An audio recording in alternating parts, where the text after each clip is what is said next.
Oh, I'm ready. Oh, I'm ready. Yeah, snooze that. Snooze that. All right. Oi, oi, oi. Oh, I can hear me. Ooh, woo. Here, you're not coming through yet. I gotta fix that. Hold on. But go take that break. Here, let me make sure everybody can hear everybody. Okay, we should be good. Hello. Hello.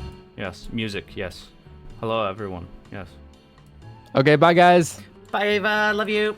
Bye, bye. Bye. What's up, chat? I got isekai'd into Chu's stream. So true, so true. See, Ava. You do well. Bye-bye. Love you, Ava. Bye, Ava. Let's go. Yeah! Why am I so little? Why am I so tiny? Hold up. How'd y'all how'd the 420s? How'd it? How was your 420? I left a gift in the cord. Oh boy, I wonder what it was. Dude, Chu gets trolled. Chu gets trolled. I'm gay, swag. Hi, Kingbot. Hi, Sam. Hi, Certified Boy Lover. Hi, Simflop. Hi, Disaster Astrid. Hi, Ava. Hi, everybody else. Hi, Other Ghoul. Hi, Didgeridoo Player. Puppy Stream transmitting gay subliminal message. They're liminal, actually. They're very liminal. Why am I... Hold on. What kind of microphone is this using? Do I sound like shit? My puppy's freaking out. Hold on. Puppy, please. Oi, oi, oi. What are you doing, little man?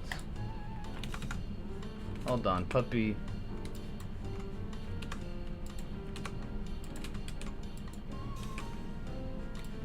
He's yapping at a fucking crazy rate right now.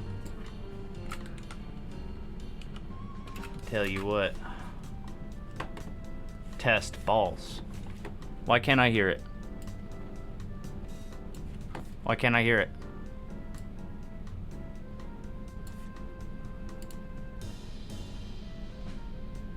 Does it just take a minute to go through? Hold on. Why didn't I hear that? Monitor and output, yada yada. That looks good. Do that again.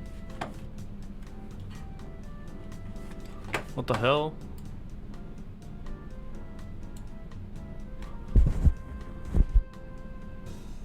This is strange.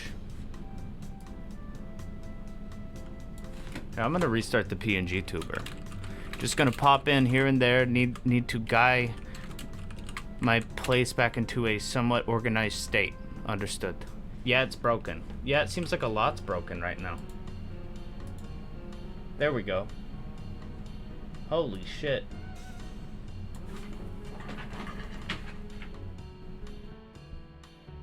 Guys.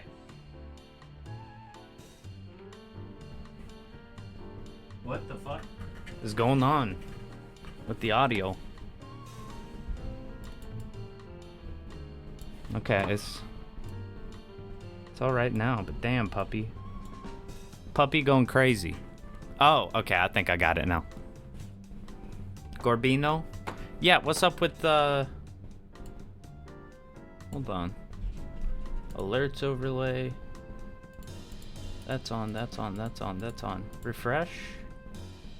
I'm gonna refund those. Hold on.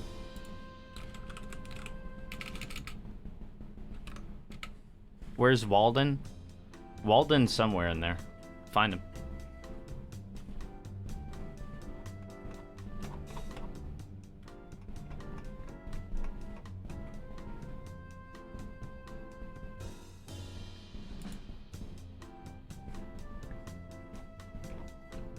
Where the fuck are my TTS redemptions? They're not even showing up. Oy, oy, oy. Huh. That's crazy. They don't show up anymore.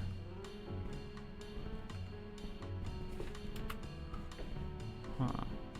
It's so Jover. Don't be so pessimistic, okay? Snooze the ads.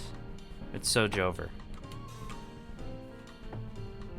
Well, at least it's only 50 points, but still. Still. Review rewards queue. Yeah. Let me see the shit.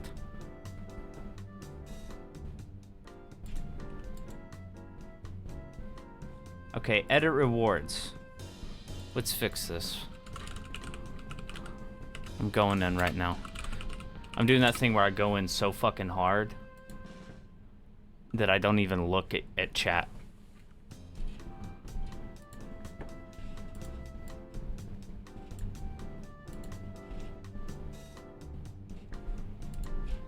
I'm about to go in really hard. My God, why are you having me log in? I did yesterday. Dude, I'm about to freaky. Reload overlay.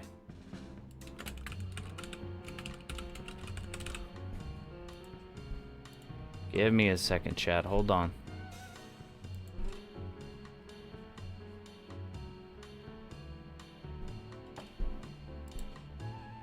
Disabled that one, in fact.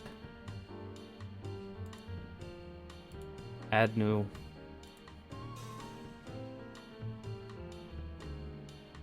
Visit collection.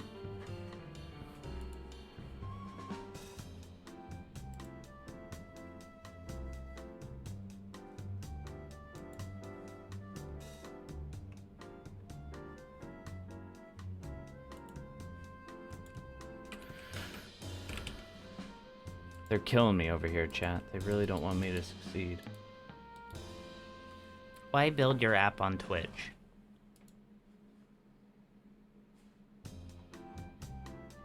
Oh, now this wants to update? Hold on.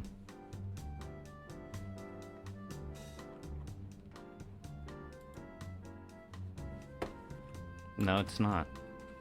Interesting. Can't refund you, but don't really care to. It's too early to spoil it for anyone looking. You found Waldo? Cool.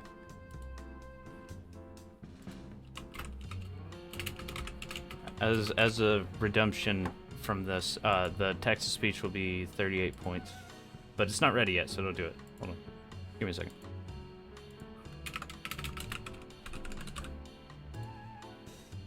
Save.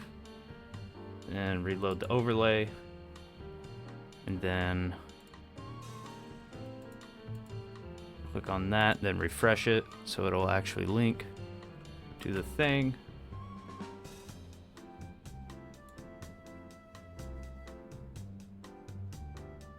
And yeah, that should be good. Here, I'm gonna try it now.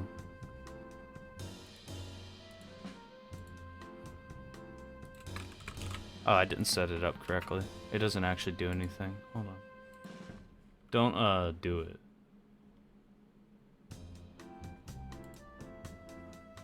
There you go. All right.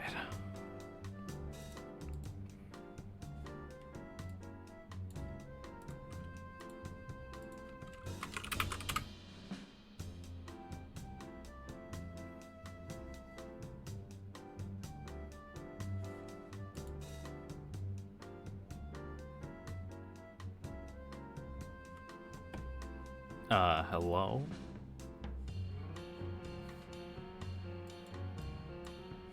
Does it just not work sometimes?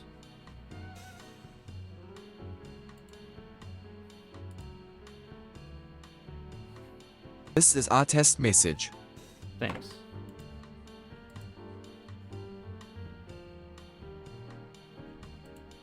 That's not the default voice I want, though.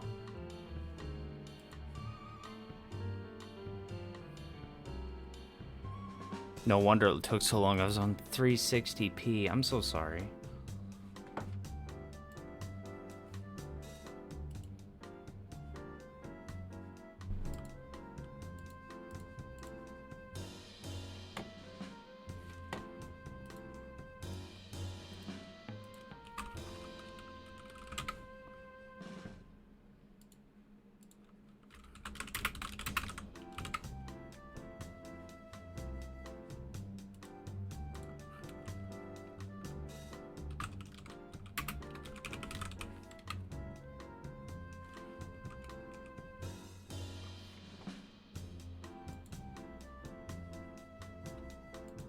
I'm glad.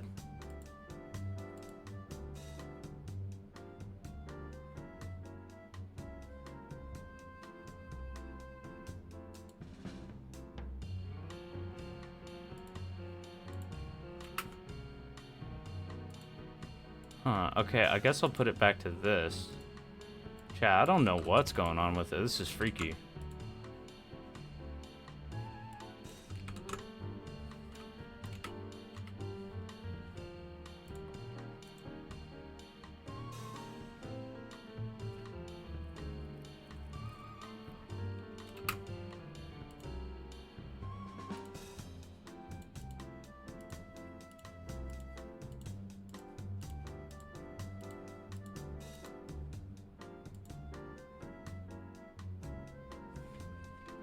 Freako Saturday, but I did find Wally. I'm glad to hear it. Glad to hear that.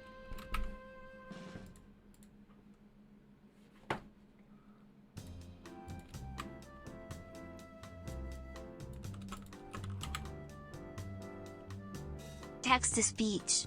Speaks what you type after you redeem the reward. A prompt will appear after your redemption.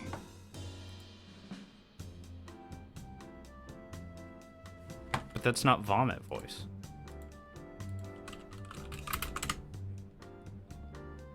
Vomit. Text to speech.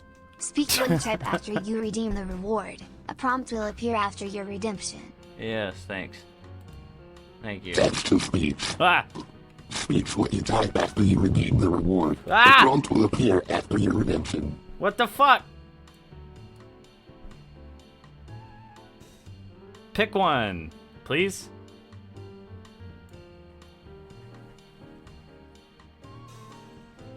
Holy. Text to speech.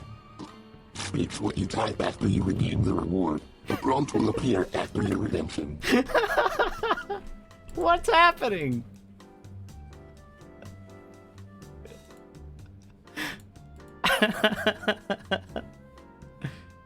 Okay.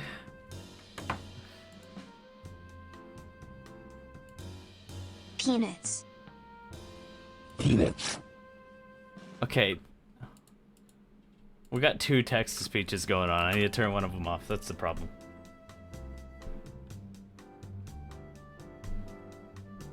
But also, it sounds like a crowd of people shouting at me, which is kind of funny in its own way.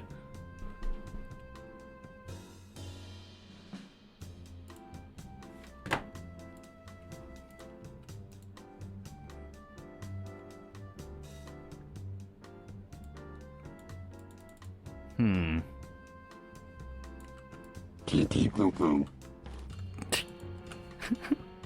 There we go.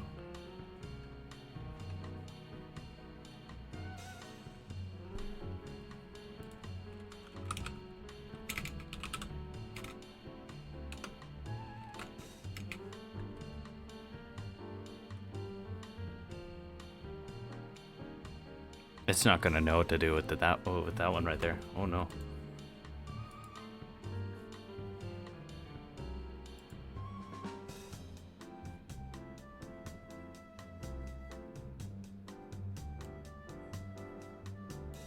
Or maybe it will. Hold on, I just think it needs a bit to kick in or something.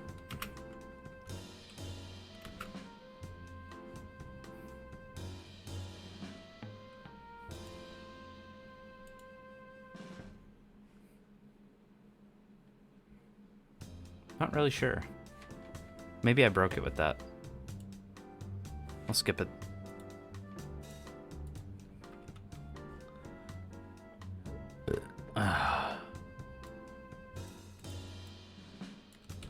Excuse me. Okay, how about this?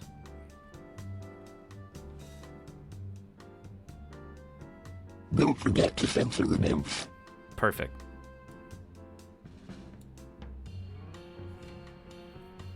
Oh yeah, you like that one? Hell yeah. Okay, I used up my 3 snoozes to pause the ad breaks, so we're gonna go into our first one. Unfortunately, I'm so sorry.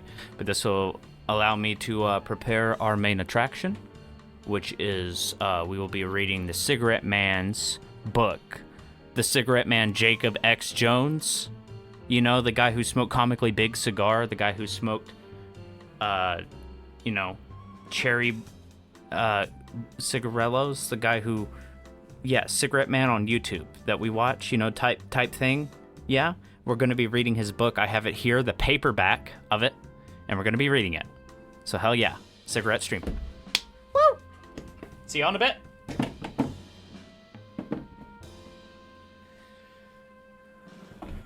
Cigarette stream 2.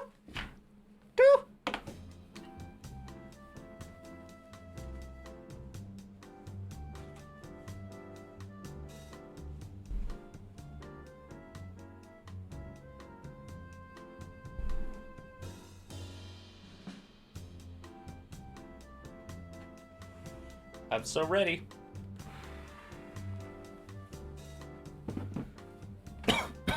I need a little visual on screen though.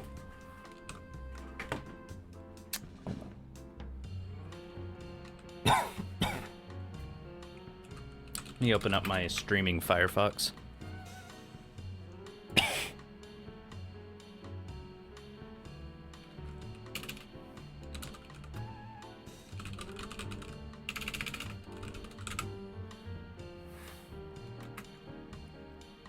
Alright. Let me add a browser source. Or a application source, actually.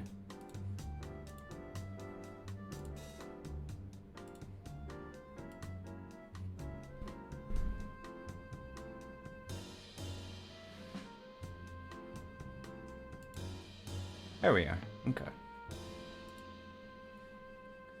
All right, here.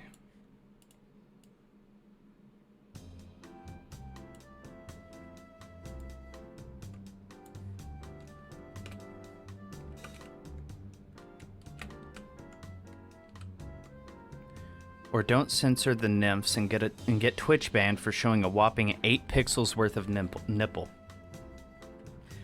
Yeah, I just kind of scrolled up in Ava's Discord, which you can join at any time. It's 18 plus, by the way.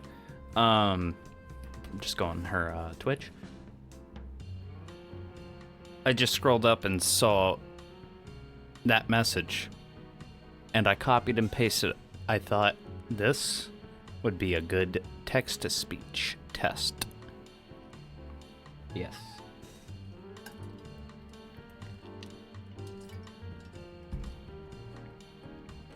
All right. So.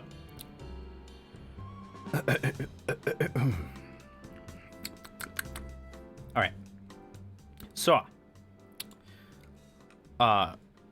This guy, remember him? Secret Man.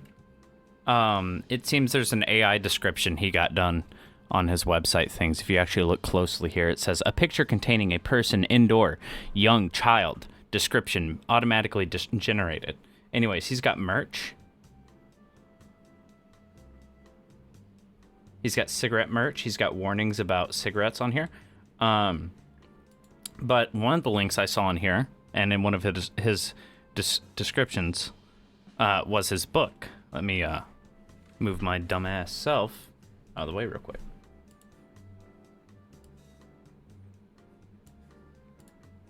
Okay, I hit the transition button. I love saying that. So here's his book. It came out 4 years ago. It says, "Hi, I'm Jacob Jones. I'm a college student who almost certainly peaked in high school. While you might not think that's particularly interesting, I am here to show you that even the most boring things can be fun. Read my stories about urban exploring, smoking cigarettes, and almost getting arrested. I'm going to keep doing stupid stuff until I die. Hopefully I don't die doing stupid stuff, as that would be bad. I hope you enjoy." It is only 71 pages in length. It's a small book.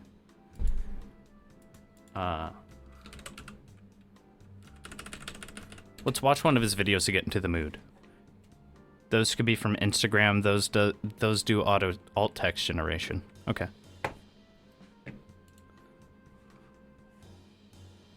So recently he did a 50-minute long video about smoking these cigarettes.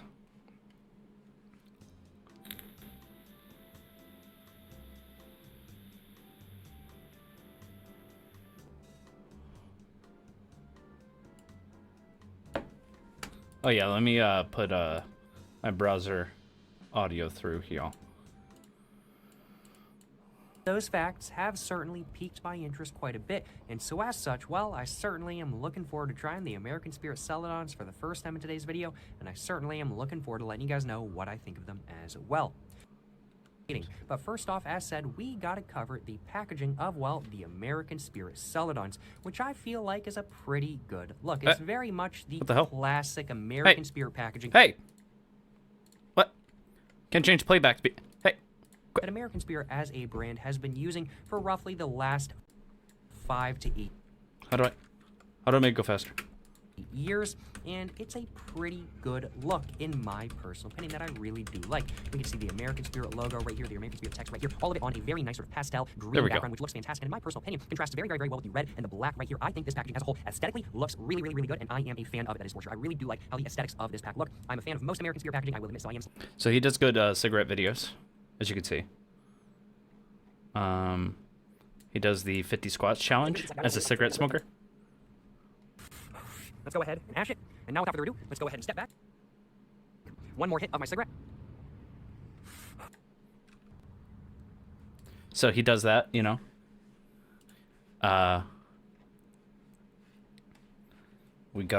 He does vape review. He does camel. He does lighter reviews. He does pipe reviews. Yes, he does lighter reviews. On this with my knuckle right here, kind of thing, is wrapping on the lighter. You're getting rattles and everything like that. We're gonna read his book. We're gonna read his book. Definitely a lighter that's gonna stay together unless maybe you toss it on the ground, try to get a little bit of explosion or something like that kind of thing. But overall, more so than not, it's decent quality. I mean, like it's nothing like a big lighter on my pocket. It's nothing like a big lighter. Let me put it that way. You shake this, there ain't no noises or anything like that kind of thing. You can definitely tell this is a cheaper lighter just simply because it does indeed rattle and everything like that kind of thing. And of course, the flint wheel still spins even when you're not like pressing down. So, you know, he does lighter reviews. He does a lot of different kind of videos. He's got tutorials on how to smoke cigarettes. Let's see. We have him lighting cigarettes with other cigarettes. We have him lighting cigarettes with a paperclip. We have him speeding up his cigarette smoking videos to make them nightcore. So they're the first nightcore songs where the lyrics are in fact just him smoking a cigarette and explaining to you that it's going to be a nightcore song. Him trying different filters. He tries a Hello Kitty lighter.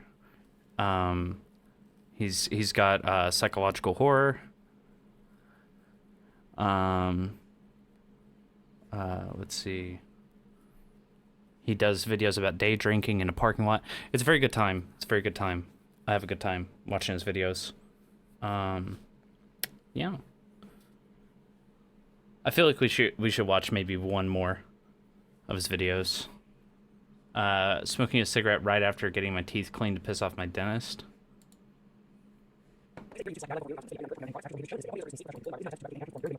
Alrighty, so today I'm going to be smoking a cigarette right after getting my teeth cleaned to piss off my dentist. And the results are in. Do I have any cavities at the moment? I do not. No cavities, no cavity formation or nothing like that kind of thing. I've been brushing my teeth twice a day and flossing once a day. I've been doing good lately. I've been doing good. No cavities. I'm balling, you know what I'm saying? But my dentist did say that my teeth I'm balling. I'm balling, it said. I'm balling.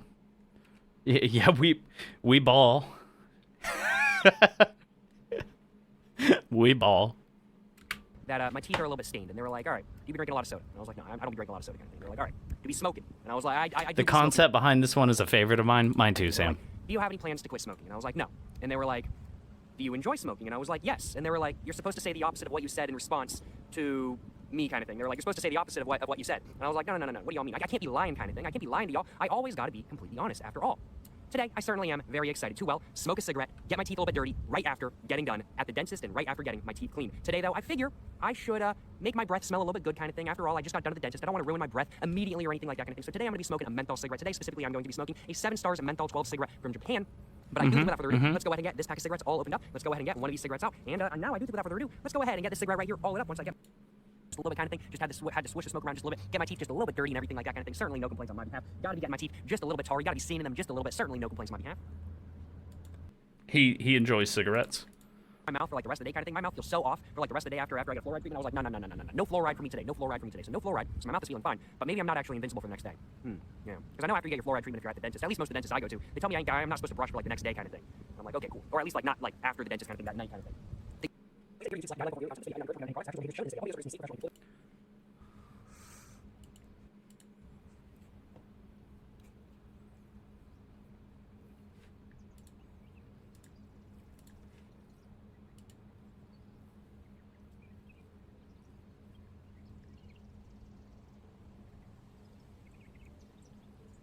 He's gonna get the massive buzz.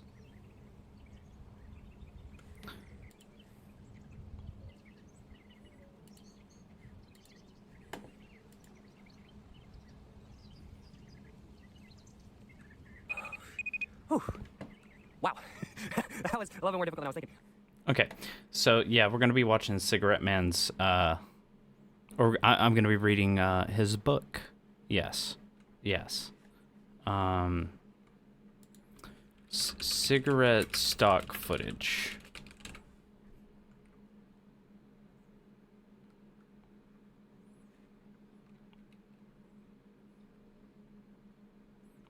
My first cigarette ever. All right. Unripe content.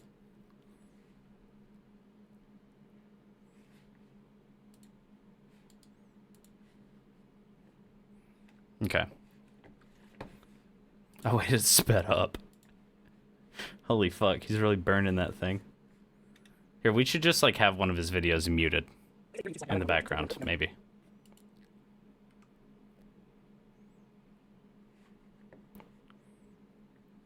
What do y'all think?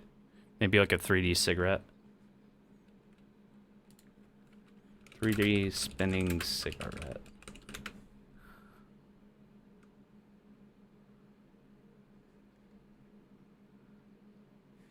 How to make realistic cigarette.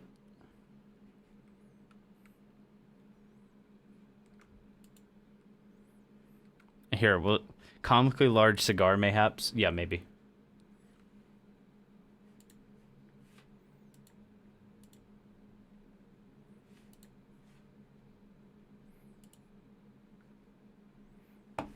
Okay. Let me put some like text on screen for this.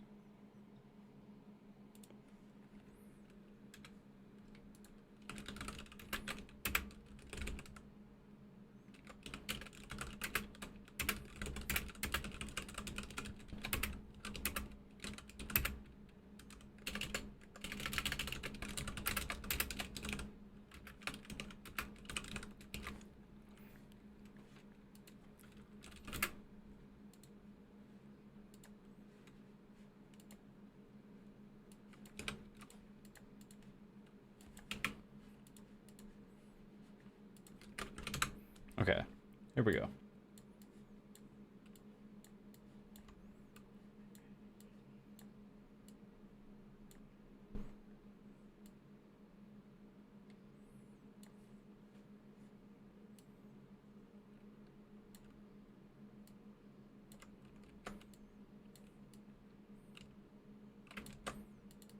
It says this thing can word wrap. Will it please word wrap? Oh, wait.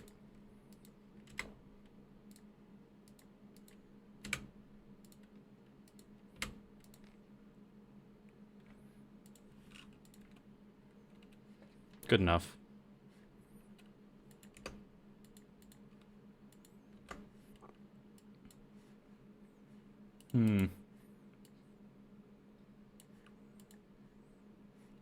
Okay.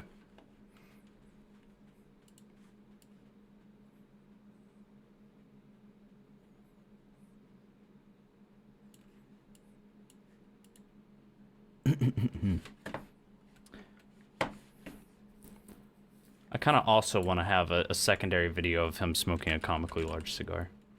Hold on.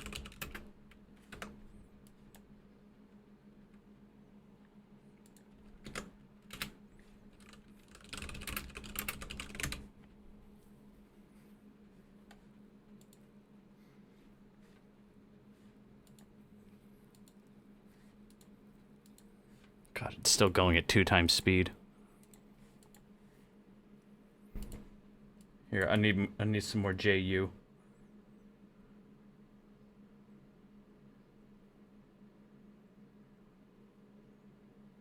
Hold on, I'm having JU withdrawals.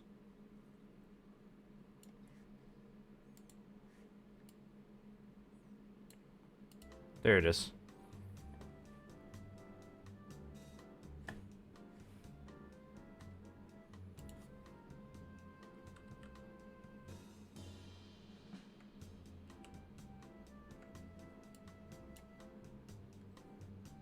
Then I put this next to that.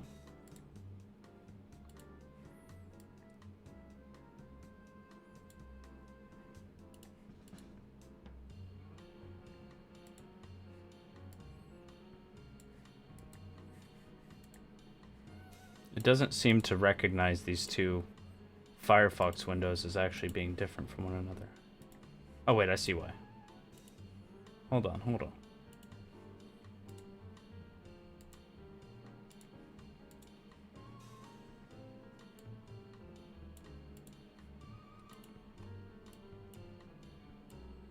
I see why.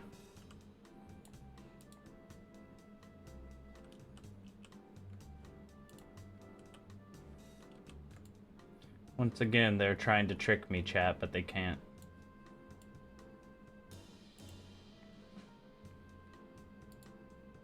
They can't do it because I'm too cool. There we go. That's good volume. Wait, come back. Thank you.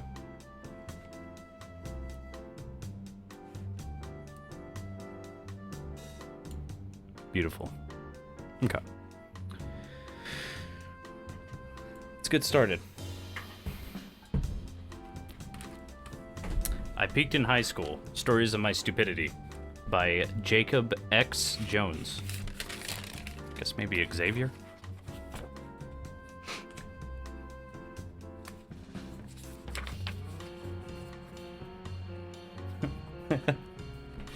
All right. Chapter 1. I peaked in high school. Okay, I'm actually going to do it without the music. It'll be like an audiobook. You know? It'll be like a cool audiobook. It'll be like a cool audiobook. Well, it's like we're doing an audiobook.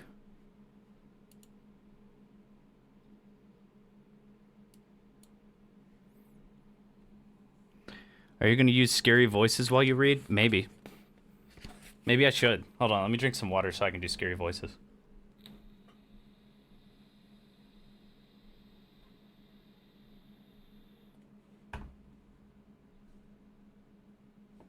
Also, hi, Spaced Outlet. Fancy seeing you here. We're going to be reading Cigarette Man's book.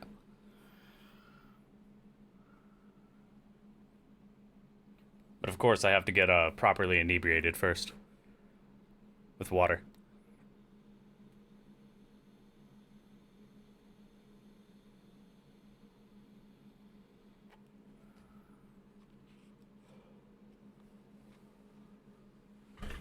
Welcome, welcome. All right. Also, feel free to interrupt with text-to-speech at any point. Scared the fuck out of me. I don't care. All right. I peaked in high school. Chapter 1. Okay, so I'll be honest with y'all. My high school experience was nothing special. I'll show you guys the basic details of the first 2 years or so, but nothing interesting really happened until my late sophomore year. Basically, though, this whole book thing is going to be a compilation of my favorite memories from high school, so I can look back later in life and realize that I peaked way back when I was about 16 or 17. Alrighty, though, I'll start off by giving you guys some details about my high school. Disclaimer, this isn't me. This is going to sound really biographical, it seems, or autobiographical. I'm reading an autobiography, just to be clear. I am not this person. I didn't go to a typical base school, even though I had the option to. I went to a charter arts high school. Now, while this may seem cool at first, you have to realize that my graduating class was 50-something people, which, as you might know, is not a lot. So, options for meeting people were low, but that didn't stop me. In the first few months, I became friends with 2 people in my science class, Ned and Natalie. Ned was a big fan of anime, and we got along pretty good as I was really into anime at the time.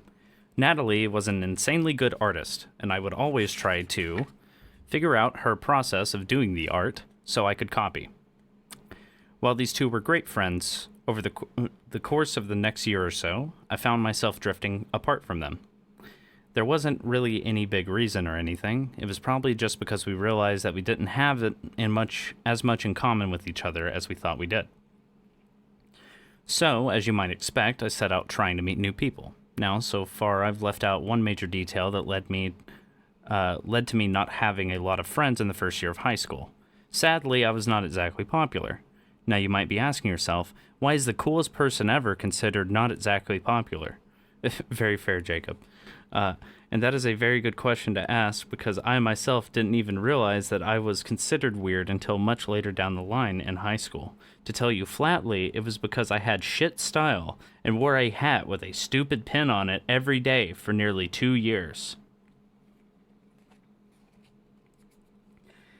Now, this might seem like a bullshit reason to be called a quote-unquote weird kid. However, can you blame high schoolers? They're a bunch of assholes who don't know what real weird is like. And I was no different. Of course, I'm writing this in college, so I can't really say shit. However, I may have forgotten or don't know some of the reasons about why people avoided me. Of course, I didn't know any of this at the time. I perceived myself to be an equal with everybody, but it obviously wasn't mutual. When I started to make new friends, I quickly realized I had to try a little bit harder to make a good impression than other people, as the people I wanted to hang out with didn't know who I really was. All they saw was some kid who wears the same hat every day. These people in specific were from my art class at the time, Riley, Max, and Brad. All of them were really chill and nice to talk to at the time, but I had bigger plans on my mind. Interesting. Now I'm going to set the scene. It's late May, and I'm in my sophomore year. For the longest time, I had wanted to go urban exploring, but I didn't know who I would go with. None of my friends at the time really had the guts to do it, but Brad from my art class had already been at urban exploring before. So I was thinking, well, that's perfect. All I've got to do is ask if he wants to go urban exploring sometime. Easy, right? Shit. I was so wrong. I like how I mean, I get that these are like very common first names, but he's not afraid to just name drop some people. It's pretty good.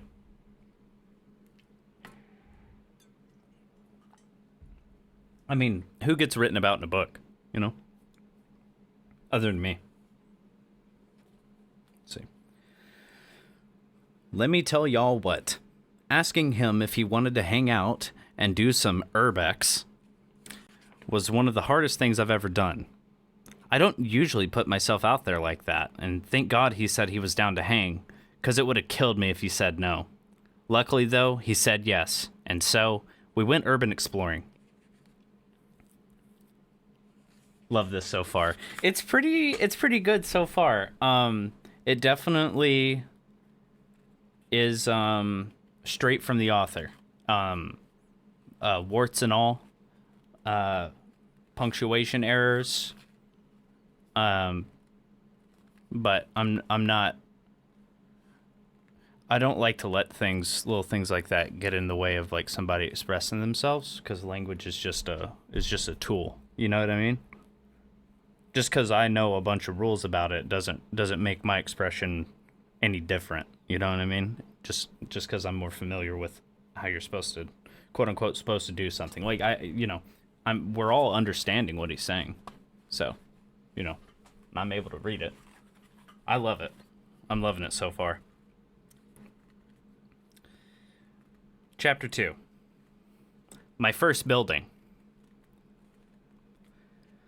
The place we decided to go was also, hi, certified boy lover. I don't know if I said hi to you. Hi. Also, I have to burp. I decided to just cancel Control Z that paragraph real quick. I'm just going to reset. Hold on.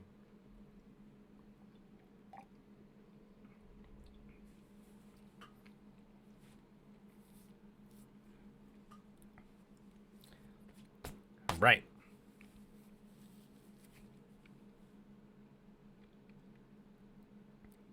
I need good radio drinks.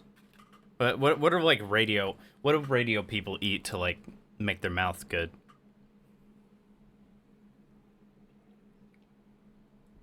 I don't know.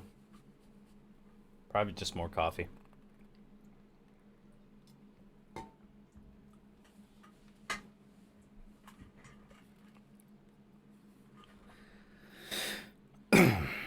My first building.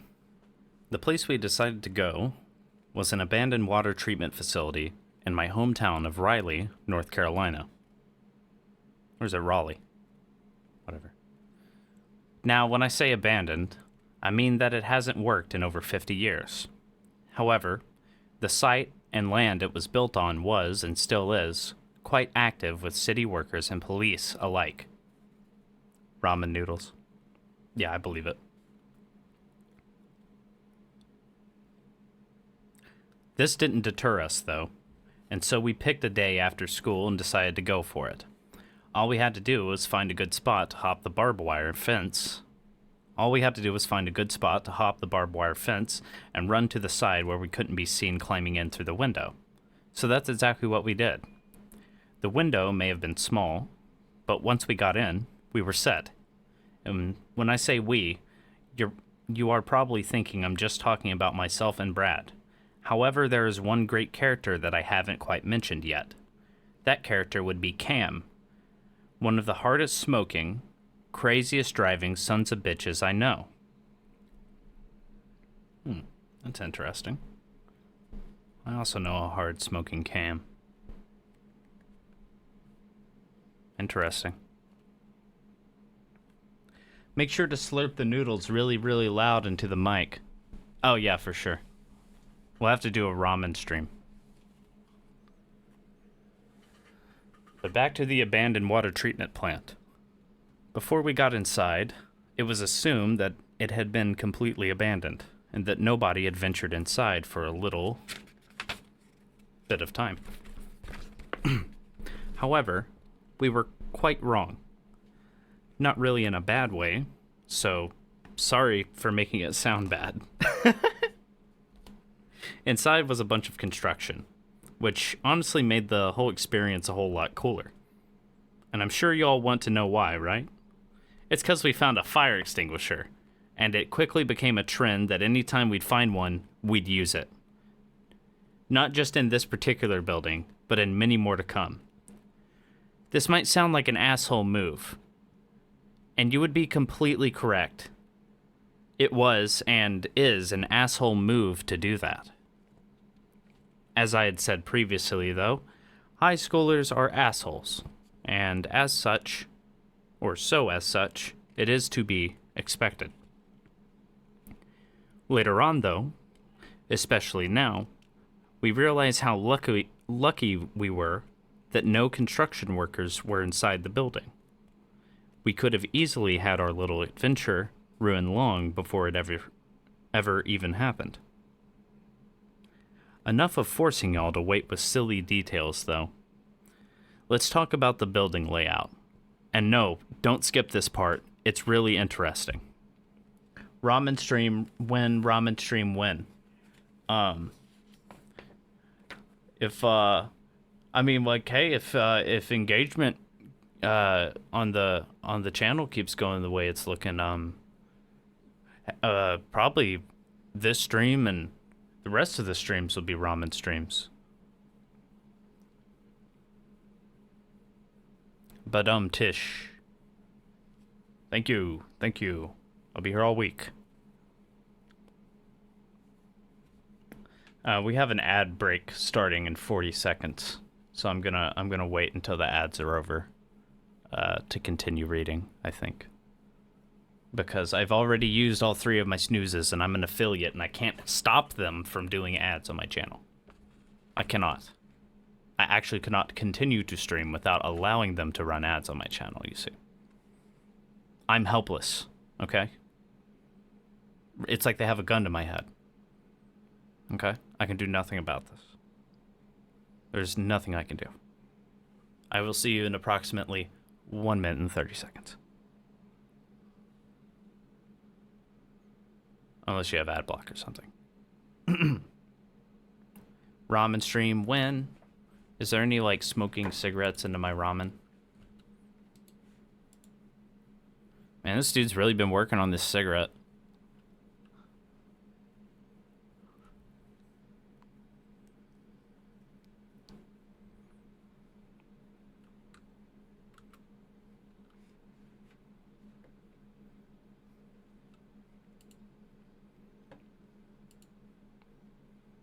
Oh my god, his first video was like Minecraft shit?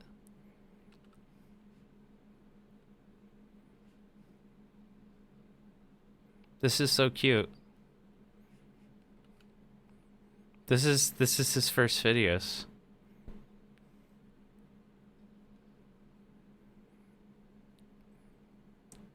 That's so cringe that Twitch forces monetization. Yeah. It's because video is expensive to deal with, both in terms of storage and in terms of data output and throughput input. Taking in uploads from people's computers and uploading said videos to people's computers via downloads, because you can also think about downloads that way. They have to upload it to your computer. And video is a complicated, crazy thing for computers that just doesn't always go so well. It's kind of some Final Frontier sort of shit with video.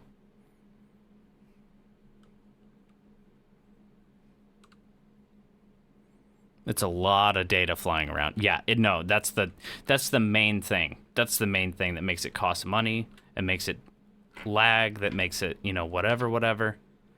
It's a lot of data. It's a shitload of data.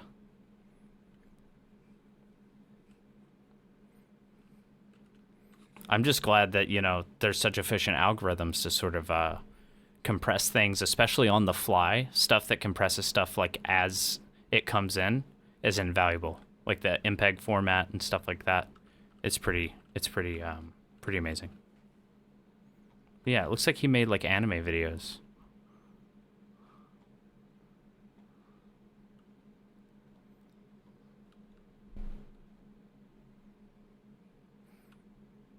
How did we get all this from rocks and trees? Upaku! Konnichiwa. Hi. I don't know how we got all this from rocks and trees. It's pretty crazy, though. It's pretty crazy.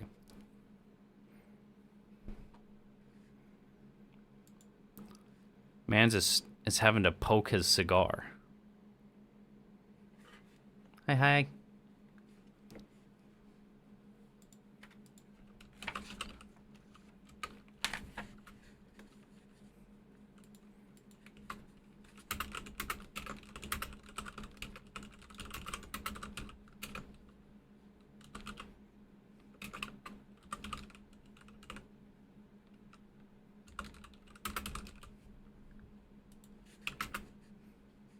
This is gonna not work at all, probably.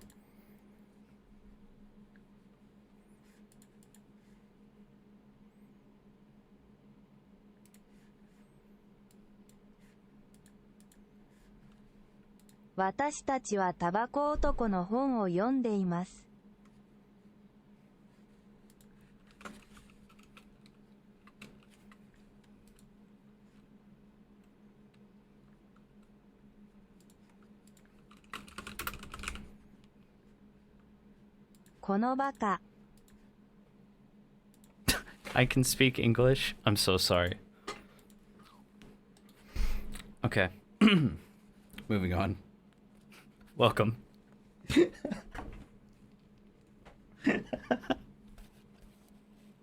I hope you find humor in my bit that I've done ever since you joined this stream. I mean it in good humor. Okay. Back where we were. Enough of forcing y'all to wait with silly details, though. Let's talk about the building layout. No, don't skip this part. It's really interesting.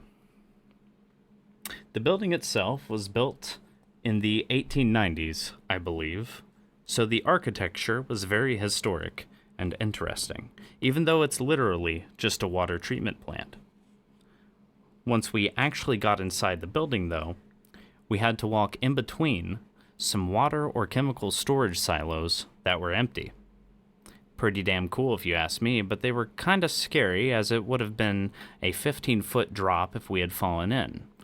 So it was lucky that none of us had bad enough balance to fall down.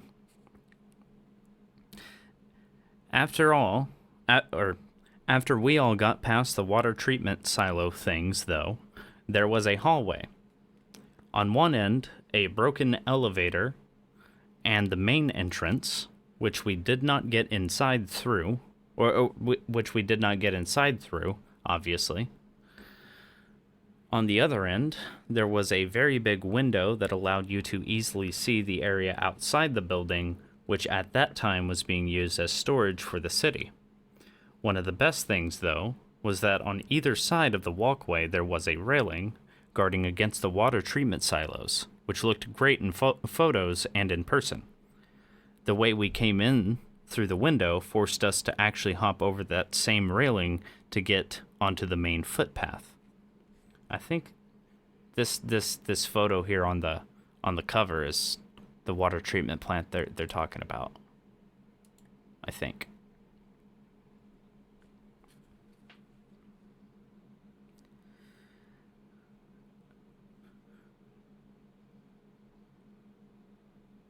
Okay. Now you might be thinking to yourselves, I wonder if he got on the roof. You're damn right I did. And we found some stairs which led up to a second story with some scary chemical containers. But then we found more which led up to the roof. Once up there, it was beautiful. God, I want to go back. But honestly, now that I'm over 18, I'd hate to get arrested for it. After we enjoyed the roof for a bit, Cam decided to have a cigarette inside. We then all pocketed a little something from the construction site, and I may or may not have taken a roll of construction tape. We then exited through the main entrance, which was only locked on the outside, and once we got over the fence, we were home free. It was a good thing we hopped it when we did, though, as a cop pulled up no more than 30 seconds later. I thanked my lucky stars, that's for sure. That whole day was probably one of my most significant experiences ever, as I just wanted to continue doing that, which led me to becoming the person that I am today. Wow, we're actually already on Chapter 3. Chapter 3, The Yellow Building. A few days later, we hit our next building. It was an old furniture warehouse with a store on top. We called it the Yellow Building. Basic name, I know, but I don't know, man. I bet you couldn't have come up with a better name. Now, this building was super easy to get into. That was great. This building was super easy to get into. And when I say easy, I mean that you literally just had to walk into the parking lot and through the propped open door. Super easy. And sadly, yes, I'm using past tense, as it has since been destroyed. Sad, I know, but it is an inevitable reality of this life. Anyways, back to the story. I was hanging with Brad and a bunch of other friends after school one day, and we all decided to hit up the Yellow Building. To be honest, we were all extremely conspicuous at the time, but none of us noticed. We were just having fun, exploring a new place. Once we got in the building, I just started walking around and looking for anything interesting. This particular building was known to have a rather large homeless population living inside, so honestly we got lucky since nobody was in the building at that time. There wasn't too much interesting stuff, sadly, but that didn't deter us, and we continued exploring anyways.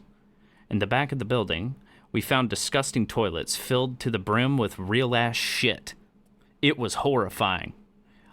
However, other than the gross-ass toilets, it wasn't so bad. We were just enjoying our time in the building, having fun, living up life after a long day of school. I'll be honest though, after a while, the boredom started to set in. The boredom. There wasn't anything interesting within the building itself, and sadly, the building wasn't particularly interesting either. So as you would expect, we decided to head back outside so we could all leave. Y'all want to guess what the sky was doing though? Yeah, it was storming. From the time we had gone inside to the time we left, it had gone from bright but cloudy weather to dark and stormy weather. Sheesh, let me tell you guys what though. It was storming and pouring rain a shit ton. If I remember correctly, it was probably 20 or 30 minutes until we could leave without getting wet, and since I had forgotten my umbrella, I simply stayed there with the other people who were still hanging out. Sadly, that would be one of the last times I would go into that building. The official last time was later that summer, when I was hanging with some other friends. We had decided to get on top of the building to do some parkour, or whatever. Nothing interesting happened at all, and we didn't even go inside. I was satisfied with simply sitting on top and enjoying the day. Sadly, I didn't know that the entire building would be leveled later that month. I miss it.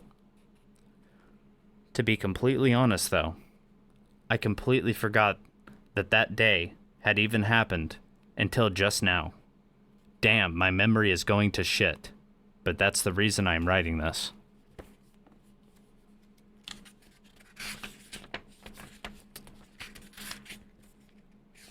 Let's see. Chapter 4. Abandoned Servers.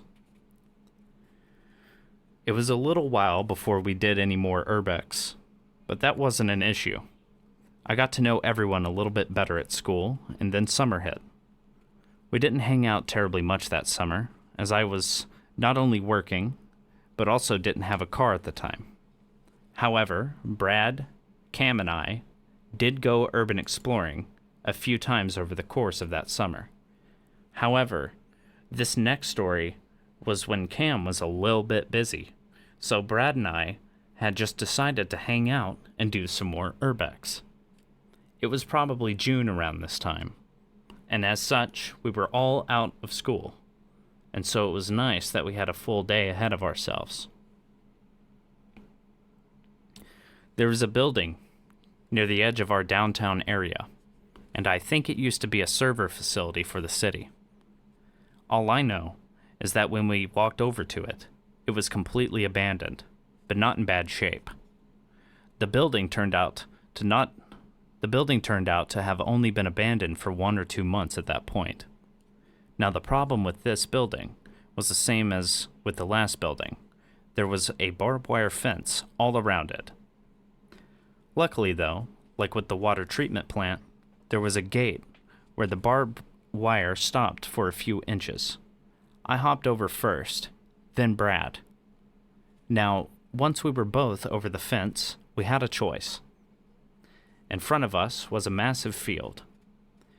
We could be safe and run across it to get behind the building where people on the road couldn't see us, or we could casually walk around and take a slower route. Now, this might seem quite the silly two choices, but trust me, they can make all the difference. At that time, we chose to casually walk around. We didn't see any cops, so we were just having fun with trespassing. Luckily for us, nobody else had decided to walk up or drive up the dead-end road which the facility was on, so nobody saw us casually trespassing. We continued walking around the building until we saw what looked like a camera. Both of us stopped for a minute to discuss what it was and if it would probably get us caught, or if it would get us caught. Brad figured it was probably disused and not turned on. I argued that they might still have surveillance on the building, as they wouldn't want trespassers. However, I eventually gave in, and we continued on. As we got closer, we figured out that it was indeed a security camera, but it certainly wasn't turned on, as it was quite broken. Now at this point, We had gone to the side of the building farthest from the road, as the camera was on the corner between the field and the furthest side. This, it turns out, was where all the HVAC ducting and units were. And let me tell you what, for a relatively small server facility, they were massive. So big, in fact, that you can climb on top of them and get on the roof. I guess it makes sense. A server facility would need a bunch of cooling, wouldn't it? Yeah, it would. Let me tell you what, though. After we climbed up on the HVAC units and got on top of the building, you couldn't ask for a better view of the skyline of Riley. No trees in the way, close enough to see the details, but far enough for it all to be within your field of vision. It really was the perfect spot to just look at the beauty of our city. Brad and I had only stopped to admire the beauty for a second, though. We had a plan, a mission per se. We wanted to get inside the building. Now, while there were doors on the outside of the building, they were all locked. We had walked by a few of them and tried the doorknobs, but none felt like opening at that time. However, inside the edge of the building, there was a courtyard with doors in it, which looked to us like they might be open. I wasn't about to climb down a 20-foot wall into a courtyard, though. No way in hell.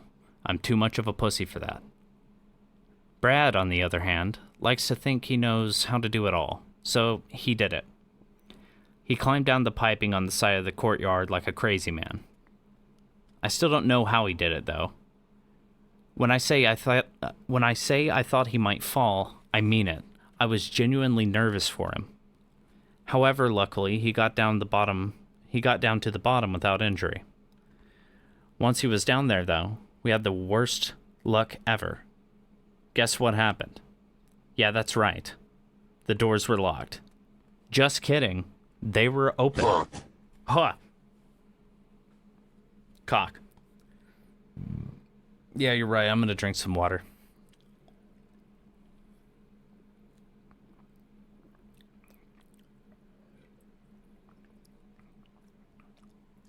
Oh, thank you. Thanks, Hope. That's a cool-ass bot name.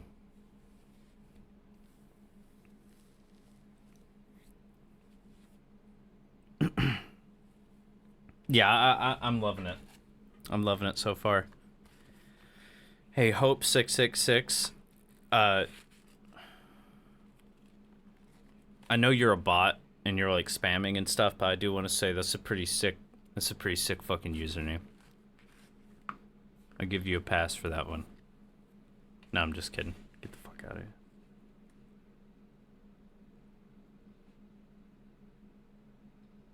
Wow, it says they're watching without audio? Okay, now you're out. Now you're pissing me off.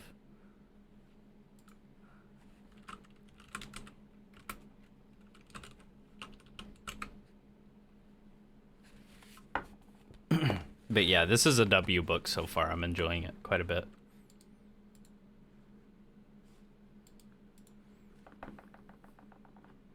Let's get a different view here.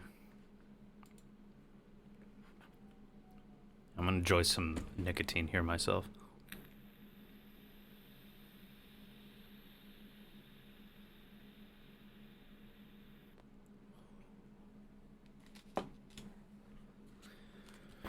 He's got the mom sunglasses. I love it, though.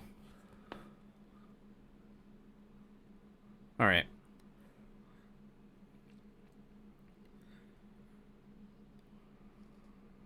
Where was I?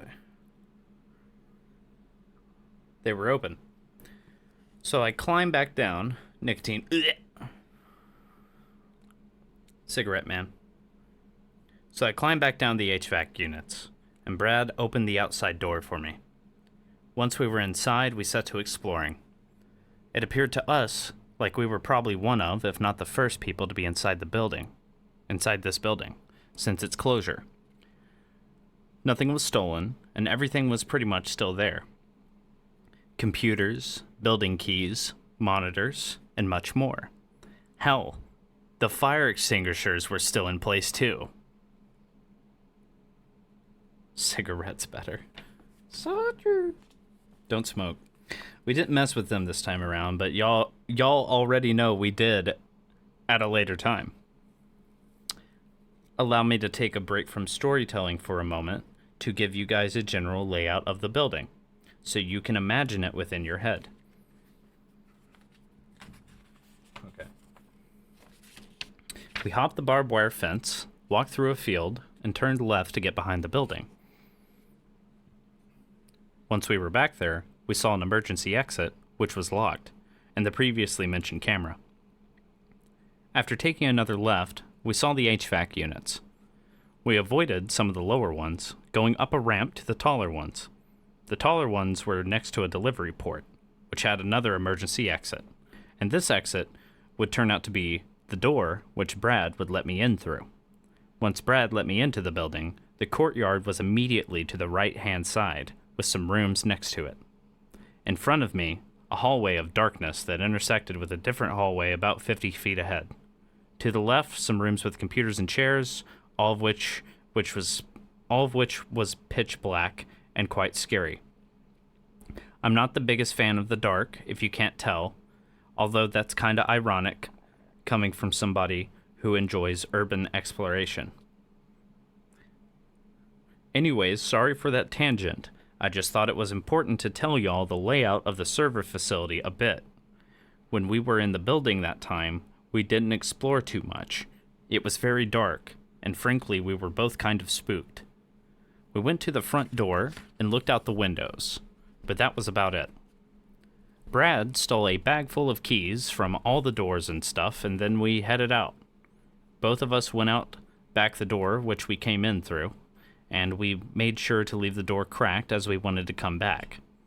After that, we went ahead and walked all the way back around, hopped the fence going the other way, skedaddled down the street, and went home. Probably about a week later, we came back. Instead of it just being Brad and I, however, Cam was there as well. I hear my roommate fucking playing a horror game back there. Probably about a week later, we came back. Instead of it just being Brad and I, however, Cam was there as well. We basically just retraced our steps from the first time. After hopping the fence, we went back to the door that was left cracked. Thing is, it was closed. We were pissed. As I said, I had left it cracked open so we could get inside again, as both Brad and I knew the plan was to come back eventually. Luckily for us, though, it wasn't a big deal. Once again, we climbed up the HVAC unit and got on the roof. Brad was expecting to have to climb all the way down, but you want to know what Cam found? The ladder to get on the roof, from the inside. Seriously. The hatch for it wasn't even locked. Like, Jesus, man. How did we miss that? Sometimes I think we're the dumbest people out here. Relatable. Anyways, we climbed down the ladder, got inside, and started wandering around again. Now remember, we didn't touch any fire extinguishers last time. Y'all want to know the first thing Cam did when he got inside? That's right, fire extinguisher time.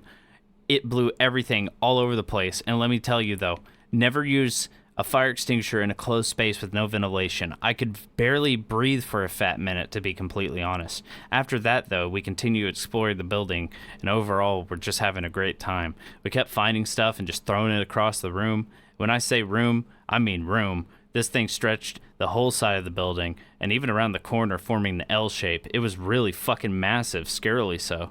I'm not really sure why, but when we were hanging out at that time, the building was super scary. I constantly felt like I was being watched, and every time we went into a big room, with darkness surrounding us, I felt scared. It was a weird feeling. Like, usually I don't feel cold for no reason, but here it was different. I would turn around and look behind myself, feeling like there was something there, but there wouldn't be anything. I don't feel like the building is haunted, so maybe it was an animal or a homeless guy, but honestly, I'm not going back there to find out. Scary stuff, but an enjoyable experience nonetheless. None of us got killed though, so I suppose it's a win. Damn, that experience was so much fun, but I'll be frank. It's kind of a struggle to remember all the stuff even though it only happened like 4 years ago. I suppose I'll talk about why I can't remember anything soon enough though. Anyways, we eventually got bored with the server facility and decided to leave, heading back out the same way we came in. Nothing really happened besides us just having fun, but honestly, it's one of my favorite memories. It was a simpler time, that's for sure. Chapter 5, The Chair.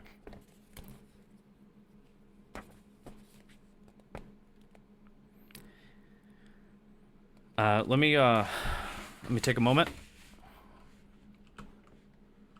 Make sure my DMs.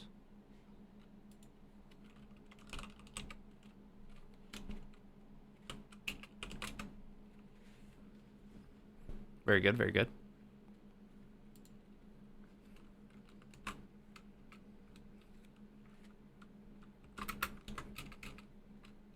Okay. Cool, cool.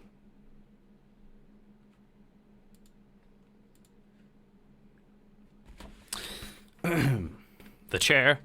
Chapter 5, The Chair. You know what? Just for you, certified boy lover, I'll hit a little bit of that 420. We'll mix it up a little bit.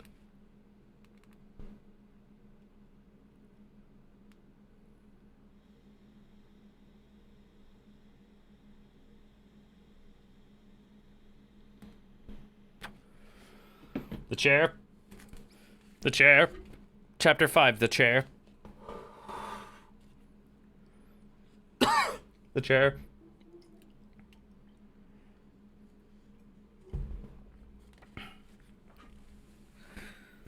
It was probably late July at this point in the summer. And as you've been reading, my friends and I had been doing a bunch of urban exploration at that point. Now, I had been doing most of the exploration with Brad and Cam. However, I still had other friends at the time, of course. Natalie, Ned, Josh, and a few others were still chill at this time, so they went urban exploring. If I remember correctly, it was my idea at the time, but they had no complaints and wanted to go as well. I'd been set a challenge, though. Cam had posted a picture of himself sitting in a chair, betting that no one could find the chair he had just sat in. The reward? A packet of Fun Dip. I had to have it. Hell yes. Sorry for the dogs barking outside. Those are my friends. They get rowdy. From the photo, I knew the building was abandoned, but I just didn't know where. So I set out on my mission to find it, and semi-forced everyone else to follow. The only abandoned buildings I knew of at the time were next to Capitol Boulevard, the main road leading into downtown Raleigh. They were expanding it at this time, so most of the businesses right up next to the road were going to be destroyed, and as such, they had closed down. That was where I thought the chair was, and you know what? I was right. After walking down the side of the road for a little bit, I found exactly what I was looking for, a small strip mall right next to Capitol Boulevard. It was completely abandoned and ready to be destroyed. We got lucky, though. You want to know why? Every single door was open. Yeah, seriously. So, before going inside, we all walked around the building for a hot minute, trying to make sure that nobody would see us walk inside or anything like that. Since the people I was with weren't used to urbex, they were all quite nervous to catch a case, which I suppose is understandable. When we decided the coast was clear, though, behind the building we went. And as I said, the doors were wide open. The real question was, which one do we want to go inside of first? I wish I could snooze the ad break. But I will wait a bruh moment. I was gonna say a brief moment. I'll wait a brief bruh moment. Didn't it say he had a video on how to have a bruh moment? Anyways, I'm gonna go like stuff a towel up under my door so the screams of the damned can't be heard so well. One more.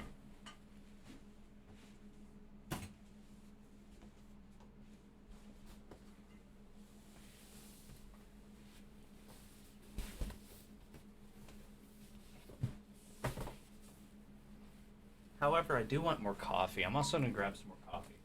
Chat, do you like coffee? If you like coffee, put it in chat. If you don't like coffee, put it in chat.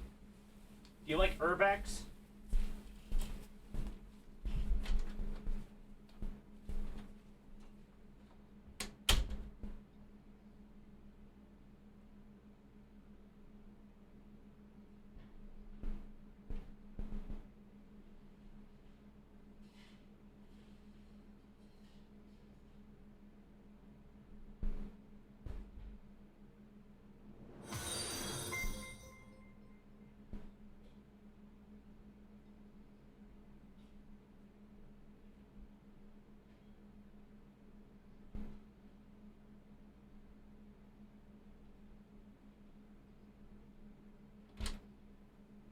What was that? What was that? Chat.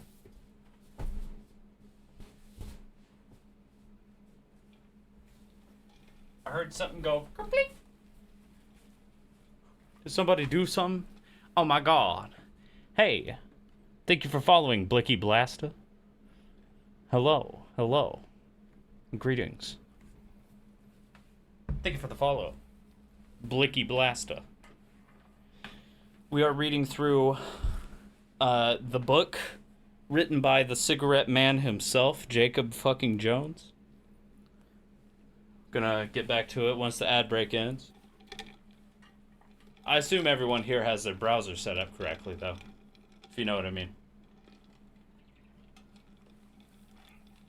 I can't really offer help on that, but... But yeah, we'll be, we're already in chapter 5. Yeah, chapter 5. The chair, where he has to find a chair for a package of Fun Dip. Oh my god. Hey, thank you for following The Clam Show. Grazie. Grazie. Thank you, The Clam Show. Hello, The Clam Show. Hello, Blicky Blasta. Hello. We're going to be reading the Cigarette Man's book. We're already on chapter 5. Jacob fucking Jones. Cigarette cigar aficionado. YouTube star. He went from making Minecraft Serial Experiments Lane videos, it looks like, or something. Okay, that's not Serial Experiments Lane. To cigarette reviews and how to smoke cigarettes and yada yada. He is the cigarette man of YouTube. I mean, he is really taking the title. He's a young man, but he is the cigarette man. No one can deny. Yeah.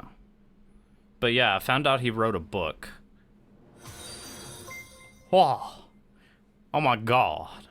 Hey, thank you for following Bullet Bill 91. Thank you. Thank you. Grazie, grazie. Bullet Bill 91, grazie. We're going to be reading Cigarette Man book. We're already on chapter 5. He is Cigarette Man. He is undeniable cigarette individual. Oh my god, he did a Myers-Briggs personality test. We have to watch this one after we're like done reading the book. Holy shit. I love Cigarette Man.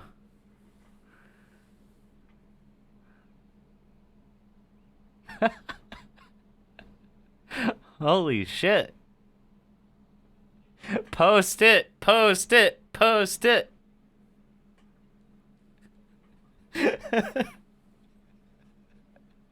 Post it. Post it. Post it.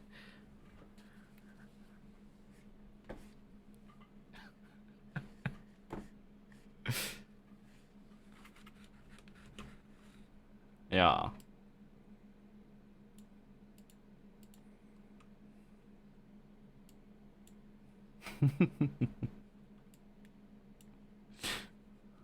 Yes.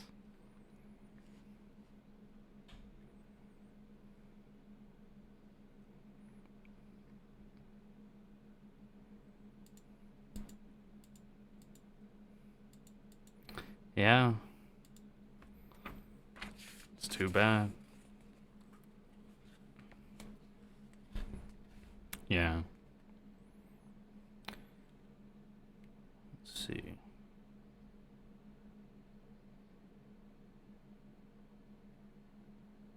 Where were we? Since the people I was with weren't used to urbex, they were all quite nervous to catch a case, which I suppose is understandable.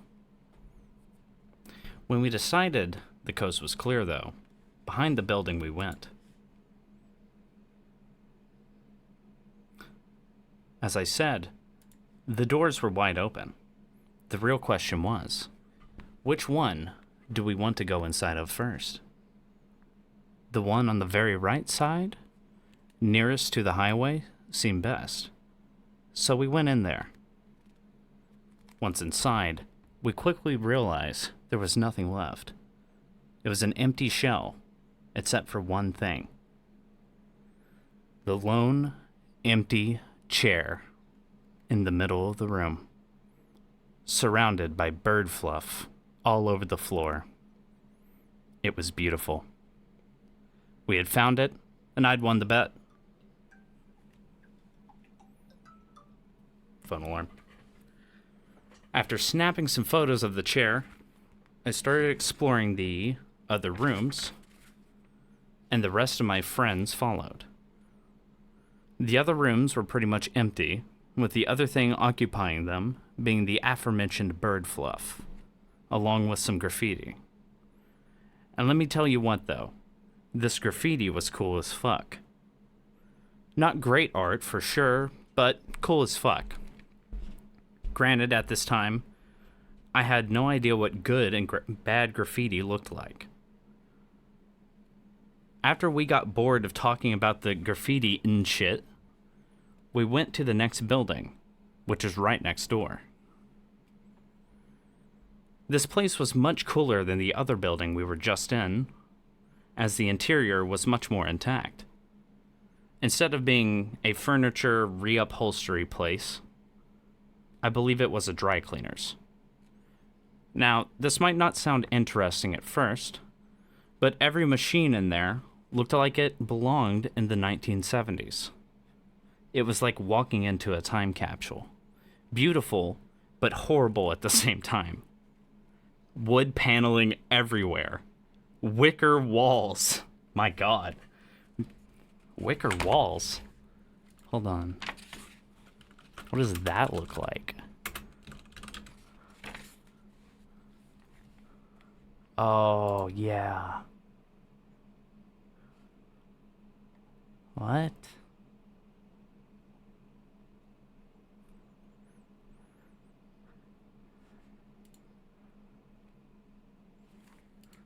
(1970s)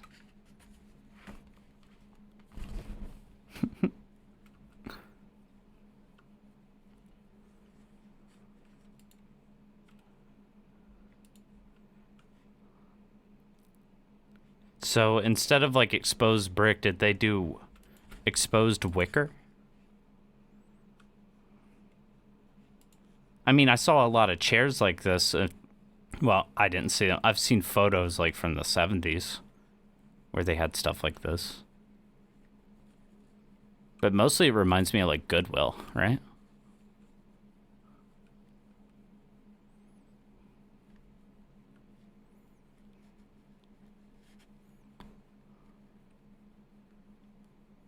Wicker walls? Wicker walls. What does he mean? Rattan walls? I guess just like this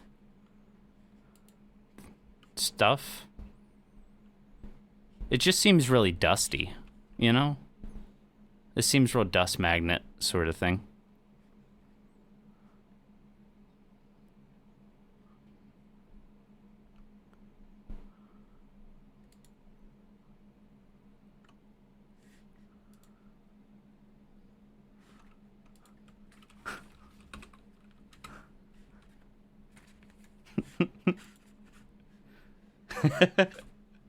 Ava just sent me. Ava's playing Fortnite, but sent me a screenshot of that one, like the N-word clip thing, and I'm just like, look, I need that video as fast as possible. I want to see it. I want the proof. I want it now. Give me the engagement now. I want the controversy now. And they never gave me the satisfaction.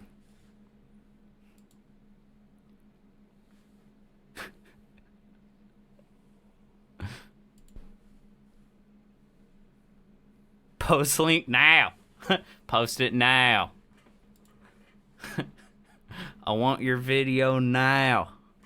I want to hear me saying slurs now. That would be a great video. All of that all in once. It's like, first off, like, okay, oh, you're recording? Okay, and I drop the N-word. Just drop the N-bomb first thing. And then I just go into this huge tirade about how I'm just like, I'm fucked in the head. And I'm making it everything up. I'm actually a super normal guy.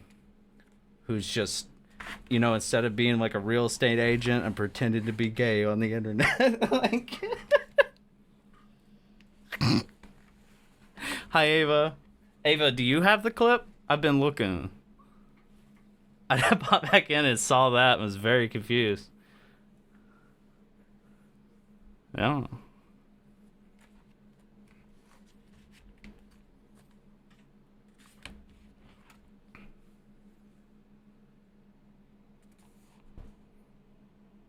You know, and they do it and then they leave and I'm like, hey, I'm not gonna ban you, I just want to talk. I just want to talk.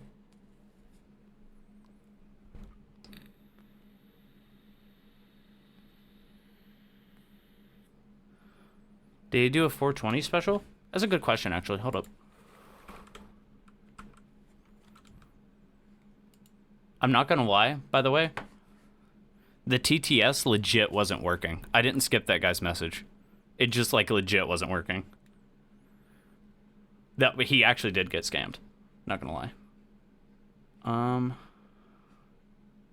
No.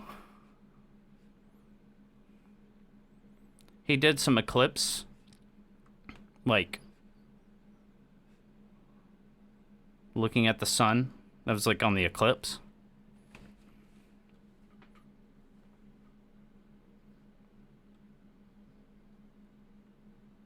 But yeah, nothing special.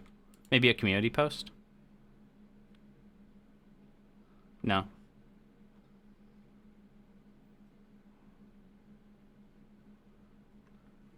Maybe on his Twitter?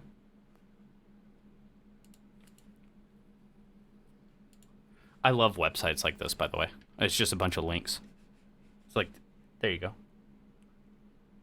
Or websites where it's all of the posts, you know, it's their social media, just like boom, right there.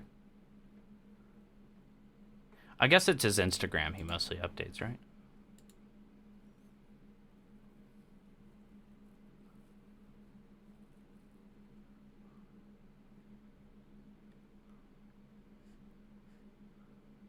Oh my god. Weren't we just like playing Roblox the other night? But no, it doesn't look like there's any 420 posts here. Interesting. Says he's a political candidate. That's good. Real.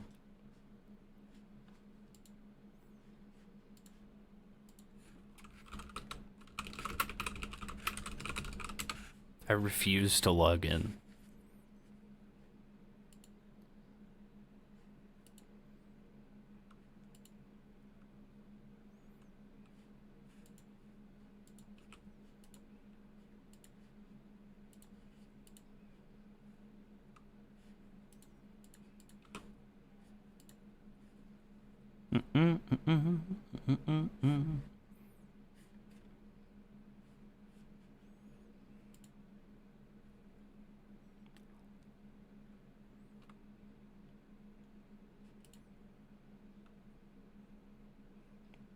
What did this do? What does this extension do? What is Imagen.com? I mean, I guess this kind of works.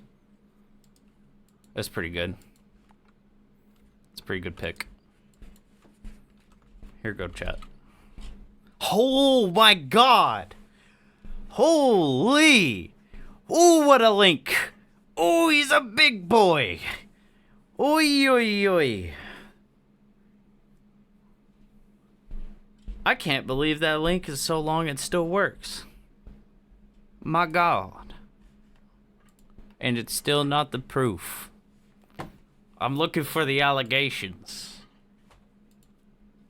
I'm gonna have to have a whole allegations page at this rate.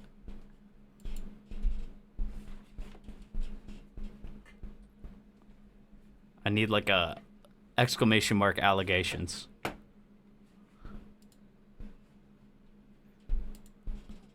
Anyways.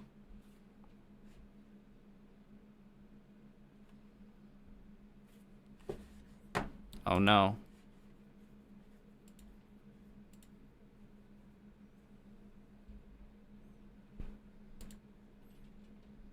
Hopefully it'll work.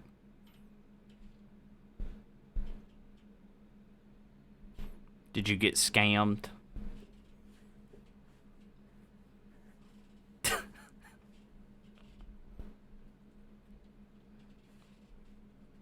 Hold on.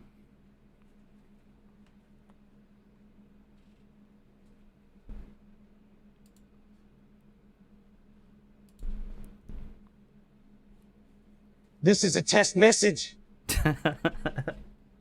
Okay. Why didn't it play yours? It's fucked up.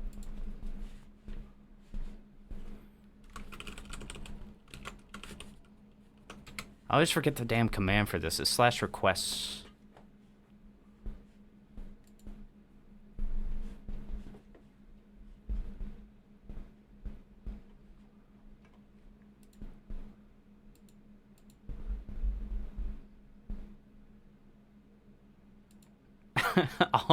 all these, like, I feel like it's still processing all the fucking text-to-speeches from the last Mt stream, and I can't even begin to like redeem these from the big menu that I have. Hold on. Edit layout. Oh God, don't do that. Cancel. Viewer rewards.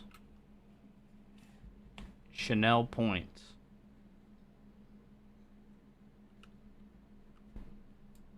Chat settings.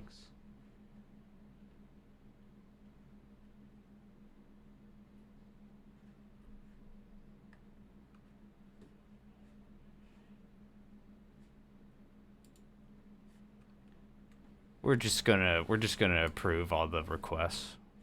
Sorry, we're just gonna say they all worked. Yeah, sorry, you get scammed. It's probably lagged out, so I'm just gonna complete all these. I never click complete on them because I don't care. I just do them, you know? I'm not gonna, oh, I click, oh, yeah, now let me do it. Like, no, I'm gonna get to it. You told me to do it. I'm gonna do it.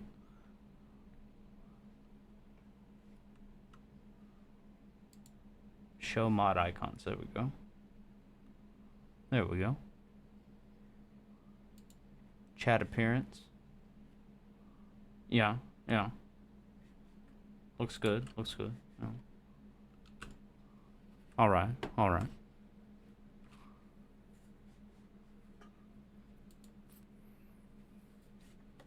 Cool. Let me download this video for later. Hold on.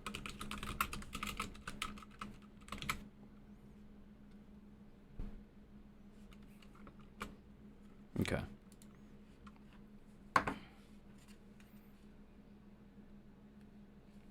Where were we? Graffiti. Wood paneling everywhere. Wicker walls, but still beautiful. The machines were scary, though. Let me tell y'all that. They looked like giant monsters ready to eat me up. I'm not a fan, that's for sure.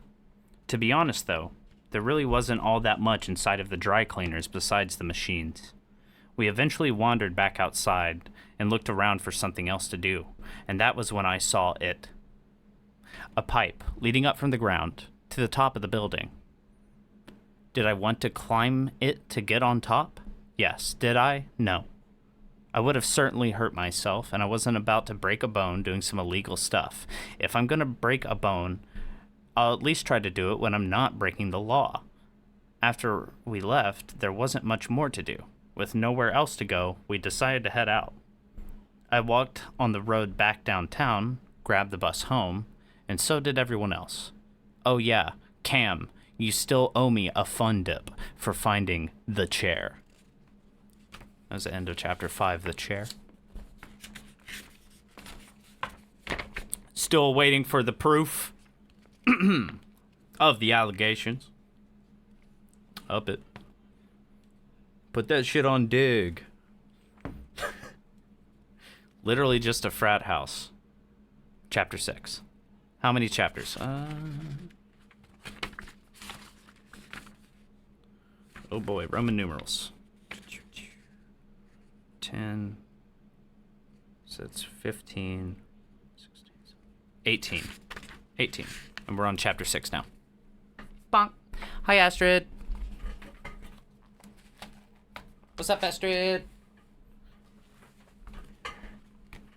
We're reading the Cigarette Man's book.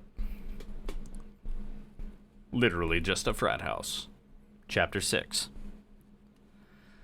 My parents aren't usually very big on me doing illegal things, for obvious reasons. They don't want to see their son get fined or arrested for doing something that he shouldn't be doing. However, they still thought it was better than smoking weed or doing other drugs, so they didn't mind it. Now, you might be thinking to yourselves, isn't Jacob somebody who talks about weed a bunch? I mean, like, kind of rude to assume, isn't it? But it's true, I suppose. However, at this time, I didn't smoke weed. Believe it or not, I had actually not smoked anything at all at this point. Back into the story, though. My parents thought urban exploring was actually kinda cool. Not quite sure how they found out I was doing it, but somehow they did. They kinda have a way with that. Since they thought it was kinda cool, though, I started getting suggestions from them on places that I should go. One of these places was an abandoned frat house, right next to Snoopy's, on Hillsborough Street. At the time of writing, it was just torn down a couple of weeks ago, sadly. Before that, though, it was sitting abandoned for years. Many of the windows and doors were wide open, so it's not like it was particularly hard to get inside, and we would just hop in through one of the open windows. The main difficulty was timing the jump into the window, so the people driving by didn't see you go inside. Once you were in, though, you would have no worries about getting caught. Most of the closed windows were fogged up or spray painted over, so it wasn't particularly easy to see inside. Hey, people. Hey, what's up, Pedro? Hello. What's up, boy lover? What's up, Pedro? What's up, Astrid? What's up, Sam? Pedro. Pedro.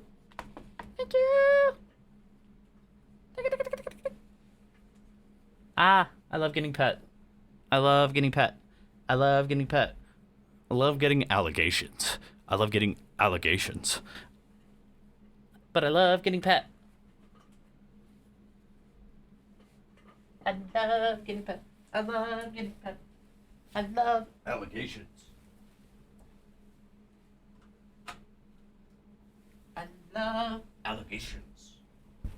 And I love getting pet. Hi. Hello. Badass fucking ash on that cigar. God damn. Yeah, look at it. God damn. That shit was crazy. Roll back. Oh my God. Holy.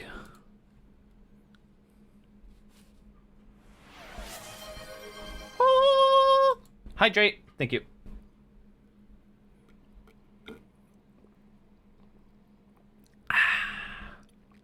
Thank you.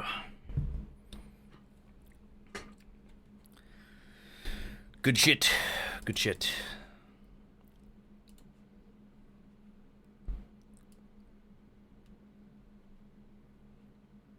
Where is that thing?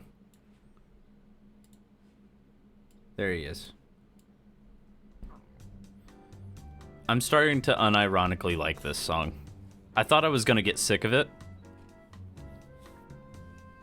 I'm starting to like it a lot. Hey JU, you did a good song. You did a good job with Music Elevator. Yeah, how are y'all? How is chat? How are y'all doing today? I hope you're not doing horribly. I hope you're doing well, or at least fine. Because bad or okay is better than bad. There we go.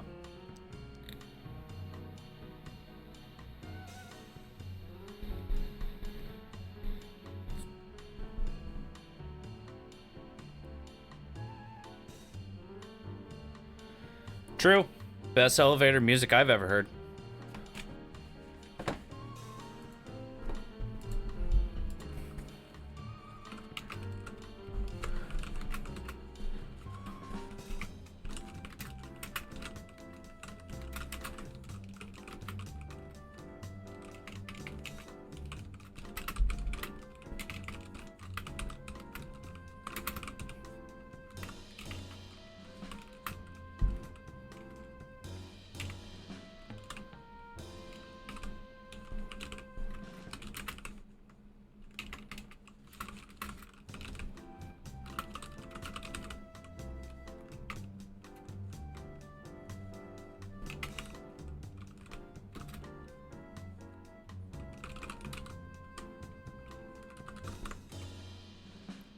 Hold on.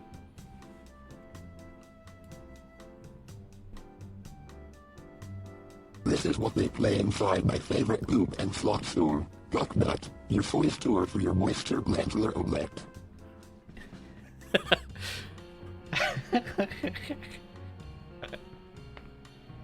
Not a scam. Not a scam. I'm not a scammer, see? Serves myself a hamburger. See? It's perfectly fine. Throws hamburger in the trash. See? This store is fine. Our methods are great. Okay, our employees know what they're doing. We got Slot Boy over there. He's ready to say anything you feed him. Even if they are allegations about streamers saying horrible things.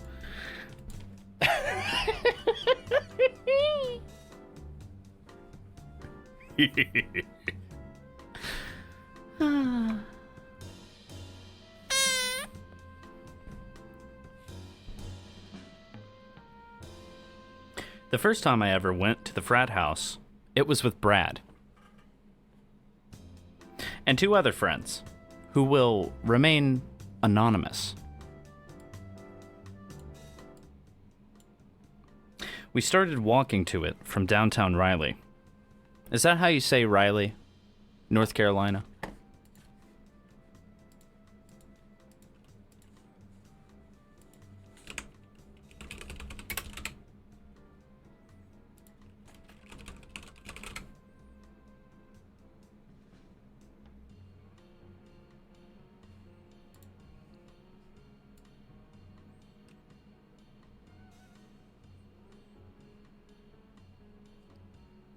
Hello?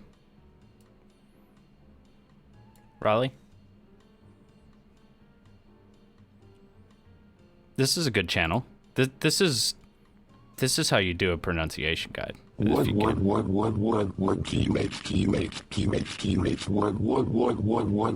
one. You know, Ava doesn't stream for as long as I do, I think, because I can snooze my ads another 3 times now. For some reason. Maybe I just have long ass streams. I think that's why. It just gives me, it just says, fuck it, here you go again. I don't know. Raleigh.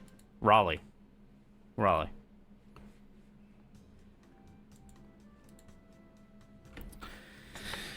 Work.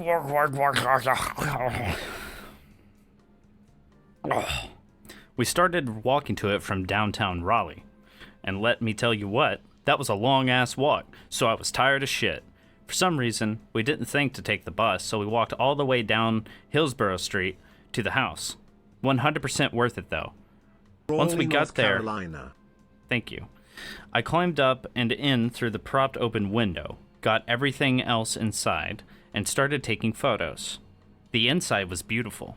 Not in a flower sort of way, but more like a dystopian sort of beautiful. Spray paint, glass, and random objects, including a 12-inch black dildo. It was very cool. Not that last one. Like, seriously, man, you decided to get freaky in an abandoned building? Not my cup of tea, but hey, I don't judge. The spray paint was pretty fire, though. Nothing too special or good, but mediocre quality nonetheless. Chu side note, as someone who may or may not have known their neighbor's cat who had sex in abandoned buildings, figuratively in a metaphor in Minecraft, it is perfectly fine, and go for it. Just don't like fall. Like, be careful a little bit, but you know. Allow me to give y'all a layout of the frat house, though. We first climbed in through a window facing Snoopy's. After climbing inside, we were in the kitchen. From the kitchen, there were 2 exits. One led into the garage, where it was dark and scary. We went there first, and there really wasn't much interesting stuff. It was the most well-preserved part of the house for sure, as not much damage was done at the time. However, it was also the creepiest part of the house, in my opinion. There was a basement as well, but we decided not to go down there. It was quite creepy, and honestly, we were lil bitches at the time. I can't say shit, though. Nothing's really changed. After going back through the kitchen, we entered the next room, which was the living room.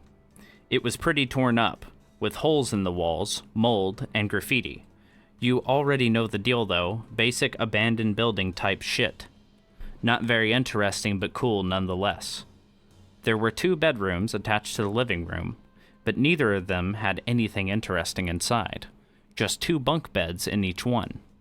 Luckily for us, though, this was a 2-story house. Once you get onto the staircase, you see the main attraction. Spray paint and tags, left, right, up, down, basically everywhere. And let me tell y'all what, that shit was trippy. Horrible, horrible graffiti, but it was so cool when I didn't know what good graffiti was. We got up the stairs and had 2 choices, left or right. We chose right first, and good thing we did, because there was nothing interesting. Just an empty bedroom with minimal damage. Then we went left, and let me tell y'all what. It might have been just another bedroom, but that shit was absolutely destroyed. Glass everywhere, ceiling falling down, and the previously mentioned 12-inch black dildo. Scary stuff. The cool part about this bedroom, however, was that there was a balcony, and not just any balcony. A balcony with a staircase that led to the ground. So, as you might expect, once we got bored of that room, we opened the door, which was unlocked from the inside, but locked on the outside, and headed down. And honestly, good thing we did. If I remember correctly, once we got back onto the sidewalk and stopped trespassing, a cop rolled by. Lucky, right? Thank you for the pets, Astrid. Yeah, you might notice that a lot in these little stories. We got lucky a lot. I'm honestly still kind of scared that I used up all my luck doing urbex. Either way, though, we headed back downtown and left the building behind. I don't remember much of the walk back to downtown, but I do remember being completely worn out and extremely sore. I slept very well that night, that's for damn sure. Excuse me. Oh, we got an ad break? Oh, I can't oh, I see. You get a ad snooze capability every once in a while. Like, they give you a couple more. Because, like, I'm out again after using that one. Okay. So, yeah, we're gonna do another forced ad break. Gun to my head. We're gonna have to rip off this Band-Aid. And then I'll continue with Chapter 7 once we are back.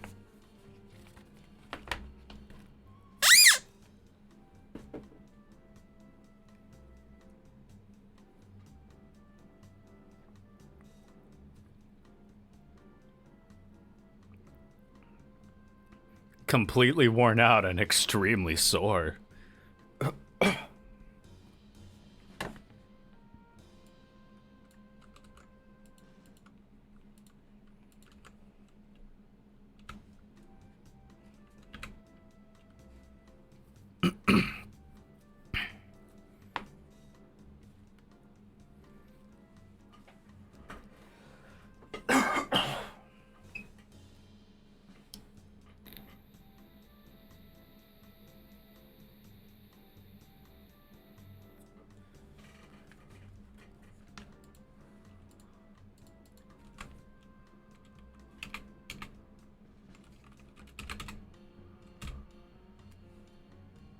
Is that not working for TTS?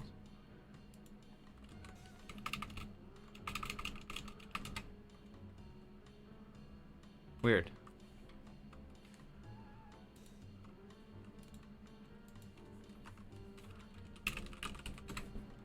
Completely worn out and extremely sore. That's how he was.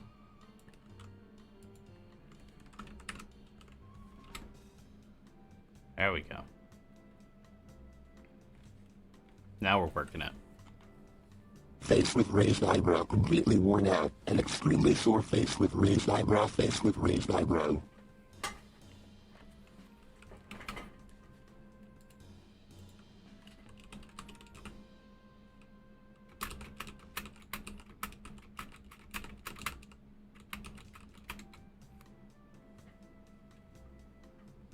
I'm having a lot of fun with this. Eyebrow, ow, ow, ow, ow, ow, w, w, w, w, w, w, ow, ow. So they got their fucking eyebrows plugged out, like...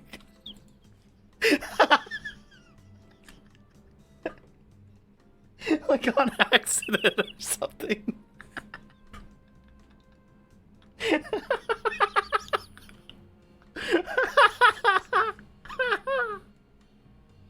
Yes, balls. Let the balls commence. Welcome back. Time for balls.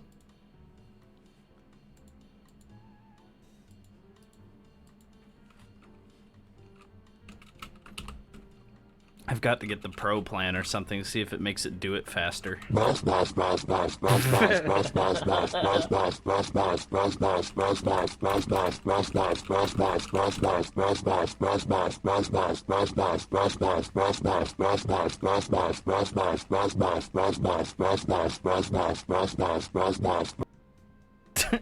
And it just cuts it off. That's so dirty. I'm trying to find like a...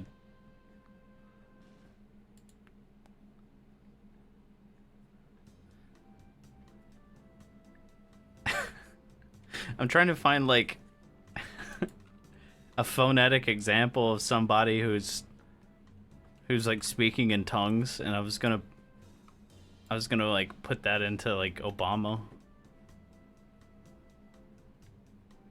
But I just found a ASAP Mob song called Speaking in Tongues.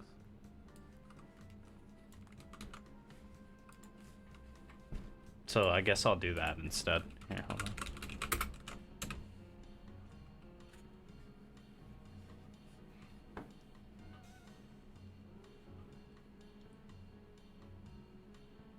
Come on, Obama. Rap it. Got her speaking in tongues, she was freaking and drinking. I got her speaking in tons, they went sneaking and G-Ken. And that bitch speaking in tons, they've been creeping on weekends. I got them speaking in tons, hell yeah. Hell yeah. Hell yeah.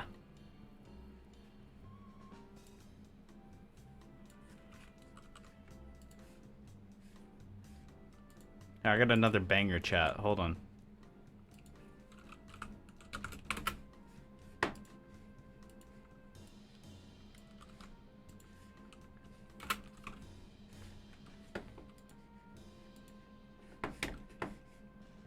Hold on, what's the voice list? Hold on.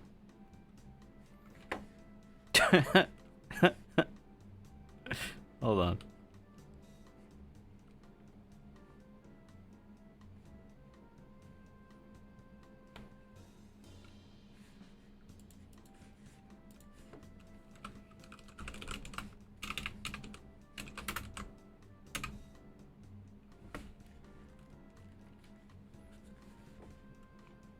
Playing with myself on stream. Got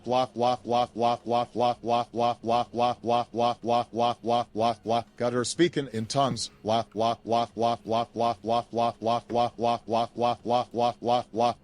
her speaking in tons.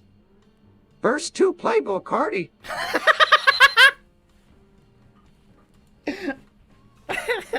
My best friend is a dog named Chu.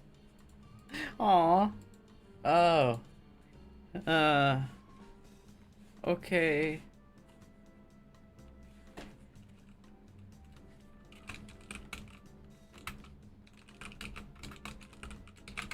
do these work now? Hold on. I think I got the...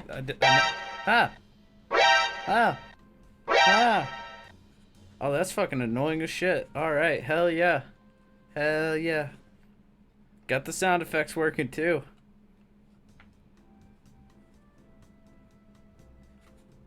That's great. First two, Playboy Cardi.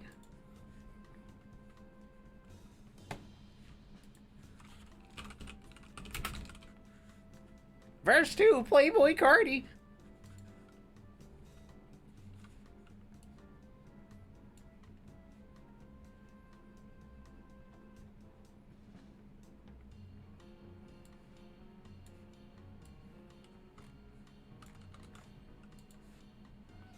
Obama?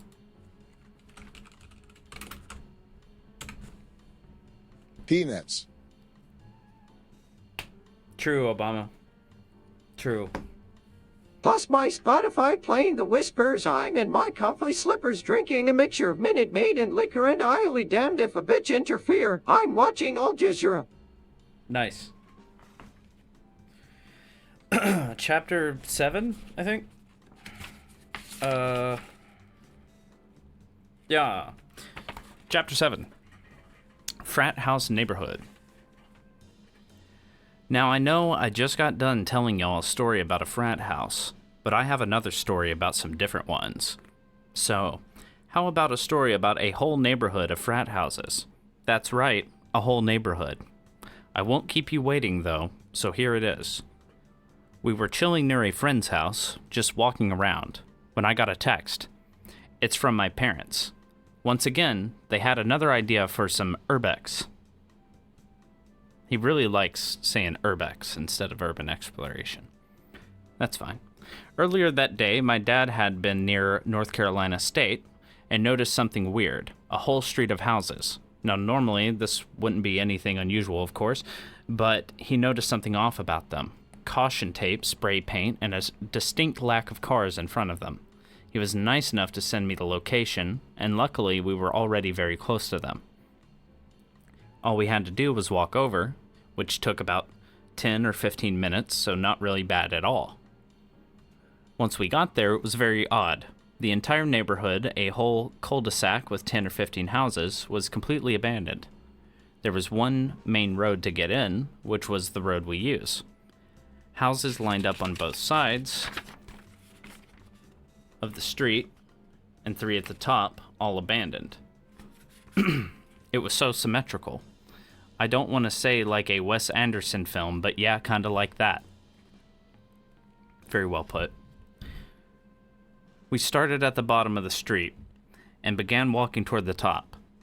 One of my friends decided to go check out one of the houses along the street, and so we all went inside. There was very minimal damage, as these had just recently been abandoned, probably about a month before we came. Not the most interesting thing in the world, but still pretty cool nonetheless. Since the house was so boring, we just continued walking deeper into the cul-de-sac. As said, there were 3 houses at the top of the street, and we could tell, even from afar, that they were in much worse condition than the others. After getting closer, though, we realized that it wasn't 3 different houses. It was a house connected to a little apartment thing. Not sure what to call it, but I think y'all know what I'm talking about. It was weird, though. The houses at the bottom of the cul-de-sac were completely abandoned, but in decent shape. However, both of the buildings at the top were absolutely shredded. So you already know we had to go inside. And once we were in, I was immediately hit with the smell of spray paint and mold. Stinky, obviously. People had been spray painting quite a bit, but the mold was insane. It was everywhere. It was absolutely disgusting. Y'all know we still went in, though. Don't do that. Streamer side note, don't go into moldy rooms. It's not a good idea. If you can help it, I mean. There wasn't anything particularly interesting. Just a few disgusting couches here and there. But other than that, nothing. Everything changed, though, when we got up to the second story. Want to know why? I don't care if you do or don't, I'm gonna tell you anyway. There was a window smashed out. Which meant we could go on the roof. And that is exactly what we did. Once on the roof, we walked almost all the way around. Problem was, there was a gap. Now, any person would have probably just turned the other way and walked back the way they came. However, we are a bunch of idiots, and so as you might expect, we jumped it. And when I say jump, I don't mean like no dinky little jump that anybody can do. I needed a full running start to jump over this thing, and I just barely made it. Glad I did though, because falling 20 feet doesn't seem particularly fun. Once we had all made the jump though, I realized there was another gap we could jump. It was between that apartment building I mentioned and the house. They might have both been attached, but the roofs weren't, so of course we had to jump that one too. It wasn't as difficult to jump as the previous one, but it was still pretty fun. Honestly, I don't really remember much about this place since I only went there once, but I do remember that it was hella fun. Not much to do or see, but still hella fun. Chapter 8, The Rail Yard. We all love the rail yard. Here in gay country.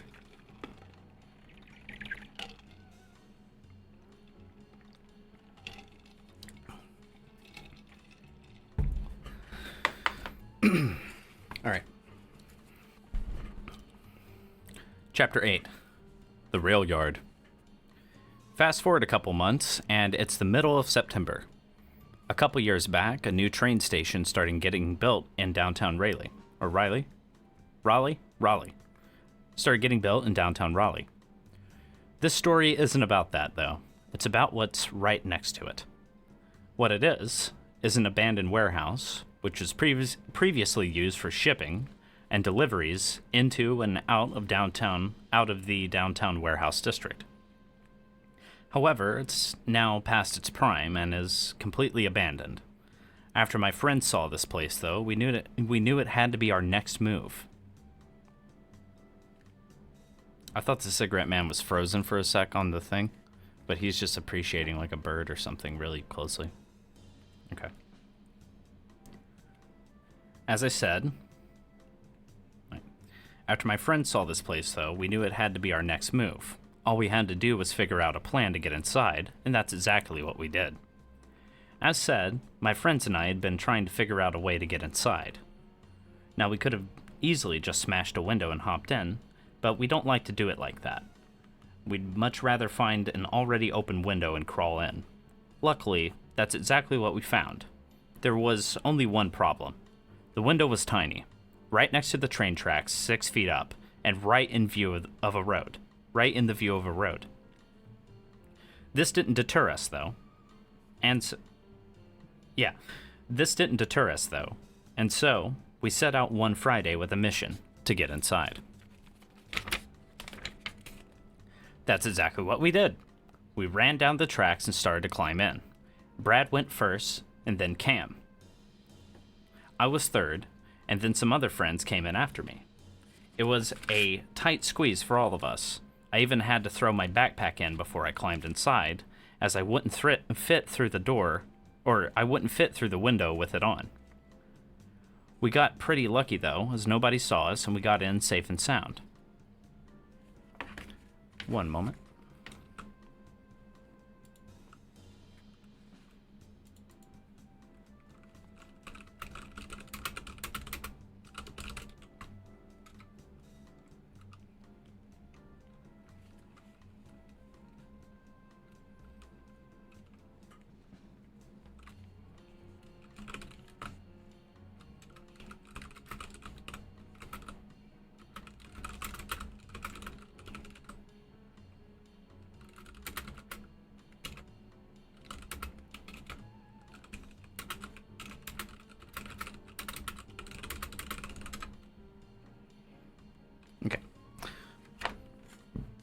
I just have to help somebody with something in about an hour.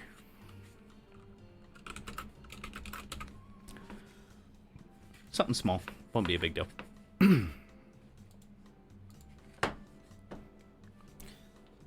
Alright. Some, text-to-speech stuff. Let's see. Okay. The first thing I saw when I climbed inside was a toilet. No, seriously, the window led right into the bathroom. It was pretty destroyed, but there wasn't too much structural damage. There was just plaster and dust everywhere. Obviously, this building was harder to get into, so there would be less people damaging it, which is nice. Makes sense to me. We quickly left the bathroom after all of us had made it inside, walked past some empty offices, and got to an absolutely massive warehouse. It was bright, as there were windows and skylights, although it was still quite spooky. We all continued on, walking into the next room, where it got even more creepy. There was a giant barn door at the end of it, leading into a hallway. There were no skylights in this area, so all the lighting was from the windows and flashlights. Scarily enough, the sun was setting soon, so we would need to rely on our flashlights anyway. Thankfully, the creepy room was empty, and there wasn't much to see. We continued on, though, into the even more creepy hallway. It led through some offices into an even spookier room with a staircase. We went up it, walked through some more empty offices, and then up another staircase. Luckily for us, the stairs led right to the roof, and that is exactly where we went. Once we got on the roof, it was amazing. A beautiful view of the skyline, which sadly was partly marred by some new construction, but it was fine other than that. We had to be careful up there, though. There were many places where the roof had collapsed, so we had to make sure to avoid them, unless falling 40 feet onto a concrete floor sounded like fun. It was a great view and lots of fun, but roofs get pretty boring pretty quick, so we headed back inside and went back down both stair sets and got back on ground level. There was only one part of the building which we had not explored yet, so we headed there. It was past the offices and right next to the warehouse from which we had come inside. I think it must have been a restaurant waiting area or something like that, as the floor was checkered tile. This part of the building was probably the most damaged, to be honest. There was mold everywhere, and the floor was rotting below my feet. It was absolutely disgusting.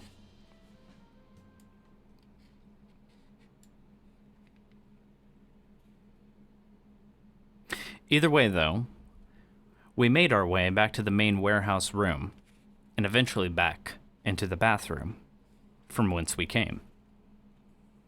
I can't remember who got out first or second, but I remember I came out third again, and it was a bitch to get out. You would be dangling your feet from the window as you were jumping. So you didn't know if it was a big drop or not. It might seem silly, but that was probably the scariest part of the whole thing, as I hate not knowing where I'm going to land. Either way, though, it was certainly a very fun building, and I think I'm going to have to go back before it's either destroyed or restored. Good point. I guess I never thought about it like that. Yeah.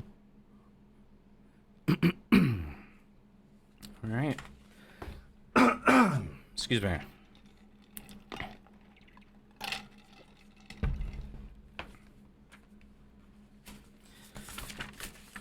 So this would be Chapter 9, RPD.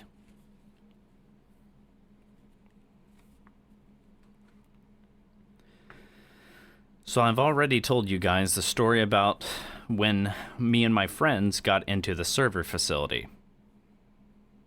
However, I have not told y'all about the time we got chased out of it by the police. So that's the time I'm going to be talking about. Ooh. Brad, Cam, I, and Chris, another friend, had been going to the server facility pretty much every day at this point, just because we like quiet places to smoke and chill. At this point, though, if I remember correctly, I was not smoking yet, but still a quiet... That worked. That worked. Yeah, you got me.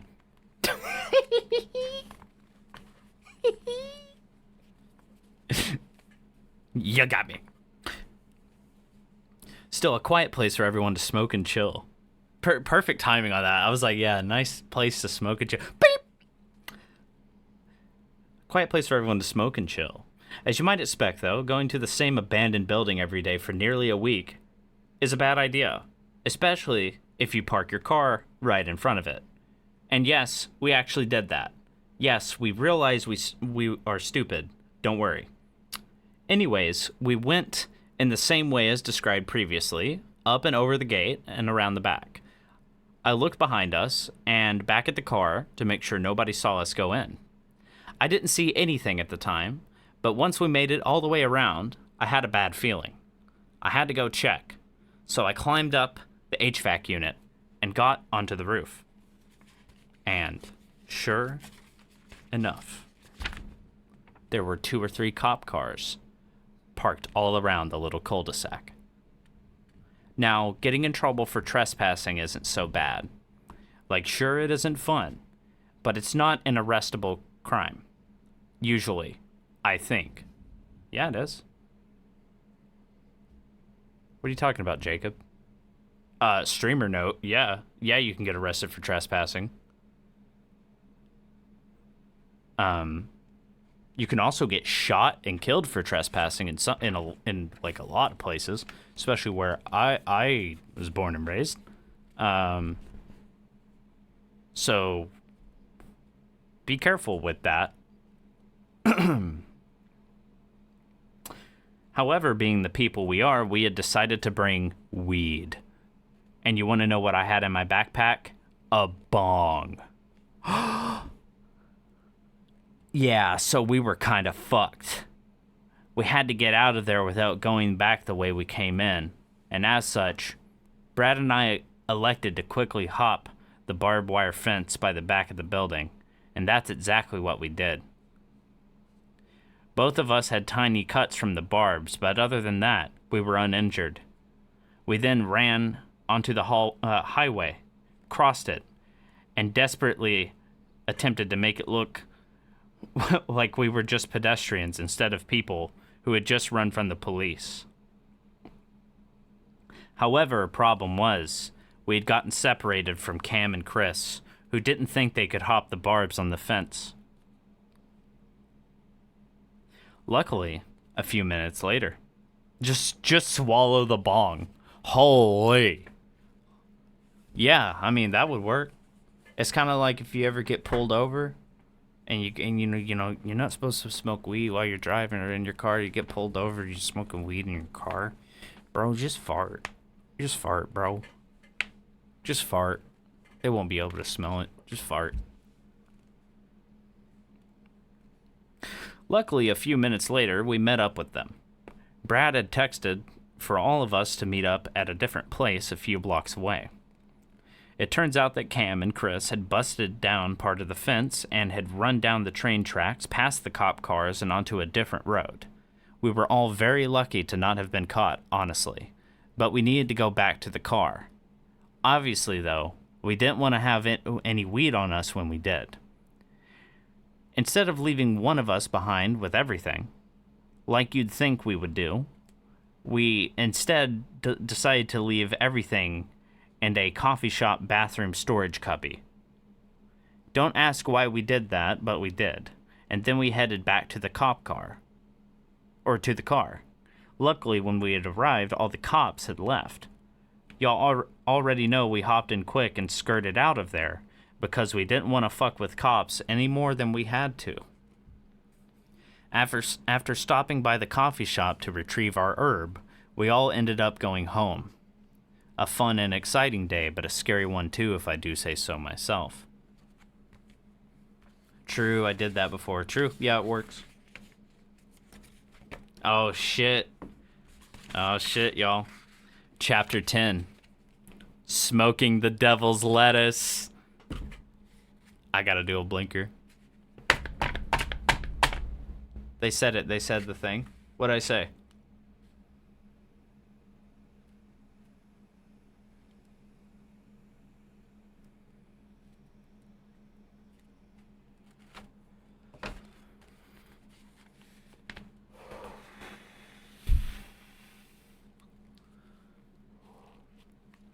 Allegations?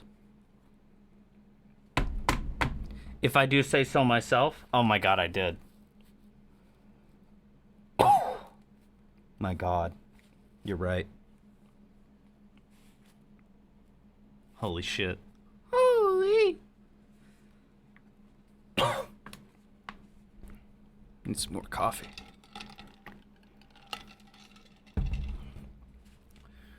Need some more. Oh.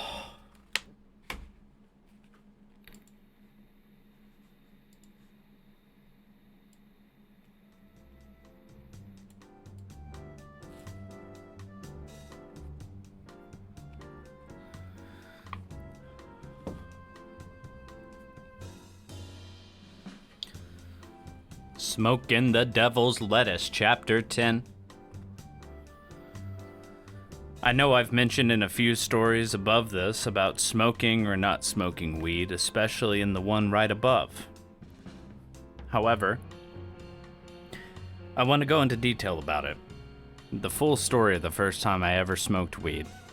It doesn't go wrong, but it's something that'll live with me forever.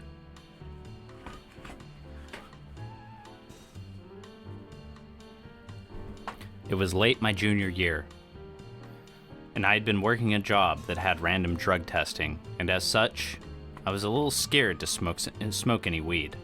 My parents would have killed me if I lost my job. Honestly though, they wouldn't have tested me as long as I didn't show up high as shit, but I didn't really think about that until a week before I decided to smoke.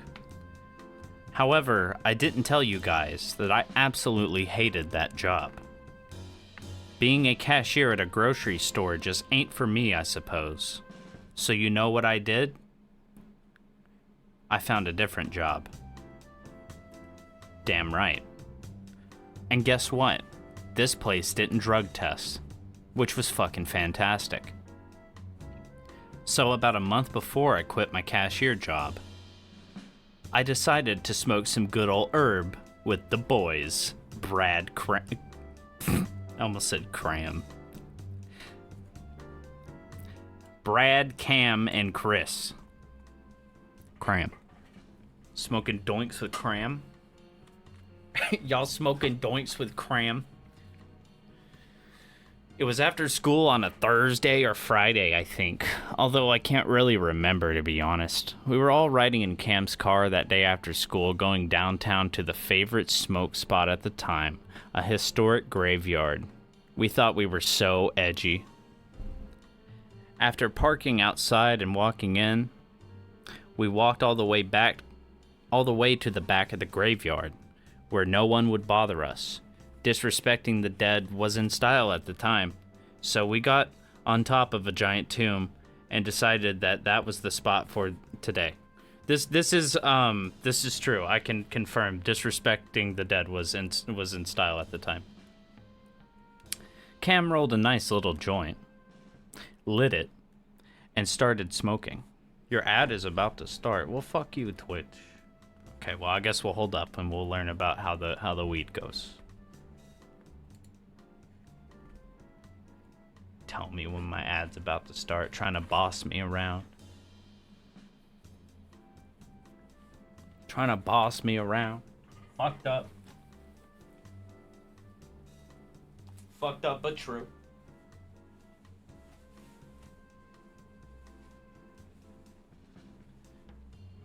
Chu was always getting bullied and bossed around. This is true. Sad, but true.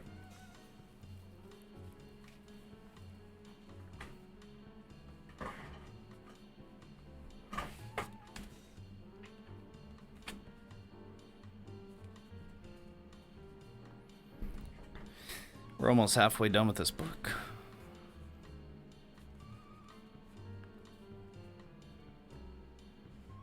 What is it playing on on this? What is this? Who are these people?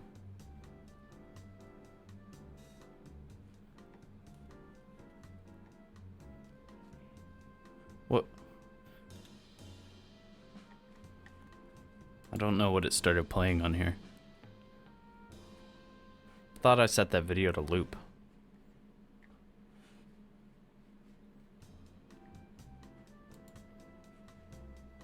Okay. Excuse me.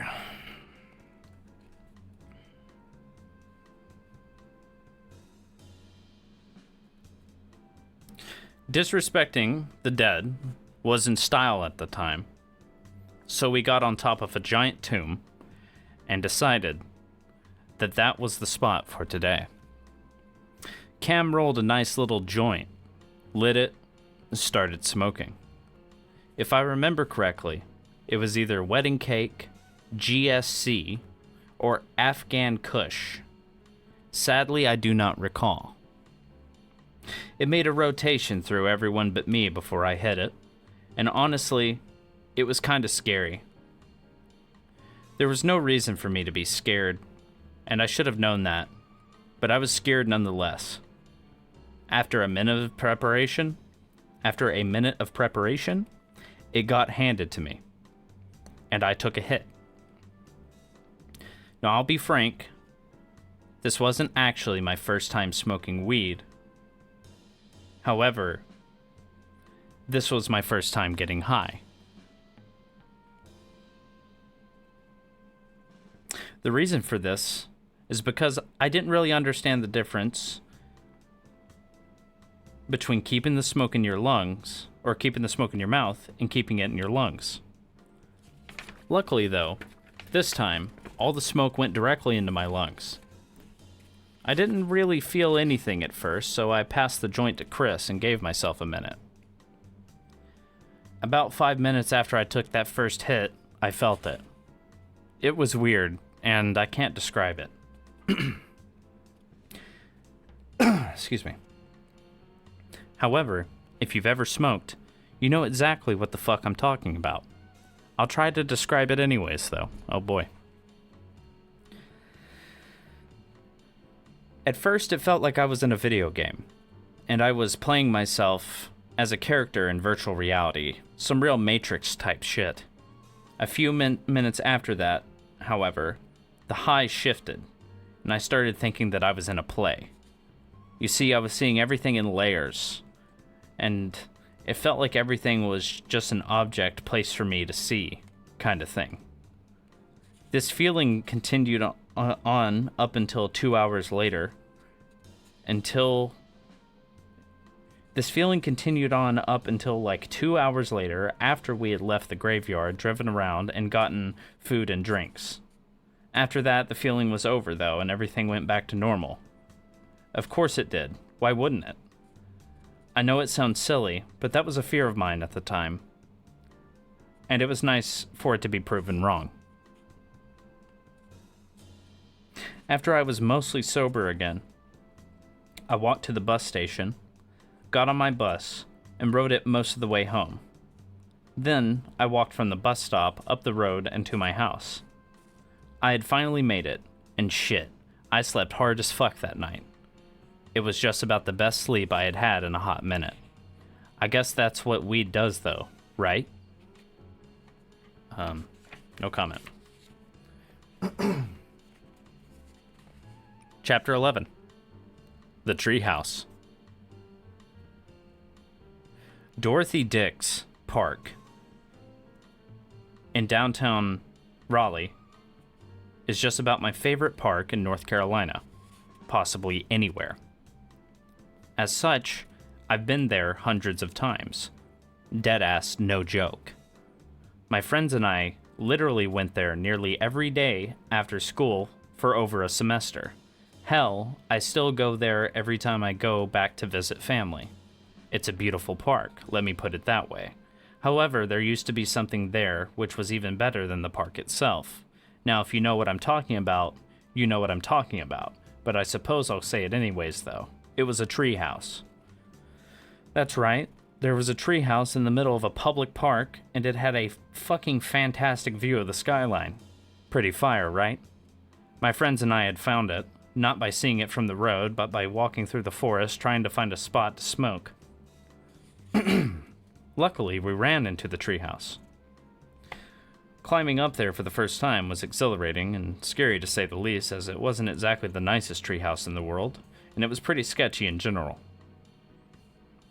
However, over the next few months, and maybe even a year, we would go up there upwards of 50 times, maybe even 100.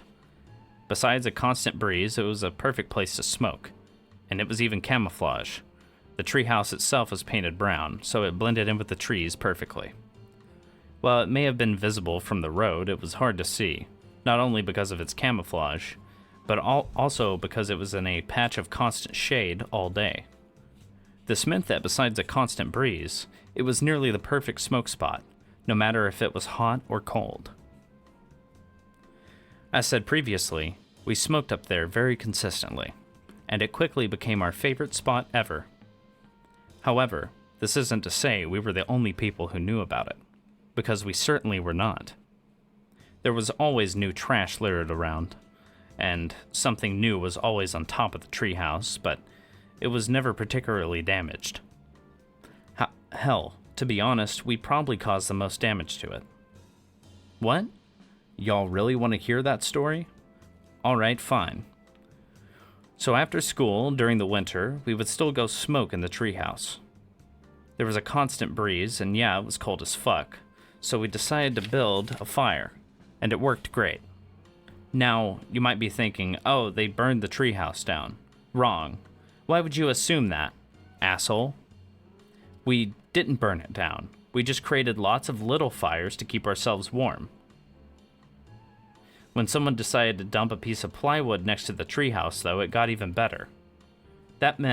This meant that we could more easily block the breeze, not only allowing us to be warmer, but also allowing us to light our herb a little bit easier. After using the treehouse for quite a bit of time, we eventually got bored, as with all smoke spots. We'd still come back at least once a week, and eventually months pass. And it was no longer cold and wintry, and it was now hot and summery. This meant that the Dorothy Dix maintenance team would be out and about and mowing the grass, which wasn't an issue until we walked up one day to smoke and realized there was no more treehouse. The maintenance team had cut down all but one of the trees which had supported it, making rebuilding impossible. It was a sad day, but thankfully, I thought to take a piece of it, and it lives on forever in my heart. It was probably one of the best smoke spots of all time. Actually, fuck that. It's definitely the best smoke spot ever.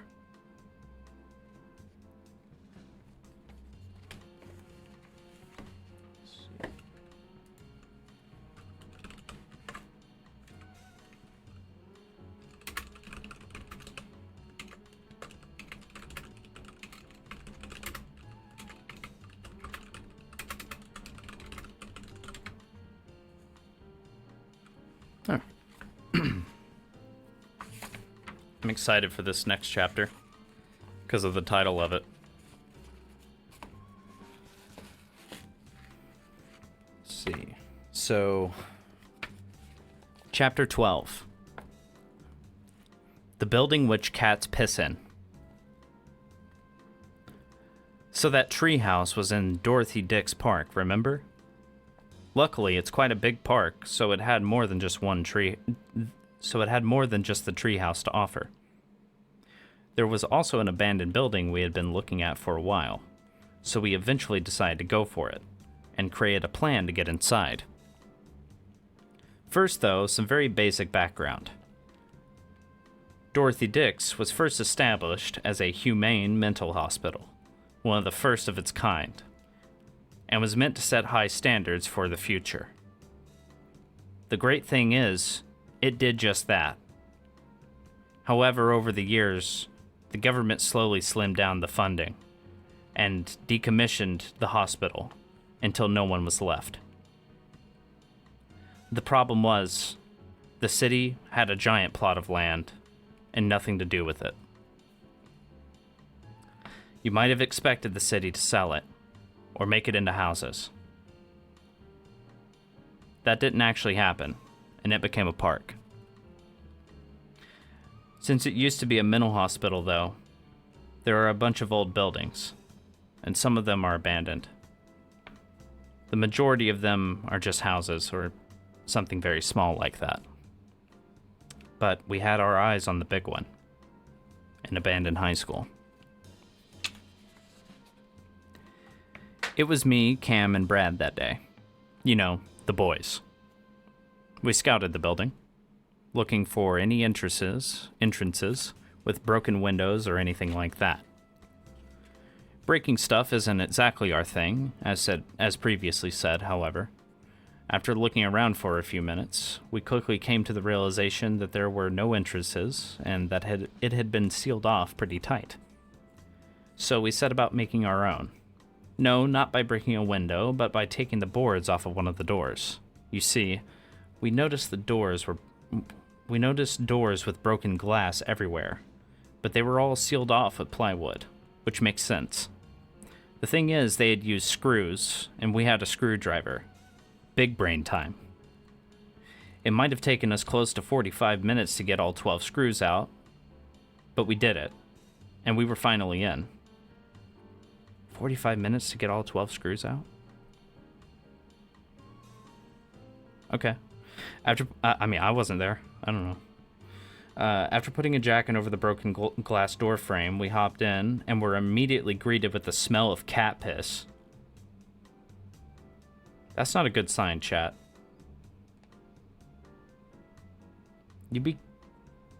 Okay, I'm just gonna keep reading. If you know why I'm like hesitant reading about cat piss smell, then you know why. And it doesn't involve cats. It involves meth. My bad. Oh, it's all good. Did you let it rip down there? That's okay. That's okay. We hopped in and were immediately greeted with the smell of cat piss. Not a fun smell, and I wish that I had brought a respirator with me. However, the smell didn't deter us. We continued on, going up a staircase from the door and into a hallway. Down the hallway were many rooms, but most of the walls had been knocked down. So they were really just one long-ass room. I couldn't hold it. X3. I couldn't hold it. I'm in the abandoned building, taking a piss. That's okay. No one here uses bathrooms. It's fine. We're all just a bunch of animals. There was insulation, mold, and water leaks everywhere. It was probably the second most disgusting abandoned building I had ever been in at that point. Continuing on, we had gone up more stairs and started looking out the windows. A cop rolled by, but luckily didn't notice that the board was gone as we had unscrewed it around the back of the building. Sadly, the whole time we were in there, it smelled like cat piss. So when we eventually went back down the stairs and through the door we opened up, we all smelled horrible for hours afterward. I'd tell you guys more about what happened in the building, but honestly, nothing interesting even happened. It was more just like a basic but fun experience with friends, which is nice to have. That is the end of the chapter. Chapter 13, Doctor's Office. Y'all want a little pamphlet on how to use a condom? You sure? It's from the 1960s. Alright then, suit yourself. Oh, but you want to know where I got it from, huh? Alright, sure then, I guess I'll tell you. So, most of the exploring I do is located in downtown Raleigh. In downtown Raleigh, as I'm sure you can assume. This place was no different. Coming up Capitol Boulevard, next to the Days Inn, there used to be a little brick building. It might have looked fine at first, but when you looked closer, all the windows and doors had been boarded off, and there was an obvious lack of maintenance. Not that it really mattered. The building itself was rather ugly and uninteresting. What was interesting, though, was inside. During my sophomore year, Cam had started distributing condom pamphlets from the 1960s, which I thought was absolutely hilarious. Yeah, a streamer note, I also find this absolutely hilarious. I didn't know that they were from this building. I just thought he found a box full of them at his house. However, when I did find out where they were from, I had to go there. Sadly, I wouldn't have an opportunity to get inside until later that same year. One moment.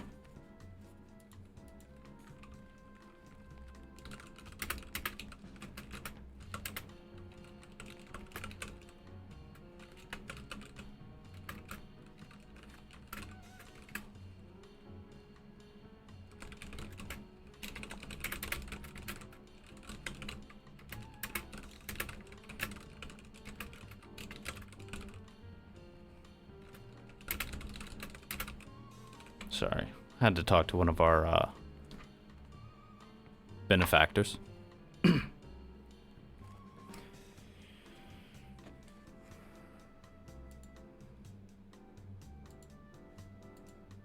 Wow, wow, wow.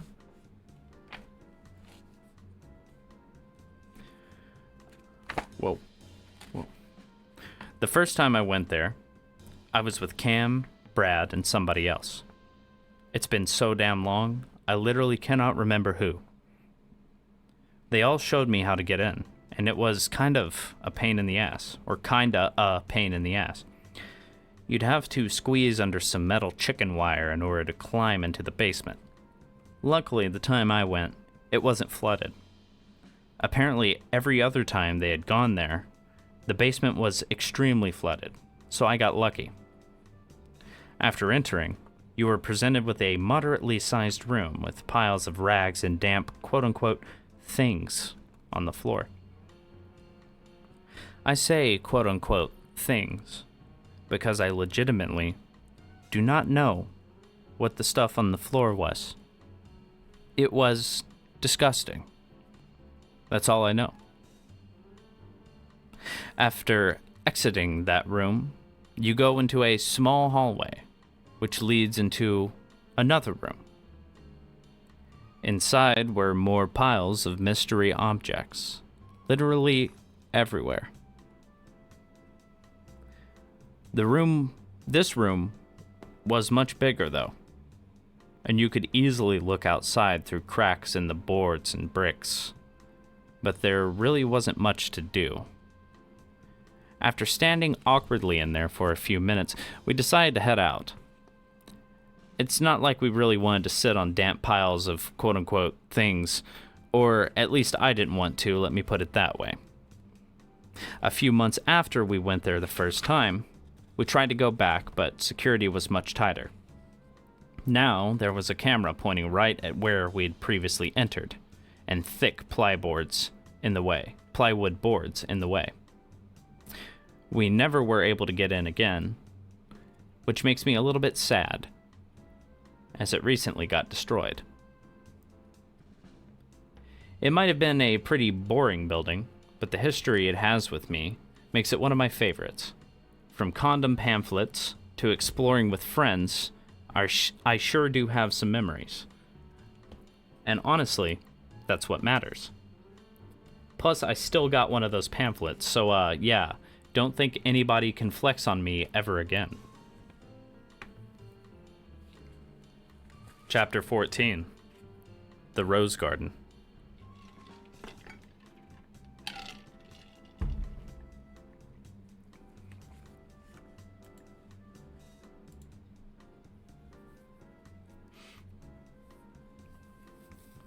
This book has 5 out of 5 stars. I just noticed that.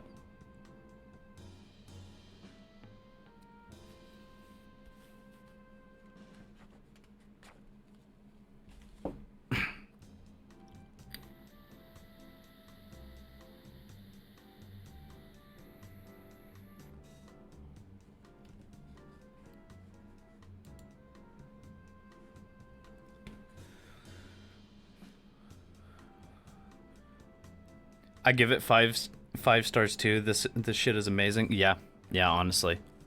I'm enjoying it.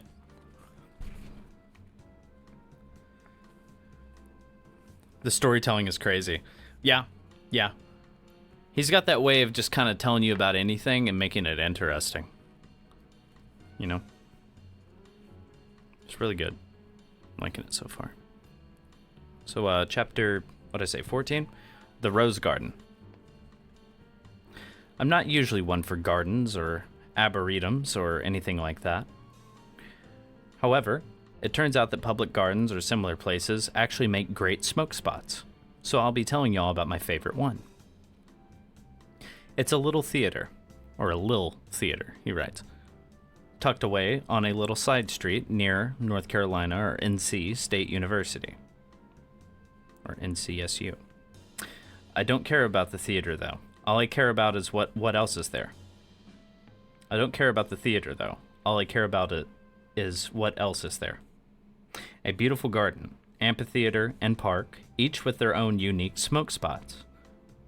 It's like a paradise, as long as nobody is there to sneak up on you while you're smoking. The garden is full of roses, and it has a little shelter, fountain, and a bunch of good smoking benches. The amphitheater is just that, an amphitheater, but you can sit and smoke there very easily, which is nice. Especially because it also has the best lighting at night. Lastly, the park. It's pretty basic, just a swing set and a slide. But there's one thing that makes it special, a bench. This bench is one of my favorite smoke spots ever. Hidden, but known by many, and lots of memories. It's basically perfect. The first time I ever went to the Rose Gardens was when I was a little kid. That's right. My parents had been taking me there for years before I even got into high school.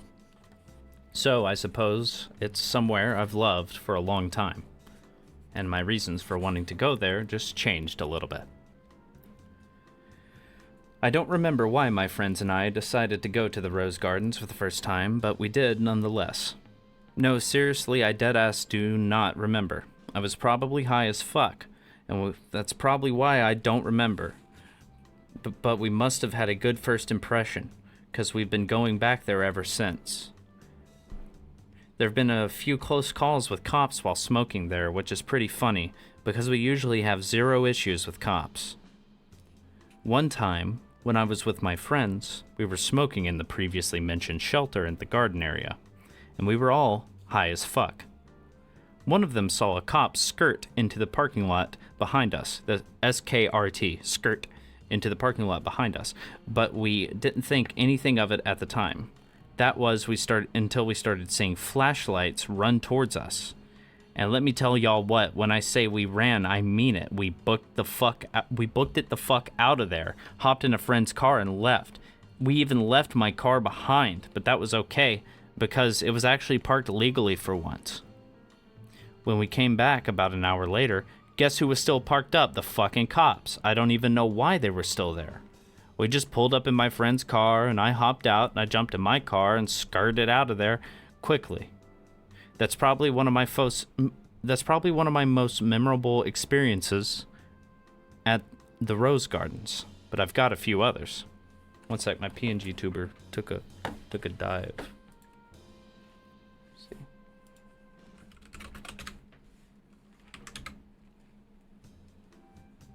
Chu takes a tumble.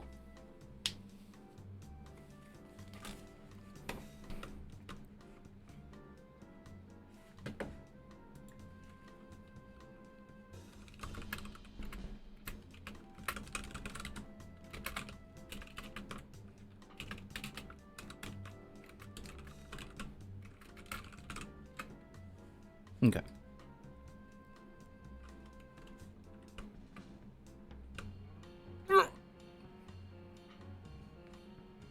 God, it hurts when my face detaches like that. The farthest back memory of hanging out at the Rose Gardens that I can remember is when I was taught to roll a joint by my friend Cam. He showed me how to do it, and honestly, I was still confused as fuck, so I started rolling them weird. roll the paper around the filter, and drop in weed like it's a cone. Weird. Like, I know, but hey, I guess it works, doesn't it? I've greened out at the Rose Gardens a grand total of 2 times. The first time was when it was a mutual friend's birthday, and we smoked 3 blunts with him in under an hour. For one, I hadn't been smoking weed for very long, and secondly, I don't think I'd ever had nicotine before that. It honestly might have been my first time. After we finished the blunts, and as I was starting to green out, I put my head down and closed my eyes. I kept them closed as we dropped off our mutual friend at his house. And they were still closed when we got back to the gardens, so I could drive home. I ended up chogging all over the sidewalk as soon as I opened my eyes, but I guess that's to be expected. I then got in my car and slept for like a solid 2 hours. Damn, that was a good sleep though.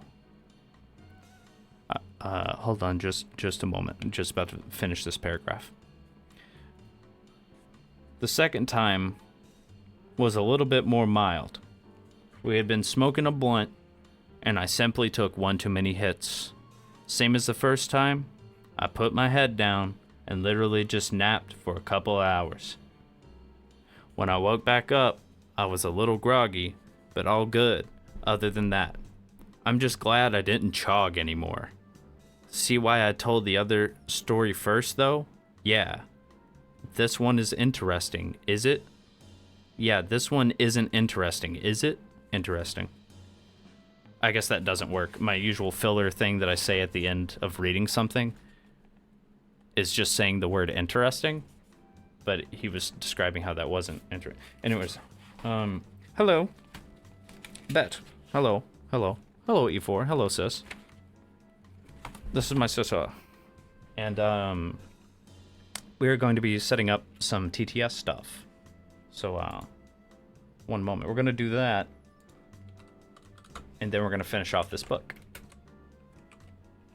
And this will give me a chance to, like, rest my, rest the old dick sucker a little bit, you know?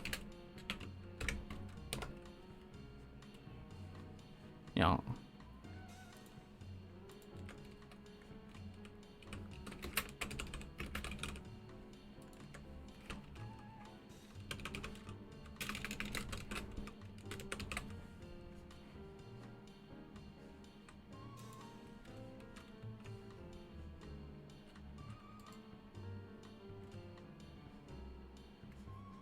Give me 30 seconds. Oh, take your time. Take your time.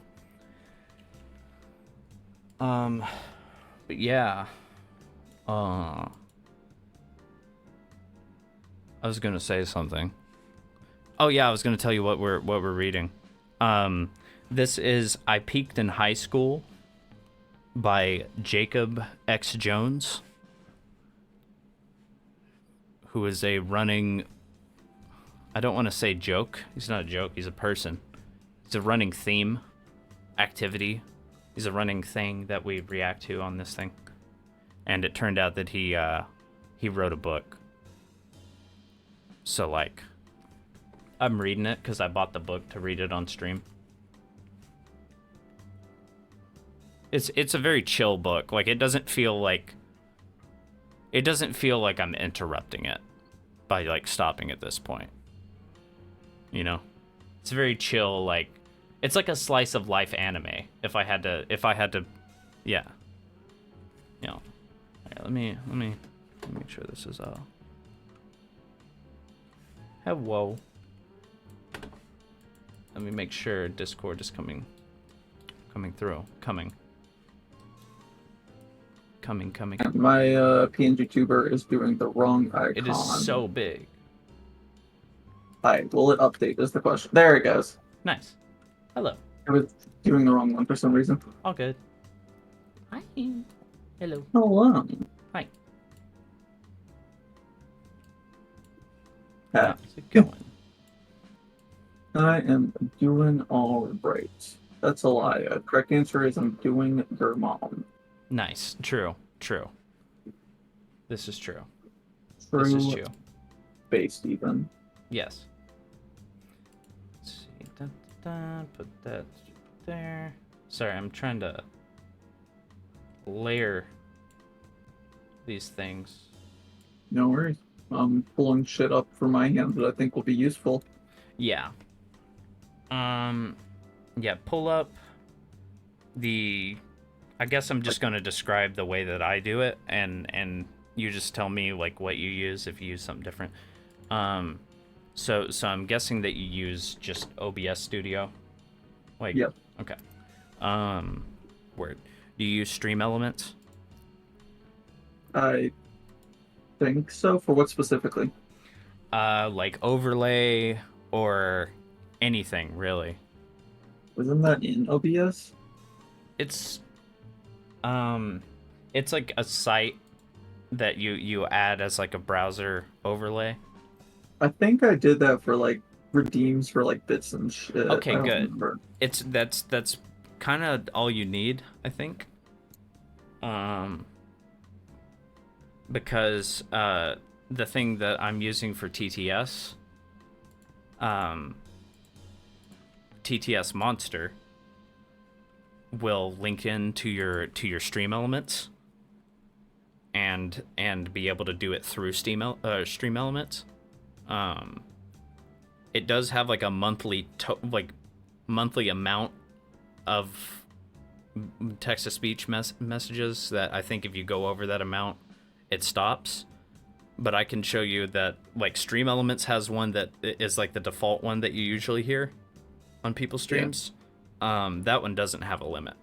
So like how I have it set up right now is basically the thing that's routing the audio through to my OBS. I think I could be wrong, but I think that's going through something that is hooked up through. Maybe not. Maybe Stream Elements doesn't need to be a part of the equation. I'm still figuring this out. Sorry, but you're fine. I'm trying to remember if I did actually use Stream Elements or not. Okay, but I think that there's something. If you go on there and see if it's like hooked up to your Twitch account, and you go into, here, I'll send you a link. This overlays page. Yeah, please you send me a link to Pornhub. Wow. Wait. Wow.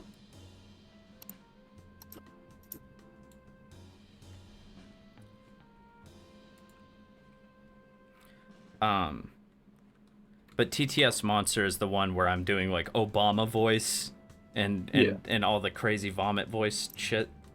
But like how I have it set up, essentially the default TTS voice from Stream Elements, like that's not the funny vomit Obama voices. That's set up as like my fallback that I can re-enable if and when TTS my monthly messages or whatever with TTS Monster gets used up, which is the AI voices. Mm-hmm. So I can fall back to Stream Elements and just use the default one whenever. But for right now, I just have that muted within Stream Elements. So I guess I recommend as default set one up in Stream Elements and we get that working, and then we move on to, if you want to try to get the funny voice one. Because that one you can do up like 500 of them for free every month, so it's not bad. Okay. I have my Stream Elements opened up. Okay. How many different voices are there? The ones in the client or in my head?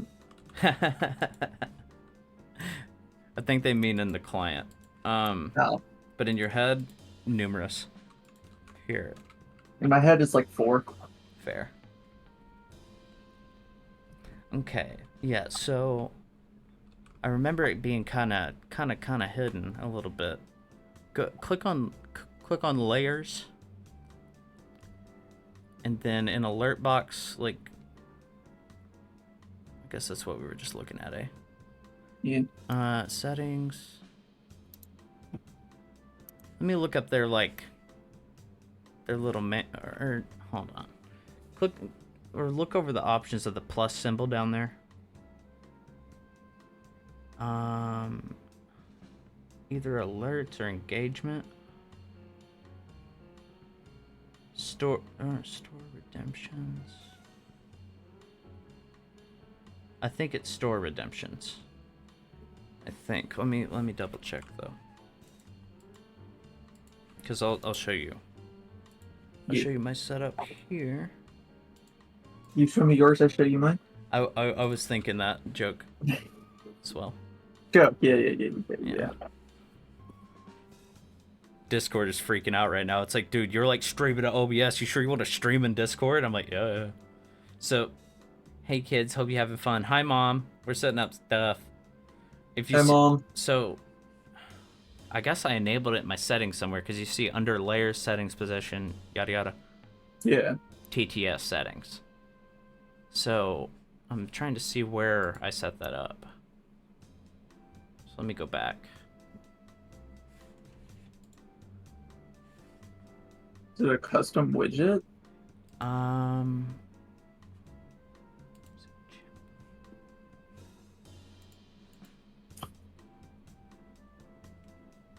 Chat command, other chest. What is it? How do I do it? I might have to modules.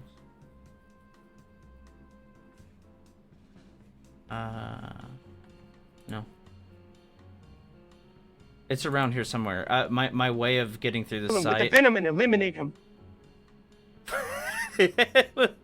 Was that Eminem in my head just now? Holy. No, it's the real Slim Shady. I'm a Eminem.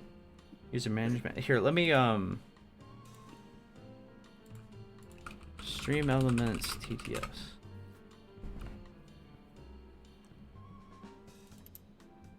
I don't know what this fucking site is. Here. Now I don't want to set up a TTS command. We're gonna be setting it up with a. They're gonna like try to act like you're gonna use the use exclamation mark TTS, and that's fine. But the way we're gonna set it up, you will do it. They will do it as actual stream redemption, like through Twitch. Yeah. So just ignore anything like that. It's okay. My smooth brain will have it fly right off. Okay. Alert box store redemptions. Okay. And to make this, let's see. Create. This is a little confusing, but this is what I followed.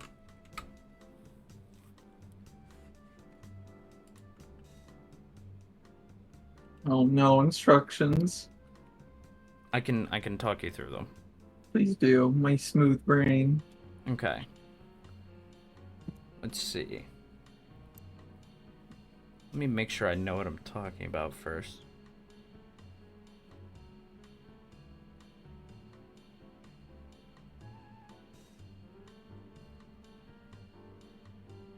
Its own overlay, and by that its own browser source.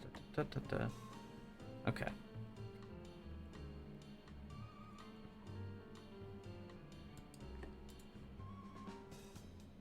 Okay, go to... My god, their website is insane. Yeah, like the first step doesn't even tell you like. I know. I'm like, hold on, let me. Oi, oi, oi. Oi, oi, oi. Bro, they burnt my sandwich. Bro, they burnt my shake. They burnt my shake. This is. I'm gonna. Would not be that funny. They burnt my shake. Chat alerts, chat fuck, chat die, chat I love you, chat. I'm just reading a lot of things that say chat right now.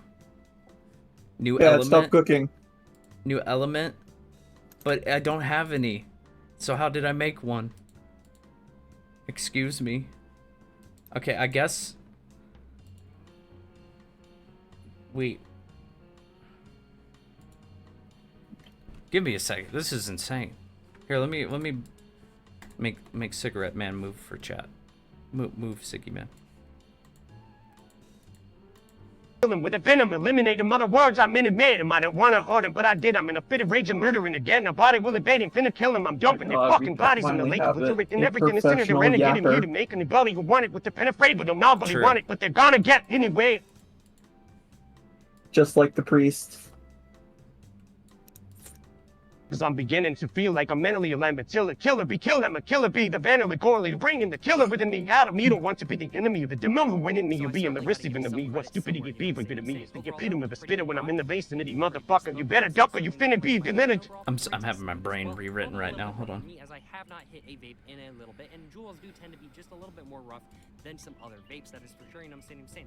But overall, though, that's pretty much a summary of my thoughts on the Mango Juul Pods. Now, what is the rating I'm thinking for the Mango Juul Pods?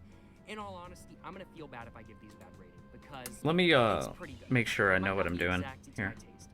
Yeah, go I for it. really liked. I enjoyed. I know a lot of people don't like the Virginia Tobacco Juul Pods, but those are my favorite Juul Pods since the mint ones have gone away and everything like that kind of thing. The Virginia Tobacco Juul Pods are indeed my favorite. I'm like Juul Pods, retracing my and I steps right now. Really like the distinct taste and everything like that kind of thing, and I think tobacco taste is pretty good overall. But Will you try retracing your steps and try retracing your paws? Yeah. what I Test.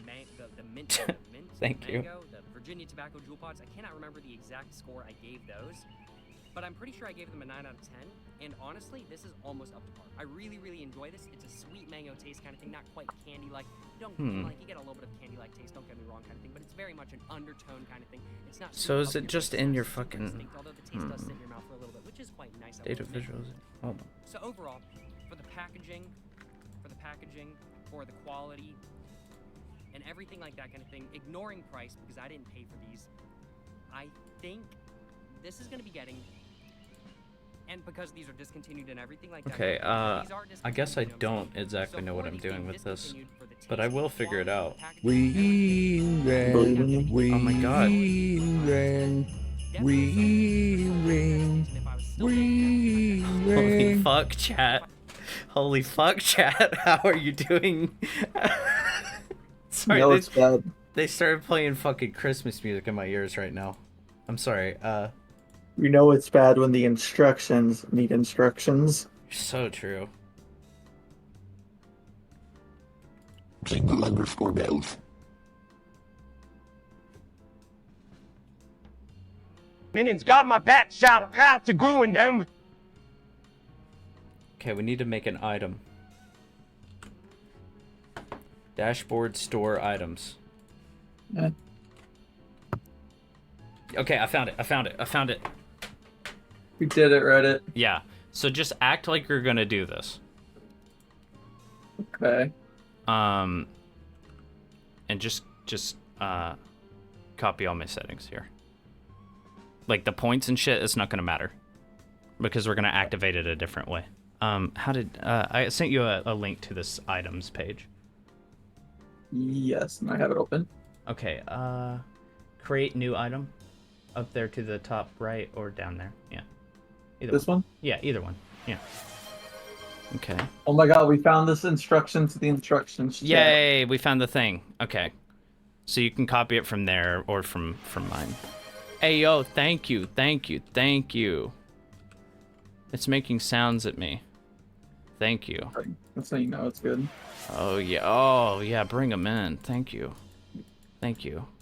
Me trying really hard to find Twitch right now. Exactly. Holy shit, it's all hydrates. Thanks. Guess yourself. I need to go use the bathroom before I do that. Would you like to be nice to my chat? No promises. Okay. I might have to stay on guard here. I won't do anything you wouldn't expect from your stepmom. Thank you. Wait, Obama's about to send a message into my brain. Hold on. Oh my god, he's got the Neuralink. Yeah. Talk slick, he a dead man. Shots from the FN sprayin'. Wait, am I supposed to have it set Nowadays they redeemable aren't give via a chat fuck. or via... They'll shoot where the kids playin'. Judge tried to give them life, so them gang signs turned to prayer hands. Yeah, redeemable via chat. Okay. And then, do I need the item command, or is that executed automatically? Just keep it. This is like to get your TTS settings to appear, I think. I don't know exactly. We're just gonna like replicate the steps I did in trying to set this up, where I then went, oh wait, this isn't exactly what I wanted, but then it had Double like the G's settings. on everything. Okay. Gucci my headband. Save. And then I go to this tab, and I refresh. Yeah. Then Yeah, let's see what it says. My fellow Americans, in honor of the anniversary of Prince's death, I present rapper Eminem. store redemption. So sorry you died, Prince. I'll never forget any of the imprints you left on my music. The moment you want it, you better never let it go. Hey, look at that. I started to lose myself. I am featured in the movie. While staring Eminem. Sorry, Eminem's talking to me. This is I'm actually like trying to help you through it. Like, this is like a hallucination simulator. TTS settings. It appears. Aha. Name redeemed item. Yeah, you can go ahead and get rid of the graphic and clear the sound. You can go ahead and clear that out. Yeah. Yeah, you can change all that later. Nothing's gonna pop up other than the text, I guess.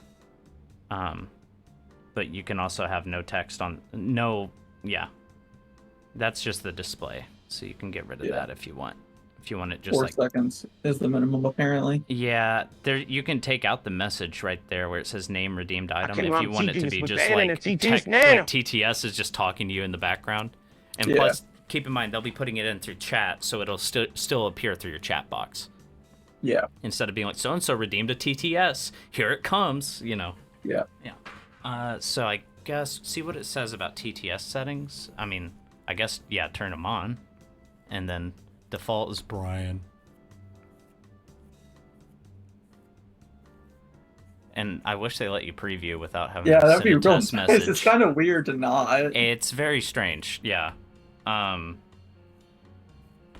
again, just pick one, change it later.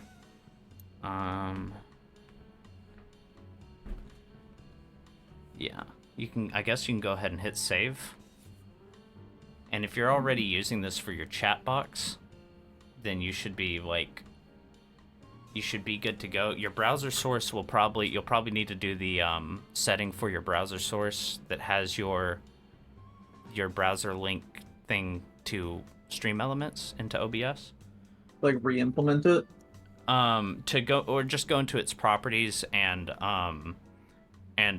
click and control audio with OBS so it has its own sound source that you can turn up and down instead of having to open up Stream Elements. Okay, run that last part by me again. So do you currently use Stream Elements for your chat box to appear on your stream? I don't have my chat box appear on my stream. Okay. Do you have any browser source from where? From Stream Elements to your OBS? No. Unless I have the bits and donation alert. Okay, good. And those are coming through Stream Elements, not just like Twitch, but Stream Elements. Yes. Correct. Okay, good. Those I think will go ahead and output the audio from this text to speech thing. Just make sure to tick Control Audio via OBS. Got it. That's not necessary for you to hear it. That's necessary for you to be able to control it on the OBS side. Yeah. Because, I mean, it's just going to be audio coming through, so you don't really have to worry about if it's on the screen in the right place. So it should just work through those same redemption ones. And Do I then need to make a point redeem for it? Yeah, there's going to be a way where I forget exactly how it does this in this tutorial, but it's here, I see it here. Okay, create a command with the Okay, I see. Hold on one sec.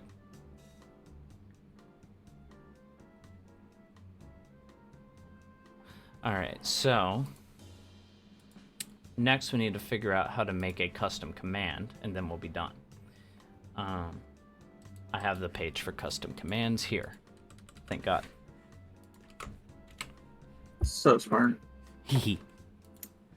Alright. Create it. Okay. I pulled up the thing and it just pulled up the default website. It does, doesn't it? Yeah. Okay. Yeah. Oh, that link is broken. Let me try to find it on my end. I guess it says it in the link there, bot commands, custom commands. So fuck do I gotta find that? Here, do you still see my screen? Yes. Okay. You see here where it says chat commands under chat box? 1 second. Or chat bot. I'm moving you to my other monitor. One second. All good. All good. Take your time. It's no rush. My small brain is trying to play catch up. Okay.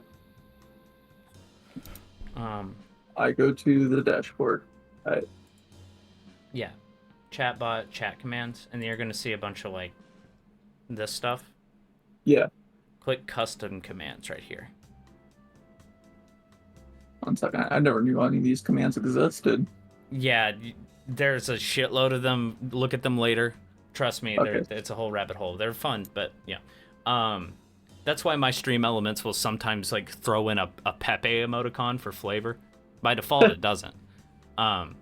Anyways, chatbot, chat commands, then custom commands. Yeah. Add new command. Got it. Now, create a command with a name that matches the item. So, in the example above, the item name is TTS. The command would be TTS as well. So, like here, that last name is called TTS. This can be lowercase. And that's fine as long as Is it case specific? It's not. Okay, thank God. Yeah. So just TTS lowercase. Now the response field. Here, let me make sure. Response type. Yeah.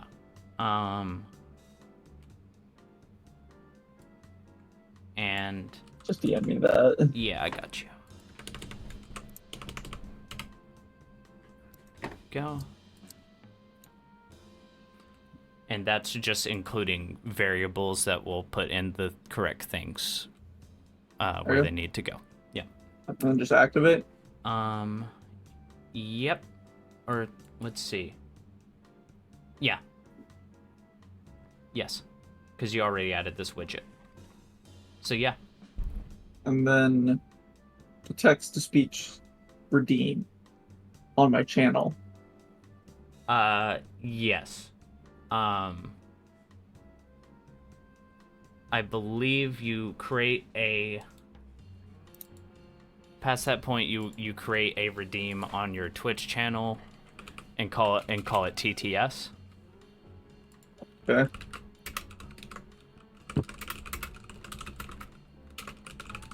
And then I'm like still retracing my steps, so don't expect it to work right off the bat after this. I mean, I can't really even test this. I'm not going live. Okay, fair. I went live tomorrow. Got you. With a special guest that I'm holding hostage. Woo! Hell yeah. Wonder if it'll be me. Find out. Find out tomorrow. Let me catch up on my chat here. What y'all talking about?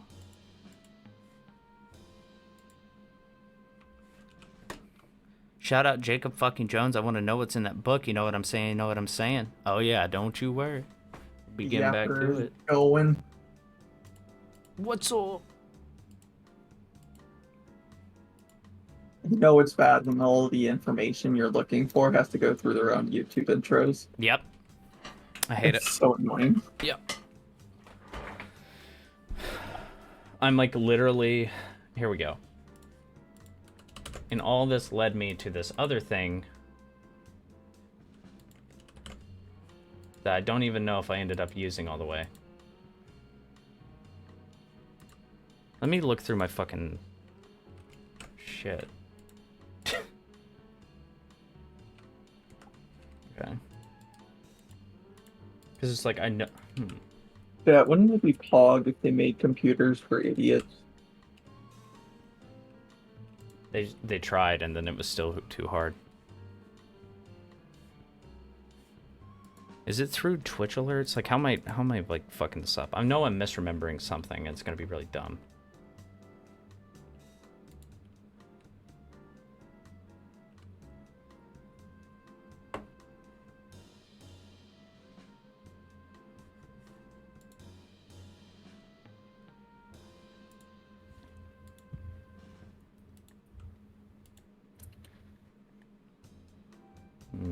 Okay.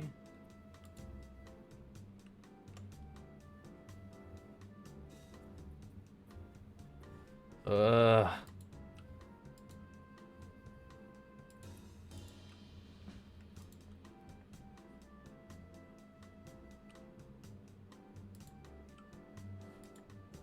I'm having to have this guy explain these things to me. Not sponsored. No. This ain't even on my screen. Don't worry. Yeah, no. I don't use this bot. Oh my god, this dude uses fucking Streamlab. Some people. Is this what I fucking use? Is this what I use? I have this like fucking turned off.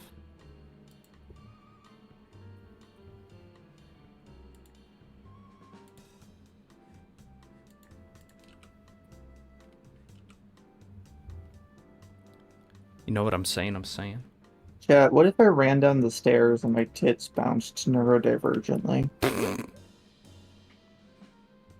See, this is all I have set up, and it's not even fucking linked to anything. It's just like something's looking for it. And I'm like, what do I have that's looking for it?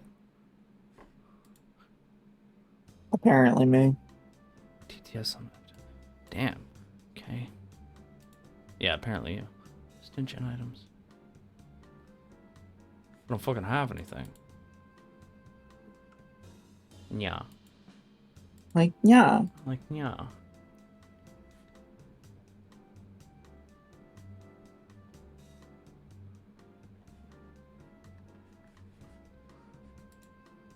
I'm fucking losing it right now.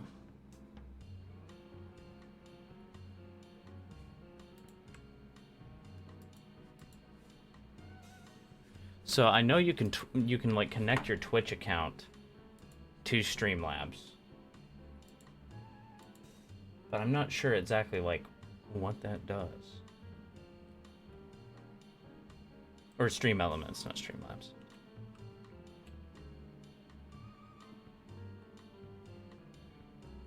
Because I know that for my actual text-to-speech, when it's not like the monster one, it is coming through a Stream Elements thing.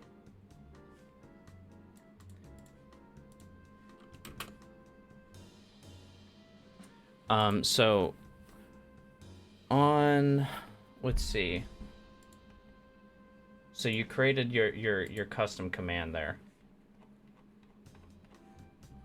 That's done. Huh.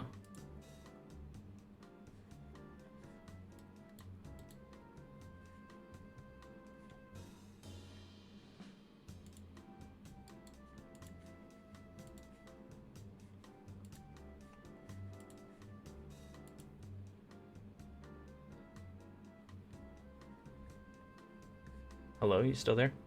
Yeah. Hi. I was disassociating you were. Okay, let's see.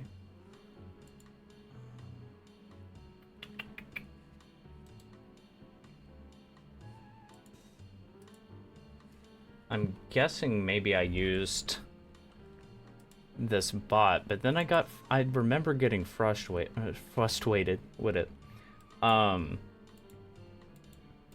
Yeah. Okay. Just like me, for real, for real. Mm-hmm. Let's see. Okay. Go to this thing, connect it with your Stream Elements, and then create a channel reward thing on your Twitch. Just called TTS. And this thing will hook into it. My brain. You want to do this some other time? I think I can get through this. Okay. Okay, I opened the app. What am I doing again?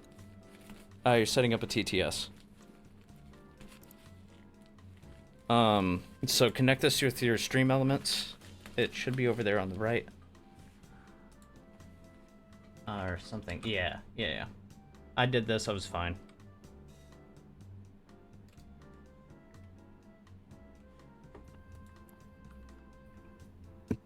This will require another browser source to be added.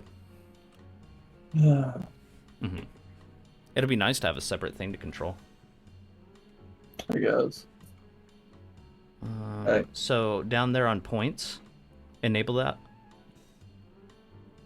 Okay, and change the TTS monster TTS to just be TTS right there. And that's going to be the name. It's not going to be a command. I think I'm scrapping that idea. We're just going with this one. So you might want to capitalize this one because since it'll be like a channel point redemption. And I guess keep all the There you go. Thank you. Thank you. Thank you so much. Thank you for following JCock14. JCock. Thank you. Thank you very much. Okay. So, that thing's connected. Go back to the TTS monster thing, please. Thank you. And okay, yeah. The overlay URL thing. Let me make sure. Let me look at mine. Yeah, that is a separate overlay. So yeah, that big long hidden string right there. The overlay plug it in as a browser source. Yeah, put it in as a browser source and do the control audio thingy. No. Okay. Mm-hmm. Forsten, blow my Forsten up like a balloon. I love your channel. I hate how OBS tells you the exact pixels in each direction, but there isn't an option to just straight up lock it to an even number. You have to drag it until you get it. It makes me uncomfortable as well. I feel you. I fucking just sit here just to get it. I'm like, finally. Yeah. Snap. Okay. So down where it says enabled voices, hit select all. I mean, I guess you do what you want there on enabled voices, but I just enabled all of them. Select all. Yeah, and then save. And then you can choose if you want to have the ability for them to use sound effects as well below that.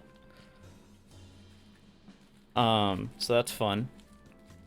And let's see, it says you got to refresh the overlay in OBS to make it How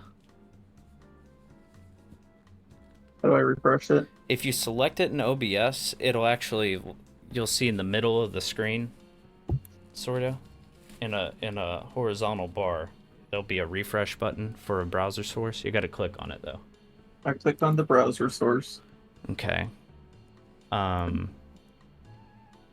I can't. It doesn't show me your OBS through a stream for security reasons. So you just got to kind of find it. Oh, now I can see it. Okay, never mind. Yeah, near the center of the screen, just that refresh button. It's above the audio mixer. Where your audio mixer is, the audio bars. Oh. Center of the screen, refresh. Okay. There you go. Alright, we're good. I think so. And and then after that, you should be able to I think you can start testing it at that point, even if you're offline. But you do have to go into your audio settings for that particular audio source and set your monitoring to monitor and output. Properties, and you said run that last part by me again? You're all good. Audio monitoring to monitor and output. Audio monitoring? Where are you seeing that? And the audio properties. Here, do you see my screen? So, like, see these three dots on one of these browser, any one of these audio sources? Advanced audio properties. Yeah. And then it brings this up. Mm-hmm. So on the one that's from TTS Monster, it's recommended to do monitor and output while you're testing it, and then you can kind of customize that later. This is monitor means you'll hear it coming through OBS whenever someone does TTS. And output means the audience will hear it as well. Okay. So should I shut this one as well? Am I sharing my screen properly? I can't see it now. Okay, let me make sure I'm streaming the right thing. Okay. Now keep in mind, if you have it stream your desktop audio, this will cause a doubling effect, because you'll be hearing it on your end, not feedback, but it'll double. You know what I mean? This one as well? Yes. Yes. Because, like, keep in mind, in my OBS, I have, like, 4 different TTSs, and I'm sitting here trying to figure out which one I actually use. And how the fuck I even got it to work, because it was just some, like, crazy ramshackle shit that I did, you know, like, on the spot. Okay. So I close this and I'm done? Yeah, you should be done there. And then you should be able to test it. My brain hurts. I want to go lay down. Okay, you can test it later. If it doesn't work tomorrow, it doesn't work tomorrow. Fair enough. Okay, well, yeah, we'll try it some more and get it working. Okay? All right. Thank you for having me on your stream to help me figure this out. Of course, of course. It's obviously still a learning experience for me too, because my brain is also pretty throbbing after that, and not in a good way. I know, right? I want to lay down and have a cold shower. Yeah, I believe you. I believe you. It's not yeah, it's about like pulling teeth, as my dad would say. Yeah, if you need me, I'll be crying into my pillow. Have a good night. Don't cry. No. I cry easily. I take hormones. You want me to not? Okay. Okay. I'll be better after. Don't you worry. Okay. Be See ya. okay. Catch you later. Bye-bye. All right, chat.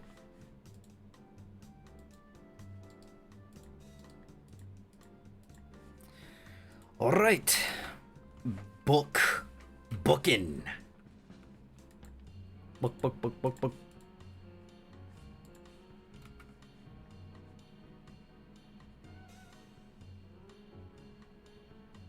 Might not be exactly to my preference and everything like that kind of thing. It's still pretty good nonetheless, and as such, I think it's gonna get, well, I think 8.5 out of 10 is definitely a pretty good rating, you know what I'm saying? So, an 8.5 out of 10 for the Mango Jewel Pod, certainly deserved in my personal opinion, and certainly no complaints on my behalf. I am so glad to have been able to try a Mango Jewel Pod for the first time, and overall, it's just been such a pleasure giving you guys this review of, well, the Mango Jewel Pods, you know what I'm saying? Certainly no complaints on my behalf. Just setting up some stuff, y'all. One moment. But overall, I think that's pretty much all I had to say. So as said, the Mango Jewel Pods, solid 8.5. Foreskin, blow up my foreskin like a balloon. I love your channel. Thank you very much. Blow my foreskin up like a balloon. In the United States for about Blow it up. years now, you know what I'm saying?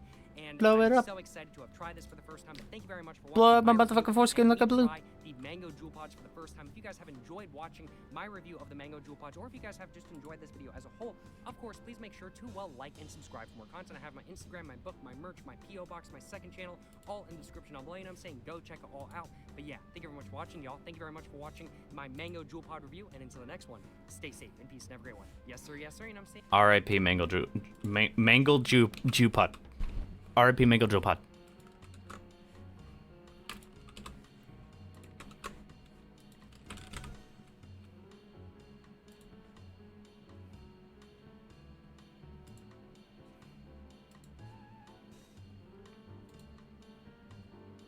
All right.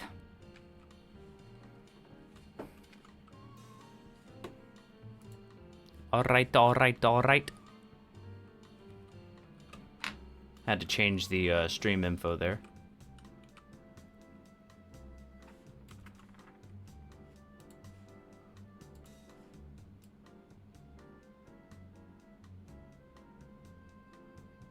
Beautiful. Now I am gonna go take a piss. Okay. So I'll be right back. Okay. So I'll be back in a little bit. I'll be right back. Right now. I'll be right back.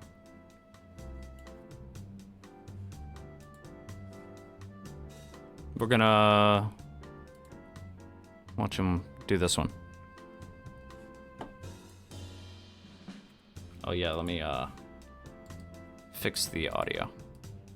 unboxing and reviewing the Mango Jewel Pods, which I'm just so excited to try for the first time and to give you guys a review of. Sadly, I've never had the opportunity to Be try right back. a Mango Jewel Pod before, so as such, I'm just so excited to try a Mango Jewel Pod for the first time today and to give you guys a review of, well, the Mango Jewel Pods, you know what I'm saying, which have been discontinued in the United States for about 4 years now, which is just so long, you know what I'm saying. Sadly, they were cut out of the US market, as I'm sure a lot of you guys know, about 4 or 5 years ago, and sadly, before that, I never had any opportunities to try the Mango Jewel Pods, and it really was a shame, you know what I'm saying, it really was a shame. And I've always wanted to try the Mango Jewel Pods, and now, today, I'm so glad to have the opportunity to try the Mango Jewel Pods for the first time, you know what I'm saying, But before I go ahead and move on with the video and everything like that, you know what I'm saying, I want to go ahead and thank an anonymous subscriber, an anonymous viewer, for, well, sending over these Mango Jewel Pods from Russia, Now I'll you know be what I'm right back. I really do There we go. appreciate it, and yeah, thank you very much for sending over some Mango Jewel Pods, you know what I'm saying. I am so excited to try this. I gotta go take a and, I know you piss. didn't leave a name or anything like that kind of thing, but shout out to the anonymous viewer who, well, sent me the Mango Jewel Pods, you know what I'm saying. I do quite appreciate it. But moving on from that to my expectations for, well, the Mango Jewel Pods, what am I expecting from, well, the Mango Jewel Pods, you know what I'm saying. Overall, I'm expecting a Jewel Pod, but mango. I'm definitely expecting it to be a more distinct flavor than, like, let's say the menthol Jewel Pods or something like that kind of thing. I'm expecting to be on the level of the Virginia Tobacco Jewel Pods, that is for sure. Those are definitely a much more distinct flavor in my personal opinion, and that's pretty much what I'm expecting from the Mango Jewel Pods as well. And the taste I'm pretty much expecting is going to be a very candy-like sort of mango taste, you know what I'm saying. I'm definitely not really expecting much smoke off of these, as Jewels typically do not really have the biggest body in the world, and I'm expecting these to be pretty smooth as well, you know what I'm saying. Definitely not expecting these to be particularly rough or anything like that, you know what I'm saying. I'm basically just expecting a Jewel Pod, but mango flavored, you know what I'm saying. But now that I've gone ahead and covered my expectations for, well, the Mango Jewel Pods, I do think without further ado, it is now time for me to go ahead and start covering the packaging of, well, the Mango Jewel Pods, you know what I'm saying. After that, I'm going to go ahead and get the pack all opened up, go ahead and get the one Jewel Pod that's in here out, go ahead and let you guys know how it looks, how it feels, what the quality of it is like, you know what I'm saying. And then after that, and I've got some bug like trying to crawl on my ear or something, I cannot believe this, you know what I'm saying. And then after that, I'm going to go ahead and get, well, the Mango Jewel Pod all in my Jewel, and go ahead and start taking a couple puffs and go ahead and let you guys know, well, how Mango Jewel Pods actually are, you know what I'm saying. And I've just got bugs coming at me. I cannot believe this. They are really just coming at me right now. This is not cool, you know what I'm saying? Not cool at all. I'm just out here trying to record a Mango Jewel Pod review, and the bugs will not stop harassing me, you know what I'm saying? The bugs will not stop harassing me, although I do suppose that is kind of what bugs do, you know what I'm saying? But, as said, first off, I gotta go ahead and, well, start covering the packaging, which I will admit pretty much just looks exactly like most other Jewel packaging, you know what I'm saying? We could just see right up here, it just says Jewel in the normal Jewel font and everything like that, you know what I'm saying? Then under the Jewel right there, we can just see it just says Mango in a very, very nice orange color right there, you know what I'm saying? Very, very nice font as well, you know what I'm saying? And then in gray/black, definitely just black right there, you know what I'm saying? It just says 4 Jewel Pods, as this is indeed a 4 Jewel Pod pack, you know what I'm saying? And these bugs, they're really coming for me, you know what I'm saying? They're really coming for me. And then we could just see right here, it just says 5% nicotine strength in a very, very nice white font on this little orange label right here. But under all of this right here, we could, of course, just see 1, 2, 3, 4 Jewel Pods, of course, signifying that this is indeed the 4-pack of Jewel Pods, which is something I really like about Jewel packaging. That's probably one of my favorite things about Jewel packaging, in all honesty, kind of thing, that they actually do put 4 Jewel Pods on the 4-pack, and they put 2 Jewel Pods on the 2-pack and everything like that kind of thing, because it just makes it so easy to discern which one you're buying and everything like that kind of thing. Nobody wants to read a tiny little font right here kind of thing saying whether it's 4 or 2 or something like that kind of thing. It's just so easy to mess up. Whereas if you just have this kind of thing, if somebody's grabbing them from behind the counter, it's super easy to tell, okay, is this a 2-pack, is this a 4-pack? You don't have to look down, read really small font or anything like that kind of thing. And honestly, I think that's a great bit of graphic design that I really do appreciate. And also something else about the orange as well. I think the orange looks so good on this packaging. It's a very minimalist style packaging and everything like that kind of thing, but the orange really makes it pop when you're looking at it from far away, which is something I really do like. So certainly no complaints on my behalf, that is for sure, you know what I'm saying? When you're looking at it from far away, the orange just makes it pop so easily, and you can just tell this is a Mango Jewel Pod kind of thing. You can just tell. It's so easy to tell that it's Mango Jewel Pods. A lot easier than something like, let's say, the Virginia Tobacco and stuff like that kind of thing. Not really like the menthol Jewel Pods or something like that. Those are pretty distinct. Those are like a teal green color and everything like that kind of thing. So those are pretty distinct. But the Virginia Tobacco Jewel Pods, they're brown on black kind of thing. This is orange on black. So it's definitely a lot easier to tell than the Virginia Tobacco Jewel Pods, which definitely was one of my main complaints about that packaging. I definitely felt like the brown and the black just definitely matched just a little little bit too well kind of thing, making it where it was a little bit hard to spot just what it was on the shelf and everything like that kind of thing. But this is just super distinct. You can just see the jewel right there at the top really, really easily kind of thing because it's so big. You can just see that this is a 4-pack and it's orange, so you already know it's a mango. They don't even need to put that on text or anything like that kind of thing. Overall, I love Juul packaging. That I might not be the biggest fan of Juul as a company and everything like that kind of thing. I'll leave my opinion for another video at the moment. You know what I'm saying? I could probably go on for a little bit about my opinion on Juul as a company, but I really like their graphic design. I really like their packaging, and that I will certainly give them credit for. I think it's super great packaging. I think it's really nice. I think it's a really nice minimalist look, and I definitely think Juul set the standard for like minimalist packaging with vape products and everything like that kind of thing before anybody else did. That's my personal opinion, you know what I'm saying? So certainly no complaints on my behalf. I feel like I got a bug in my ear or something like that, you know what I'm saying? My ears be itching. It's probably just the placebo effect though, that is for sure, you know what I'm saying? But as said though, I really do like the Juul packaging. It's a super great minimalist look that is distinct even from far away.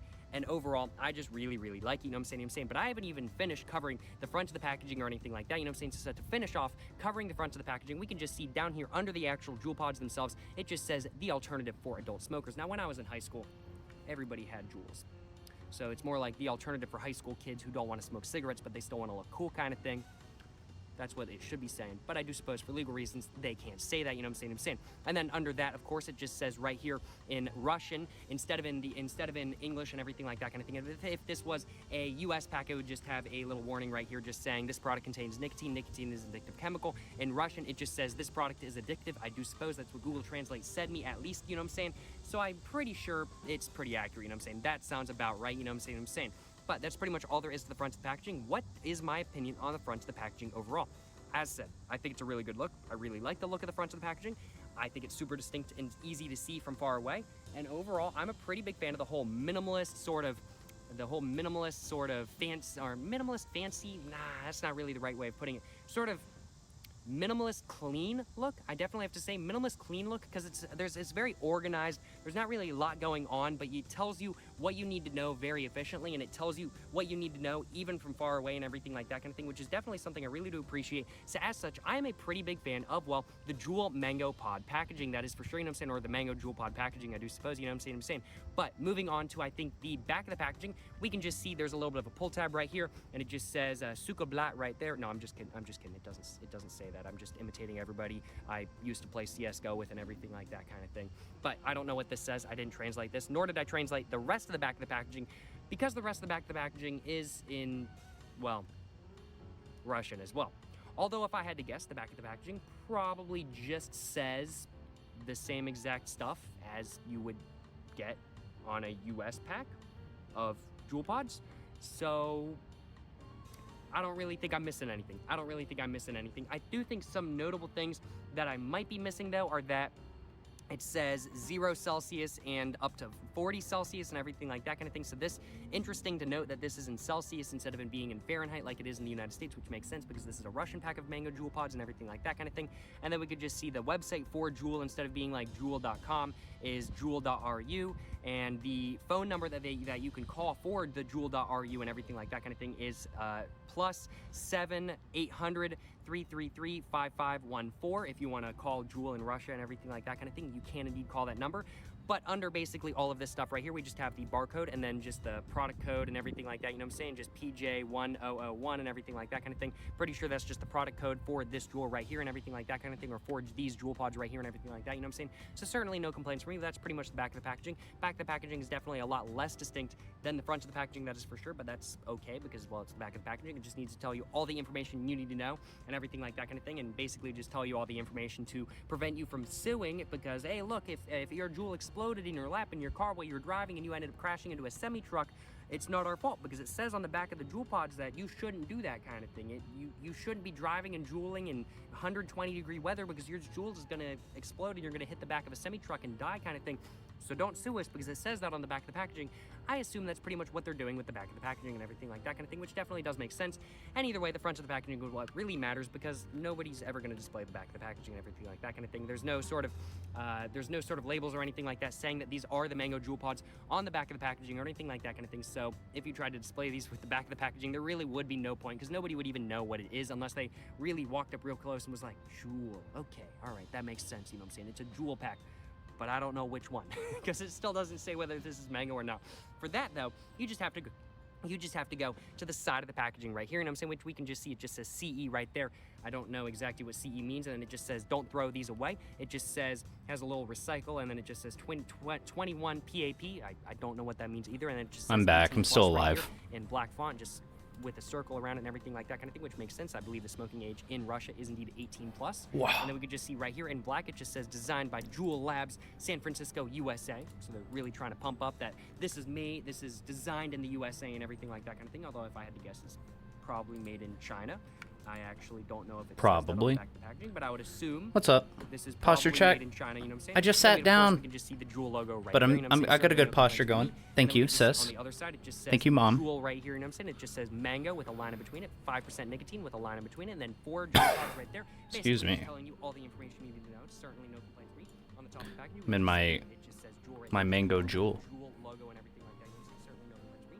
And then on the I'm gonna be bottom, you can see that it doesn't sending out a couple of links, and then we're gonna get back to reading the book. Tracking code and everything like that with the barcode right here, which I assume is for product tracking as well. And then we can just see a little bit of a factory right here, and what I'm pretty sure is the made date or the production date and everything like that kind of thing. So I'm pretty sure this was made in 06/2020, which would mean this is about 2 years old at this point. So this is the Juul pod in this pack right here from Russia.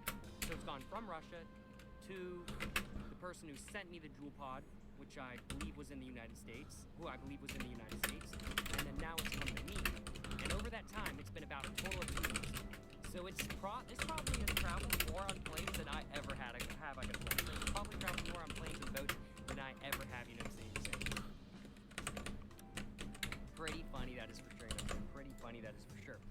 But overall though, that's pretty much packaging. This is a 2-year-old Juul pod SaaS, which I certainly do hope that it's going to be okay. But that's pretty much packaging. What are my overall thoughts on the packaging? Overall and everything like that, you know what I'm saying? Do I like it? Do I dislike it? I think it's pretty obvious, but I'm a pretty big fan of Juul packaging in general kind of thing, especially the mango Juul pods. I really do feel like the mango Lovely, Juul packaging lovely. really just makes the Juul packaging just a little bit more distinct, just a little bit easier to tell what it is from far away and everything like that kind of thing. When it's just on the shelf in the store, you immediately know what it is, and you're just like, oh, the mango Juul pods, they're in stock. Give me some of those kind of thing. Easy peasy, you know what I'm saying? Really, the only hard thing about this packaging is just the 5% right here. But even from far away back here, you can still tell it's the Juul packaging because it's just an iconic piece of packaging. Their brand continuity is fantastic. You know what I'm saying? Pretty much every piece of packaging they make looks exactly the same, except for different color right here, different color right here, or different text right here, and different colors. Right Instead here. of like putting a big old link in people's servers, sometimes I'll go in and I'll just say I'm streaming. Really can't complain, you know what I'm saying? Really can't That's complain. it. Super easy, super iconic in my personal opinion, and I really do like the packaging overall. I love the whole minimalist, clean look, and I definitely am a fan of that. That's for sure. You know what I'm saying? But without further ado, now it's time for me to go ahead and get mango Juul pod all out. There it is, y'all. There it is. So this is the legendary mango Juul pod. You know what I'm saying? The first mango Juul pod that I am ever going to have hit. I am so excited to try this. It is a little bit yellow on the inside. It is a little bit yellow on the inside. You could definitely tell. I mean, like, this thing's fully sealed. Lovely. It might be a fake Juul pod, but it's a fake Juul pod that is 100%. All right, here we go. Here we go. But you can definitely tell this is 2 years old. It's a little bit yellow on the inside. Juul pods, Little bit yellow. Are not yellow, you know what I'm saying? So this is definitely a little bit old. That is for sure, you know what I'm saying? Going Is that why they turn yellow? Is it because of mold? like that kind of thing. Wait, what? That this Juul pod right here, Hold up. Of course, it's just orange on the top, black on the bottom, and everything like that kind of thing. But I'm gonna go and finish covering this For real? once I go ahead and cover the rest of the packaging and actually get it out and everything like that. You know what I'm saying? But we can just see it's just sealed up in a plastic case right here, trying to make it airtight and everything like that. You know what I'm saying? And then we can just see right here on the back, there's just paper covering it up right here. We just have the same tracking number. That don't sound right. I didn't think that sound right. Right here and everything like that. You know what I'm saying? So they can just track the pod with the box and everything like that. I do suppose. You know what I'm saying? And then we can just see that it just says Juul over and over again. It's upside down right here. I thought it turns yellow because it gets more dehydrated. That would make more sense. That or it's just like oxidizing. It is now time for me to go ahead and get mango Juul pod all out. I feel like I'm about to break the seal on like the Holy Grail tomb or something like that kind of. Is that true? Because I mean, like, it's mango Juul pod. They're legendary. You know what I'm saying? They are legendary. And it's just one of those things that I'm kind of like, man, I feel a little bit bad for opening this up. It's a mango Juul pod. but also, I really want to try a mango jewel pod for the first time, so I think it's worth it. Every time I post something on Twitter, it says that I've been, like, blocked, which is funny. Because I don't care. I'm just going to keep following stuff. Or posting, rather. Oh my god, it smells like mango. What a surprise. A mango jewel pod smells like mango? Wow, what a surprise, you know what I'm saying? Taking a look at this jewel pod right off the back, I think looks like a jewel pod. Yeah, this is definitely a jewel pod, you know what I'm saying? Got the orange lid right here and everything like that, you know what I'm saying? It's a little bit yellow on the inside and everything like that. And oh my goodness. Just like piss. A little bit bad about opening this up. It's a Just like piss. We're going to be reading. Again. We're going to finish this book tonight. Last time we left off, we were in the Rose Garden. Yes. Yes. All right.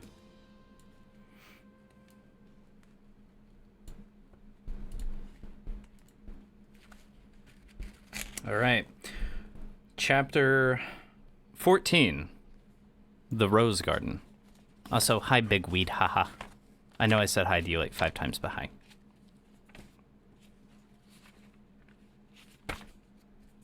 The Rose Garden. Where did we... Talking about the bench, it was like a paradise, as long as no one is there to sneak up on you while you're smoking. It's basically perfect.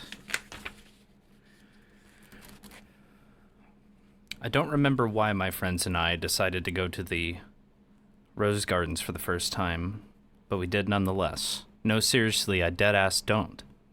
I was probably high as fuck, and that's why I don't remember. Because we must have had a good first impression. But we must have had a good first impression because we've been going back ever since. There have been a few close calls with cops while smoking there, which is pretty funny because we usually don't have zero issues with cops. Let's see, parking lot, skirt, skirt. Yeah, we read that. Learning how to roll a joint.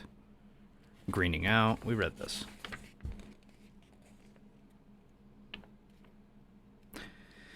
Here we go. My favorite story/memory, though, is without a doubt the time Brad and I took acid at the gardens. Well, we didn't start there. We dropped our tabs at Dorothy Dix, walked through NC State, and then arrived at the Rose Gardens. We sat under the shelter for a few minutes, but then I started seeing ants. I guess I was peeking, but honestly I have no clue. Luckily, for my mind, I convinced Brad to walk over to the secret bench, where we then looked up at trees for about 3 hours. It felt like no time had gone by at all, but an insane amount of time had indeed gone by. Scary shit, but it sounds about right. Nothing really happened to our trip after we left the Rose Gardens, though, as it was mostly over by then.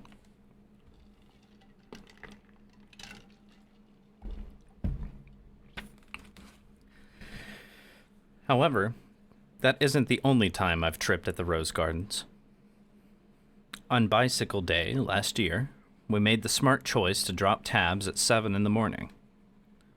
We walked from downtown Raleigh to Cameron Village, where we picked up snacks so we wouldn't get hungry or thirsty during the trip. From there, we went down to the Rose Gardens, where we saw 2 guys. Now, guess what they said to us? You don't wanna? Okay, I guess I'll tell you then. Russian bitches, am I right? I don't know why they said it, but they yelled it from across the park, which was the funniest shit ever for some reason. Fuck it, that's actually still really funny. Not long after that, though, we got bored of the Rose Garden and decided to walk somewhere else, and our trip went very well after that.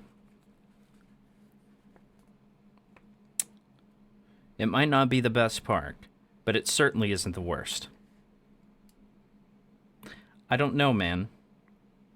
I swear to God, I think I'm emotionally attached to a park. Sad, but like shit.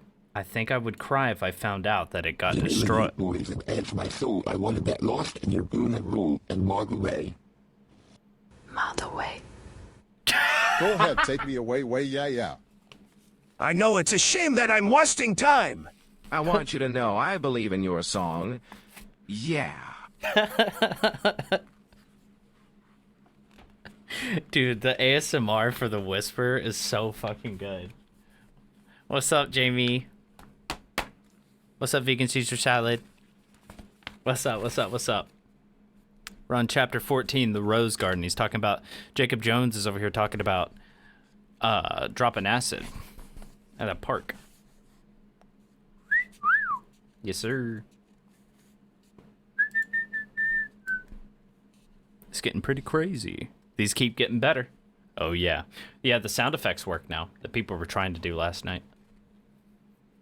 Let me post that info link again. I don't really have the bot set up to drop that info. But it even makes a little page automatically for me. For me.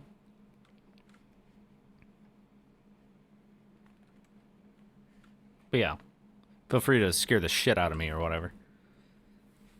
But yeah, welcome in. It might not be the best park, but it certainly isn't the worst. I don't know, man. I swear to God, I think I'm emotionally attached to a park. Sad, but like shit, I think I would cry if I found out that it got destroyed. I love the Rose Gardens. And like hell, those memories are good as fuck. Gotta cherish that shit, I suppose, right? Chapter 17? Did I skip a bunch? Hold on. No, 15. What am I saying? Chapter 15, Parking Decks. Parking decks. One of the main things my friends and I like to do while we're skating around downtown is hit up parking decks, especially the tall ones. If you skate down, you don't have to push. They're dry if it's been raining, and it's just so fun in general. It's one of the things we've been doing for years, and somehow we've never really gotten sick of it. While most of the time, these experiences are uneventful, as we are simply skating down the parking deck once or twice, there is one experience that sticks out in my head as being the most weird one. It was winter break, and oddly enough, it had just snowed a few days beforehand. In Raleigh, that's pretty rare, especially for ice to stick around for days after, but it certainly had. The boys and I had walked up a small parking deck just for fun, and we weren't even planning on skating down. We were just looking over the edge and throwing snowballs at each other. Fun shit, right? Well, apparently not for the security guard. He came at us, screaming to get off his property, even though we weren't doing anything. There weren't even any no trespassing signs. There doesn't need to be no trespassing signs in a lot of states. Cam, the streamer note, by the way. Cam heard him first, though, and beeline for the stairway door, and I followed.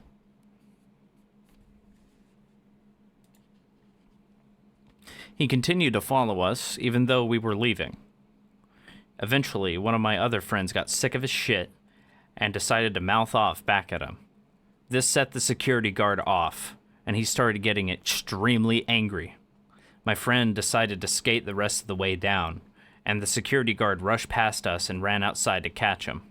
We left the building and just continued to hang out outside of it until the security guard came back telling us once again to get the fuck out. He then started rambling, stating how he was going to call the police and how he was going to get our friend arrested for all the shit he said to him. Bullshit he was. My friend was long gone at this point. We just decided to leave and left the guy behind. He even tried to get us to snitch on our own friend. Fuck that. After texting our friend to meet up with us elsewhere, we just continued hanging out with no more problems with cops. And I certainly hope that 911 shut his stupid request down. Goddamn, fuck that guy, yo. Hey, yeah, fuck that guy. Hey, fuck that guy. Anyways. Chapter... God, I'm losing place now. 16? They're going by fast. Chapter 16, Smoking in School. We've all done it at one point or another, right? Smoke before school, walk in smelling like pot, and just sit down in class, stop giving a fuck. I love doing that because I hated school. Boring and uninteresting, that's how I would describe my time in school. I usually have a cart and battery for daily usage, simply because I could literally hit it anywhere.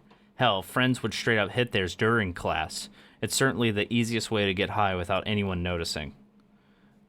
Yeah, can confirm. Every once in a while, though, we'd go out and smoke some herb during lunch, and come back smelling like straight gas. But that was pretty few and far between. However, luckily for us, we never smelled enough like weed to get caught or anything like that. But at my senior prom, it was quite the opposite experience. We smoked before prom, obviously. The North Carolina Museum of Art was our choice, and as we were going to take photos and then smoke some herb.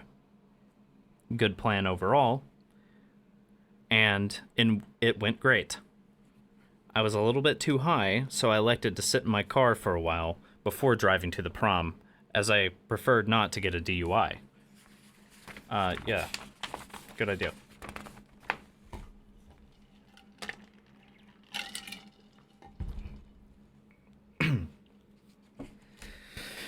After that, though, we all headed there and walked inside. Let me tell y'all what, though.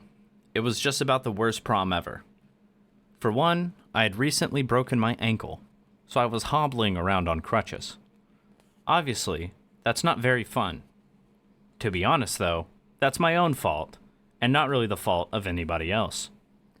However, what made me so angry about this prom is what happened when we got inside. As said, I'm on crutches, so I'm not going to be standing a lot, as you would expect from someone who is injured. I sat down and was just chilling, being high, and enjoying the music. I didn't notice, but my bitch-ass principal walked by me and must have smelled something. She came around again, and guess what she did? She fucking smelled my hair.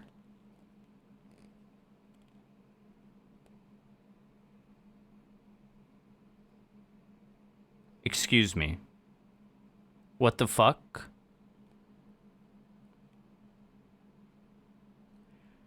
She didn't say anything about me smelling like weed or anything, luckily.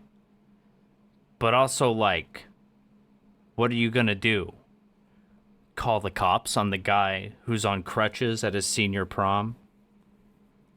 Like, seriously, bitch. Fuck off. After that, the rest of the prom was lit. You already know we smoked it again afterwards, too.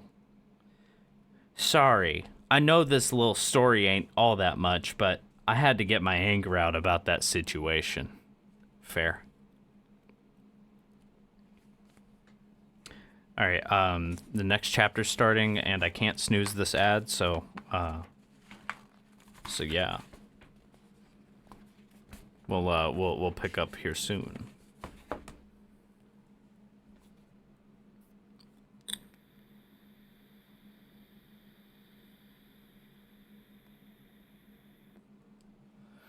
My good God.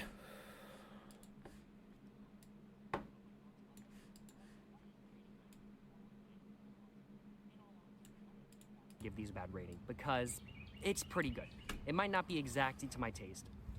I really liked. I enjoyed. I know a lot of people don't like the Virginia Tobacco Jewel Pods, but those are my favorite Jewel Pods since the mint ones have. What? I gotta hear what he has to say about this. My God.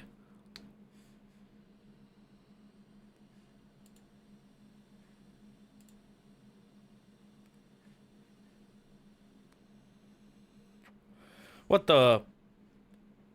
I can't watch these.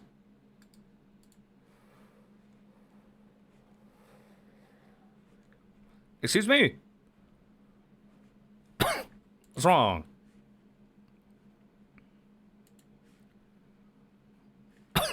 What's wrong? Please enter your YouTube select guideline before view. Only that one? You can only watch the first one?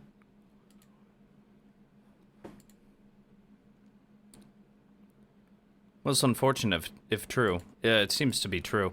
I see. I see.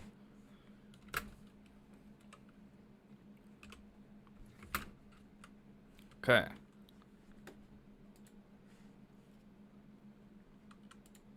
I have an idea. You're not gonna believe it. You're not gonna believe it. You may believe it.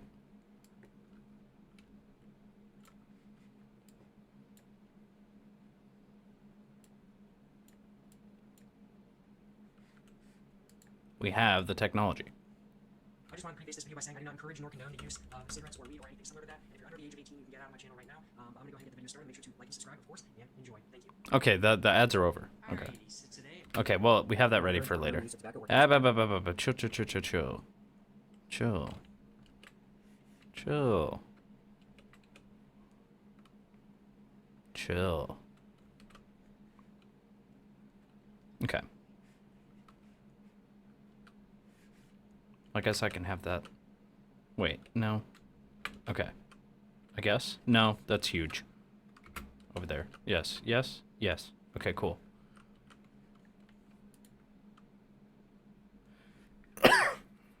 This dude. His book. Okay. Downtown. Chapter, what the fuck was it? 17? Chapter 17. Downtown. I have a lot of memories of downtown Raleigh, as you might expect. From abandoned buildings to smoking joints in the back of the graveyard, my friends and I did a lot of stupid shit. One of my favorite memories, though, was when my friends and I were walking near the justice area of downtown with this guy, and as soon as we walked in front of the courthouse, you know what he does? He pulls out a blunt and lights it. Thankfully, there were no cops around to witness, but it was still a little scary. Honestly, though, it's just such a funny memory, because I'd never have the guts to do that anymore. Now, I'm over 18 and can be processed as a real adult. I don't want a criminal record, or it might fuck up my life for a little bit. I wish I could just fuck around with friends and have fun forever, but sadly, that's not how life works. I'm okay with that, though. Not really. I'm gonna do more stupid shit and write another tiny book in a few years. What do you guys think? Also, for legal reasons, everything in this book is a work of fiction. Nice. He saved it. Saved it. Got it. And there's some pictures of water treatment plant and the hallway and warehouse bathroom with the boys and yellow warehouse and friends. And Brad climbed down the side of this and the chair and graffiti in downtown Raleigh and art I made from a photo of the frat house. And that's it. That's it. And that's the end of the book. That was I Peaked in High School by JacobXJ Jones. It is available via his website, jacobfuckingjones.com, wherein you then have a link which will take you to Amazon, and that is the only place that the book is available, so you can get it there. And yeah, I didn't have anything with the making of this book. He's just we talk about the Cigarette Man on the channel sometimes, so I figured he wrote a book, 71 pages long, kind of a real easy read. Figured we'd check it out on stream. You know what I mean? Yeah. Now I want to see him take a Myers-Briggs test. The modern day astrology. I'm going to be taking the Myers-Briggs test, and I'm going to be smoking a little bit of a DeJaren Black cigarette. But this test is basically male astrology. I love the male astrology, it says. Super cool to look very at good. And see what your personality is. Now, I've taken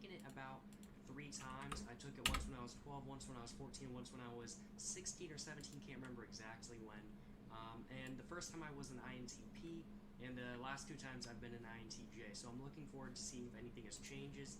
Hopefully, hasn't changed too much. I'm pretty happy with my personality type, but I do feel like I've changed quite a bit as a person.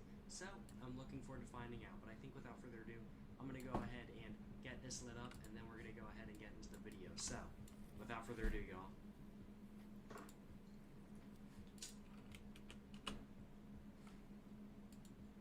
Indoor Siggy moment.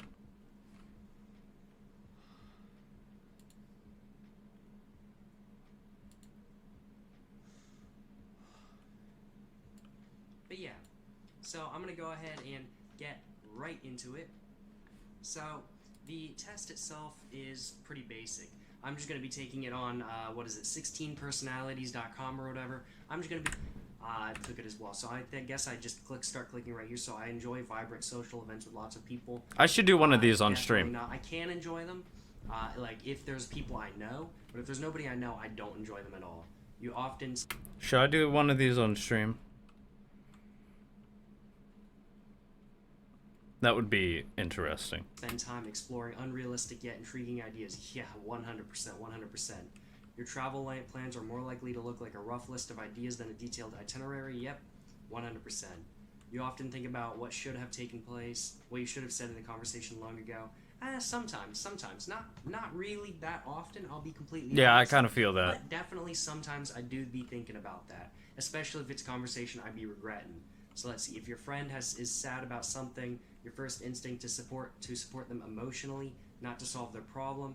I definitely try to be a problem solver. I definitely try to solve their problem, not really support them, and which in some scenarios is the right thing. It's kind of bad. I try to do both. Yeah, I kind of like have that tendency too.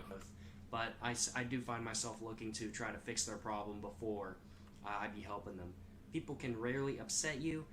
It depends on the person, but I do get a little bit irritated at people every once in a while. If someone is so much as criticizes something that I heard about, I will explode into tears. I will become a puddle, and I will be untenable, inconsolable, even shattered, easily shattered streamer, destroyed. Man, this is a long test. I didn't realize how long this was. Let's see. You often rely on other people to be the ones to start a conversation and keep it going. I'm trying to get better about that, but sometimes, yeah. You're kidding me. You? I'll be like that. If you have to temporarily put your plans on hold, you make sure it is your top priority to get back on track as soon as possible. 100%. 100%. I was on vacation a couple days ago. I recorded a few videos there. You'll be seeing those videos. I don't know whether they're going to be going up before or after this video, but you'll be seeing those videos. And I was still recording videos there, but I didn't edit anything. And the first thing I did when I got back here, I'm editing them right after I'm done with this video. I'm editing like 6 videos I did. I'm huge on that, yeah. Fun. Let's see, you rarely worry if you made a good impression on someone you just met. Disagree. I definitely worry if I made a good impression. Let's see, it would be a challenge for you to spend the whole weekend by yourself without feeling bored. No, I could definitely do that, 100%. You're more of a detail-oriented than a big picture person. I don't know, I'm probably right in the middle with that, honestly. You're very affectionate with people you care about. Affectionate as in, like, loving on them, or affectionate as in, like, just caring about them kind of thing. I mean, like, I guess I'm right in the middle because I'm affectionate for people I love, but I care about my friends kind of thing. I might not love them, but I care about them kind of thing. You have a careful and methodical approach to life. I'm like, I guess, yeah. You are still bothered by... Oh, I hate this test? Yeah, and that's why I'm like, should I do it on stream? Should I do this? Should I do male astrology? Or would I... What? No. Okay, you really don't want it. Okay. Understandable. It would break your heart. I understand. See my dynamic, beautiful personality be put in these little boxes. I'm like a little star getting put into a square-shaped hole. Just peg that just won't fit. Some little square. I'm this little star-shaped hole in the square-shaped. And just salami lid won't fit.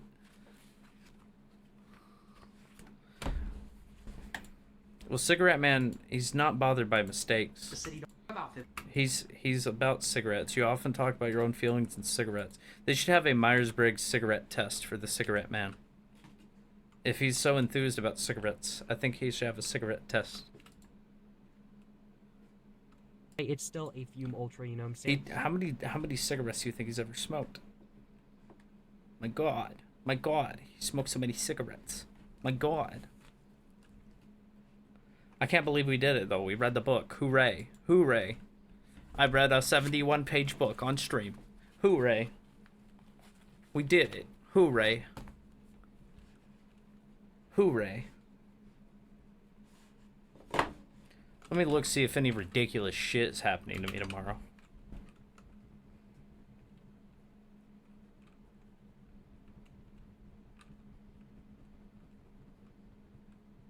No. Apparently they're going to use me in a ritual sacrifice, but that's not until Wednesday. So, we're good. Take that off the list. For now. Yeah. I did that. Yeah. Yeah. I did that. Yeah. I did that. Yeah. I did that. Yeah. I did that. Yeah. I'm ticking off everything on my to-do list. I did that. Yeah. I'm not even lying. That's actually what I'm doing right now. Yeah, I did that. Yeah. Did that. Yeah. I didn't do that. I always postpone that shit. Postpone it again. It's just like cleaning some shit that's gonna get dirty again. Like whatever. I gotta move forward in my life. Can't always be cleaning the fronts of cabinets. Did that. Postpone. Didn't get around to that. Didn't get around to that. Okay. Save. Cool. Okay. Move to workspace number 9. Look my soul dead in the eyes. And say get real. And I'm gonna load up Morrowind. I want to play some more of Wind. I want to go more upwind. Chat, I bought a M2 SSD recently. And it works great on Linux. But whenever I'm on Windows, it does not appear whatsoever. And it is most interesting. I do believe it may be because of its file system type. May be incompatible with Windows. But honestly, at this point, I don't really care. So, yeah. I'll look into it later. But it works on Linux, so it's not a big deal.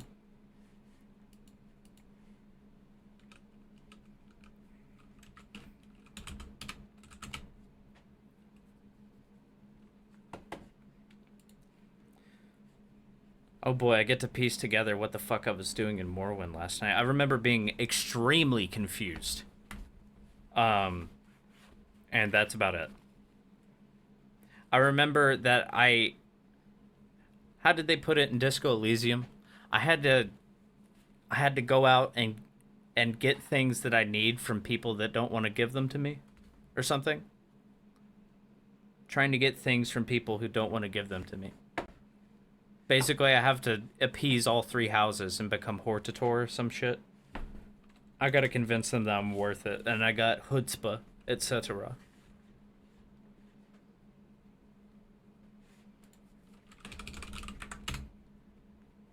Chutzpah. Everybody loves a little chutzpah. A little dog with some chutzpah. I got chutzpah for days. I got so much chutzpah, I don't even know what to do with it no more.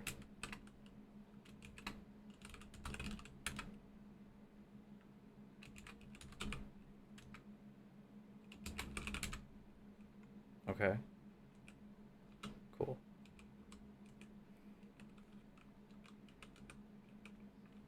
Hey Mom, when are you doing Myers-Briggs on stream?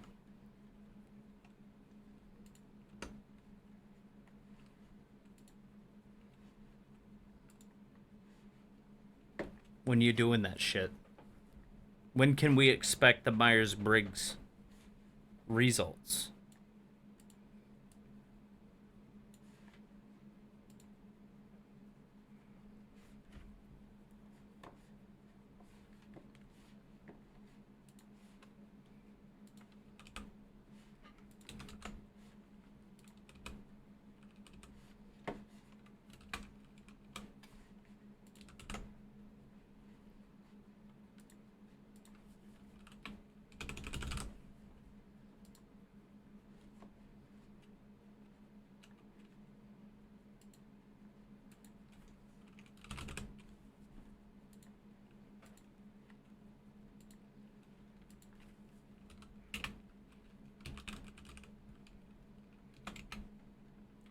Damn, Twitch doesn't...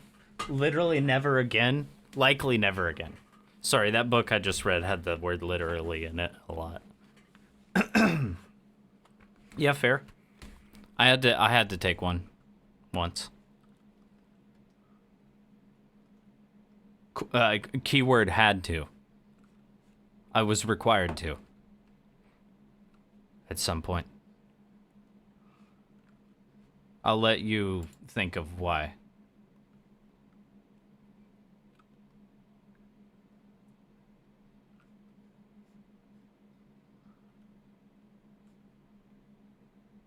You might as well get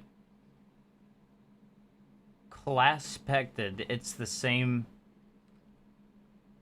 as Myers-Briggs.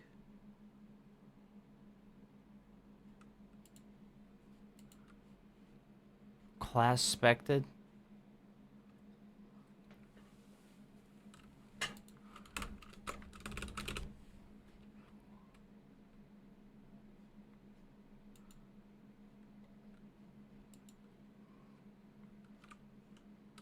I mean, I feel like I know what that means. Just from those two words being put together like that, it seems like inspecting someone's class. Or is it like being disrespected via class? I don't understand. Maybe I don't understand. Homestuck, class, and aspect. Fuck. Oh, okay. I thought this was like some like social, like justice stuff that I wasn't aware of. I say that with like an open mind. Like I would be willing to learn about this term. I'm just unfamiliar with it is all I'm saying.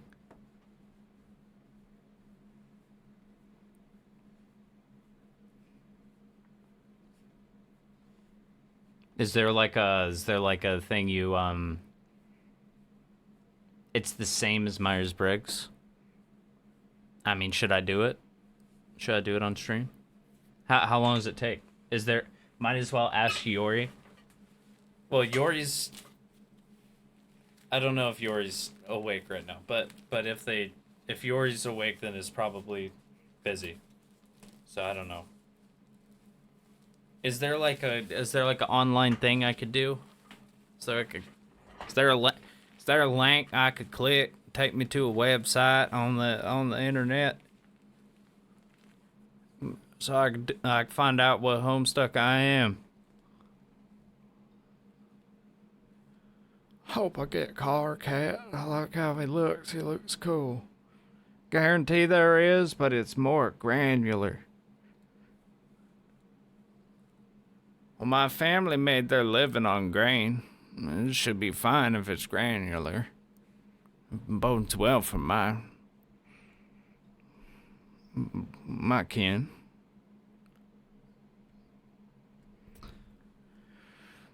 It's more granular. Now that's a $2 word. I need to look that one up and make sure I know what the hell it means. Granular, composed of grains. Thank you. Yes, this bodes well for my kin. So is this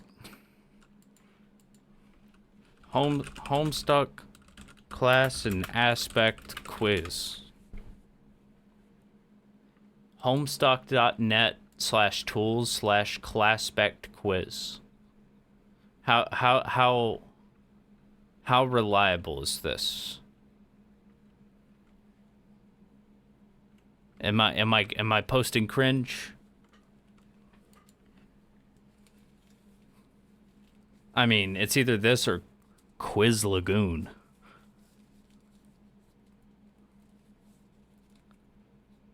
I don't know if I want to go on Quiz Lagoon.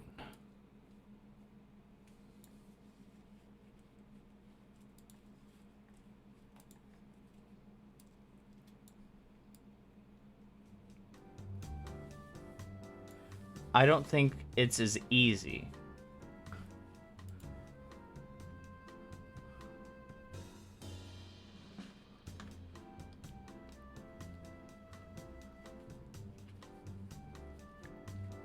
Okay.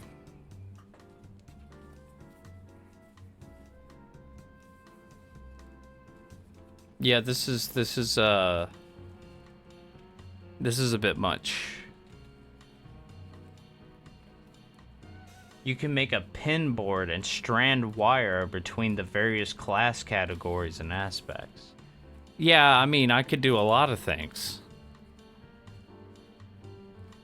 I could peel up my floorboards and start drawing pentagrams, but I don't know if that's going to be helpful.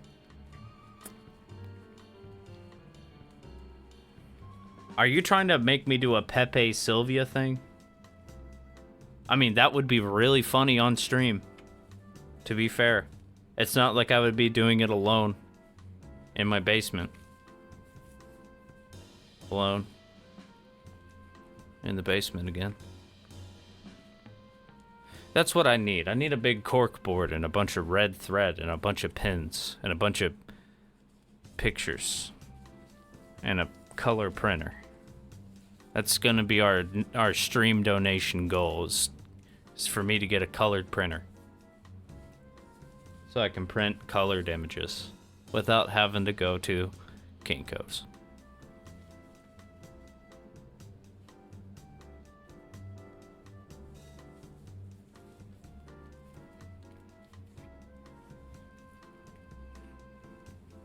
Hell yes. Hell yes. So is that you admitting you're trying to get me to do a Pepe Sylvia moment? Is that what you're saying? Or is this a common occurrence? Do people do this? Is this a method that's commonly accepted? Or is this something you thought of?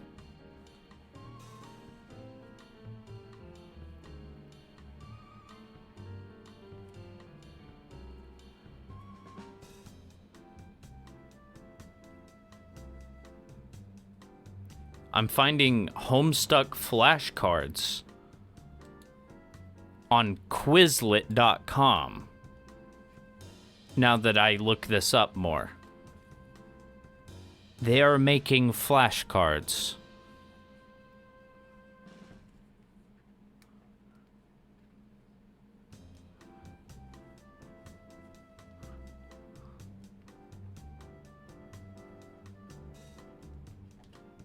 I mean, you have to...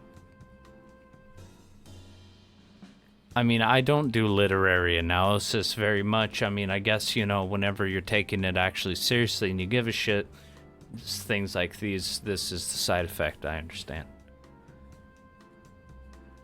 Honestly, I think this is genuinely the best method because I have no idea how I can tie personality to class specting. So it's not like a Myers-Briggs personality test.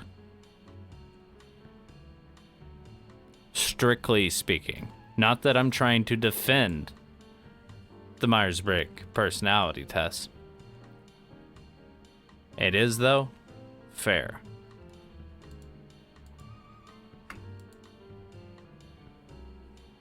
Okay, well, clearly I'm far in over my head in this regard.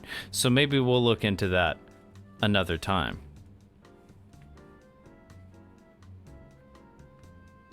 Yes. Like, I just don't know how it's done. I mean, that's fair.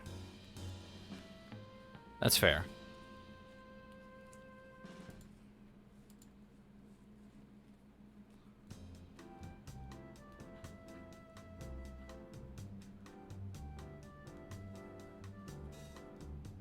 Yeah, all of these seem very subjective. It's very strange. All I know is I'm Rogue of Doom.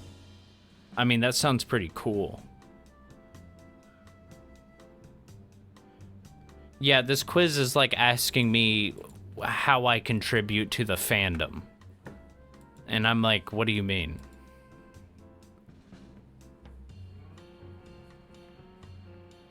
It's less cool in context. Okay. Understood. It's like Hugo Boss. Okay.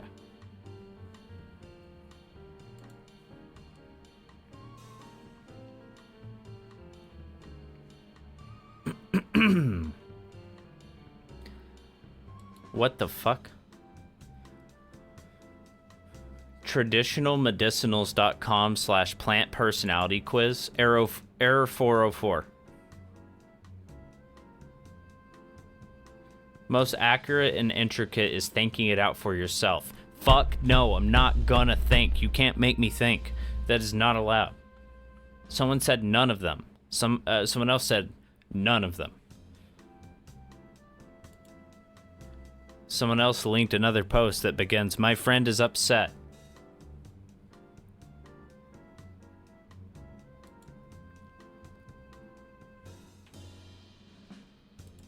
She wants to punch me because I do not take class specs seriously.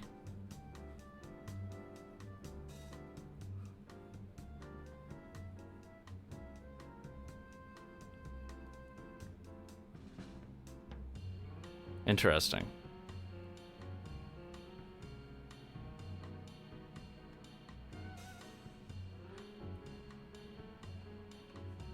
Okay.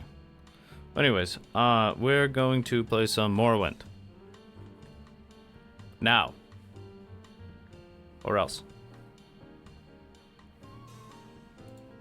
I'm gonna tag the stream Diplomacy.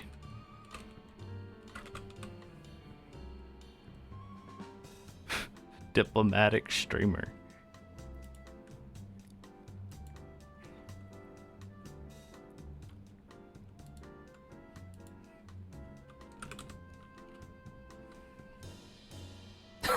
Who looking at the orcs tag? I found you because of the insane tag. Can you validate? I have a goddamn tattoo on my head, man. What do you look? What? You see all this shit back here? I put this together myself. Look, do you see Waldo? Can you find Waldo on the? We got Gorbinos. We got all sorts of shit. Look, what else do I got? I'm looking. Fair. Hold up. What the fuck? Look.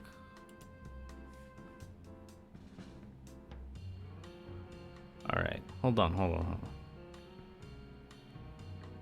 I mean, I can't really prove insanity, you know?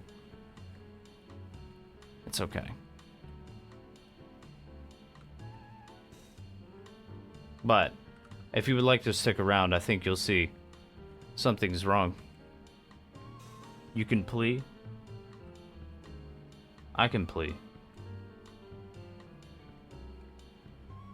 I can plea. What are you talking about? I can plea? How do you mean? How do you mean? Plea insanity. Oh god. Why didn't I connect the dots there? My god. My god. Plea your pants. Pleaing my plants on stream. Yes. Yes. Oh.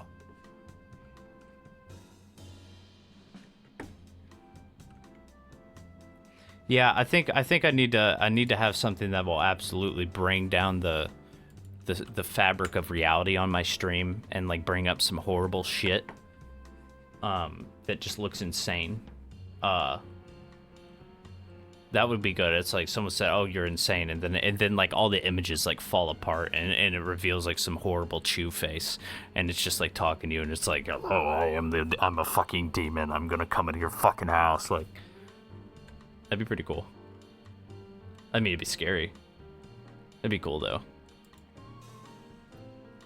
I think it would.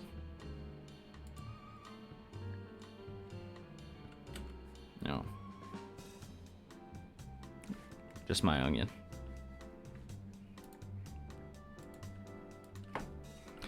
It's funny, you came in just as I removed the insane tag and was about to replace it with orc.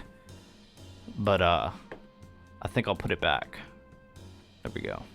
So I'm gonna be playing some Mmorrowwind. I'm gonna be doing... Oh my god. What did I do? I slammed that book down and then my audio started, like, buzzing. What did I touch? Is Waldo real? I can't find him. Hold on. Now I'm trying to find him. Fuck. Where did I put Waldo? No, that wasn't a joke. Hold on. That, like, wasn't a joke. Oh, yeah, I see him. Yeah, but that's the point. It's on there. Like, I don't want to waste your time. It's on there. I found it. It's visible. It's really small. But he's there. Do you want me to reveal Waldo? I can. The stakes aren't... That's all I need? Okay, well, there you go. You have my guarantee. You have my guarantee. I'll give you a little bit more time to see if you can find Waldo. I gotta talk with this benefactor. And I also want to add Jacob Jones to the fucking thing. Hold on.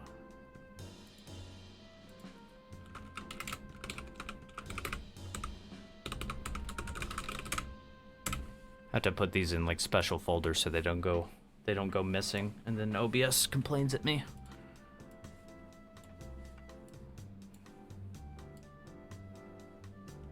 And don't worry, I'm not gonna. I made sure Waldo is not covered up.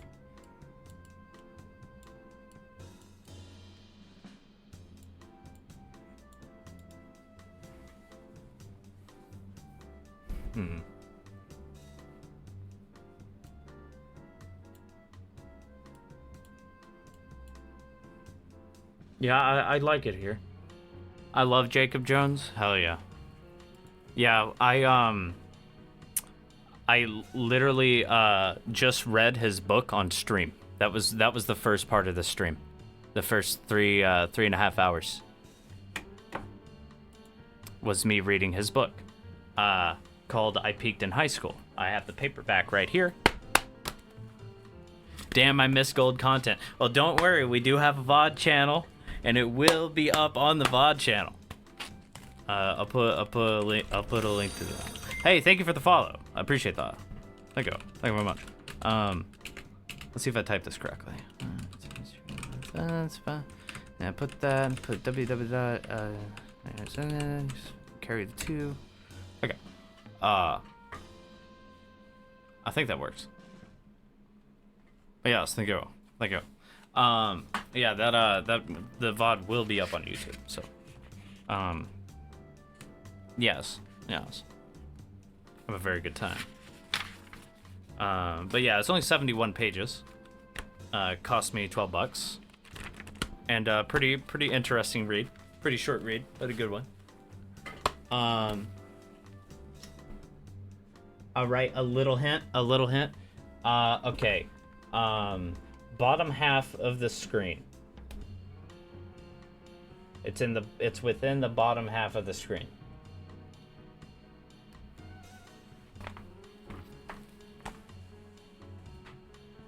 I'm gonna grab leftover pizza.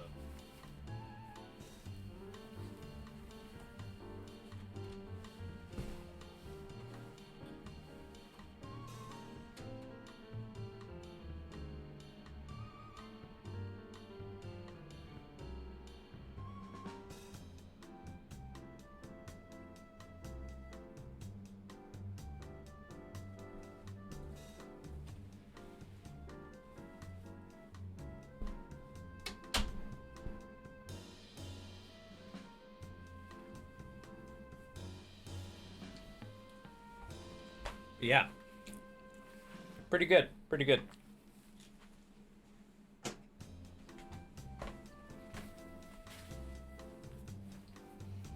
It's mostly a book about like urban exploration.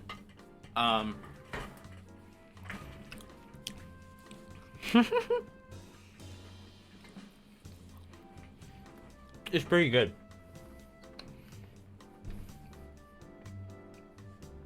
It's got good Roblox vibes.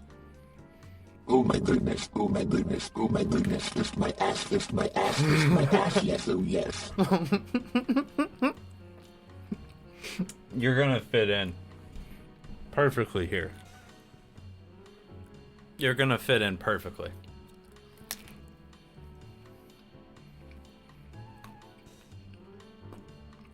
Inside Mickey Mouse or whatever that is. Yep. Yep, you got it. You got it. They got it. Hold on. Whoa. You found generic Waldo.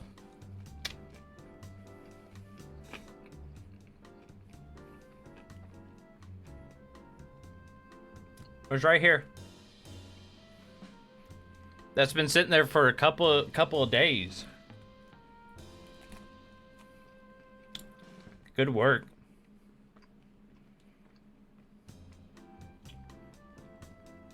We got a Waldo finder right down here. All right, now I'm just eating motherfucking pizza crust. Thank them. Thank you. Thank you, Redline Rush, for finding Waldo. Thank you, Redline Rush, for finding Waldo. For finding Waldo. Brown bricks, Minecraft.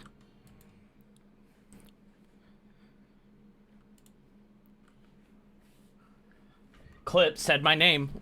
Redline Rush. Redline Kush. Clip said my name. Say my name, say my name.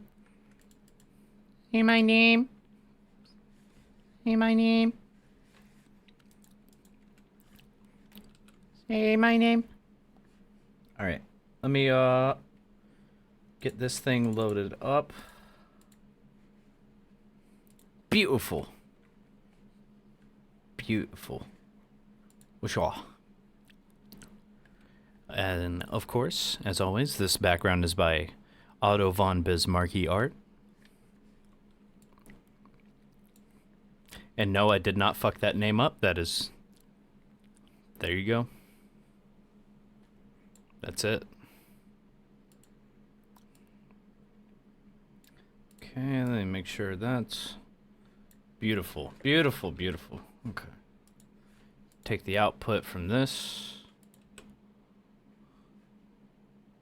Okay, it doesn't have audio output yet because it hasn't made audio. Let's give it audio by opening Morrowind. Yes, yes.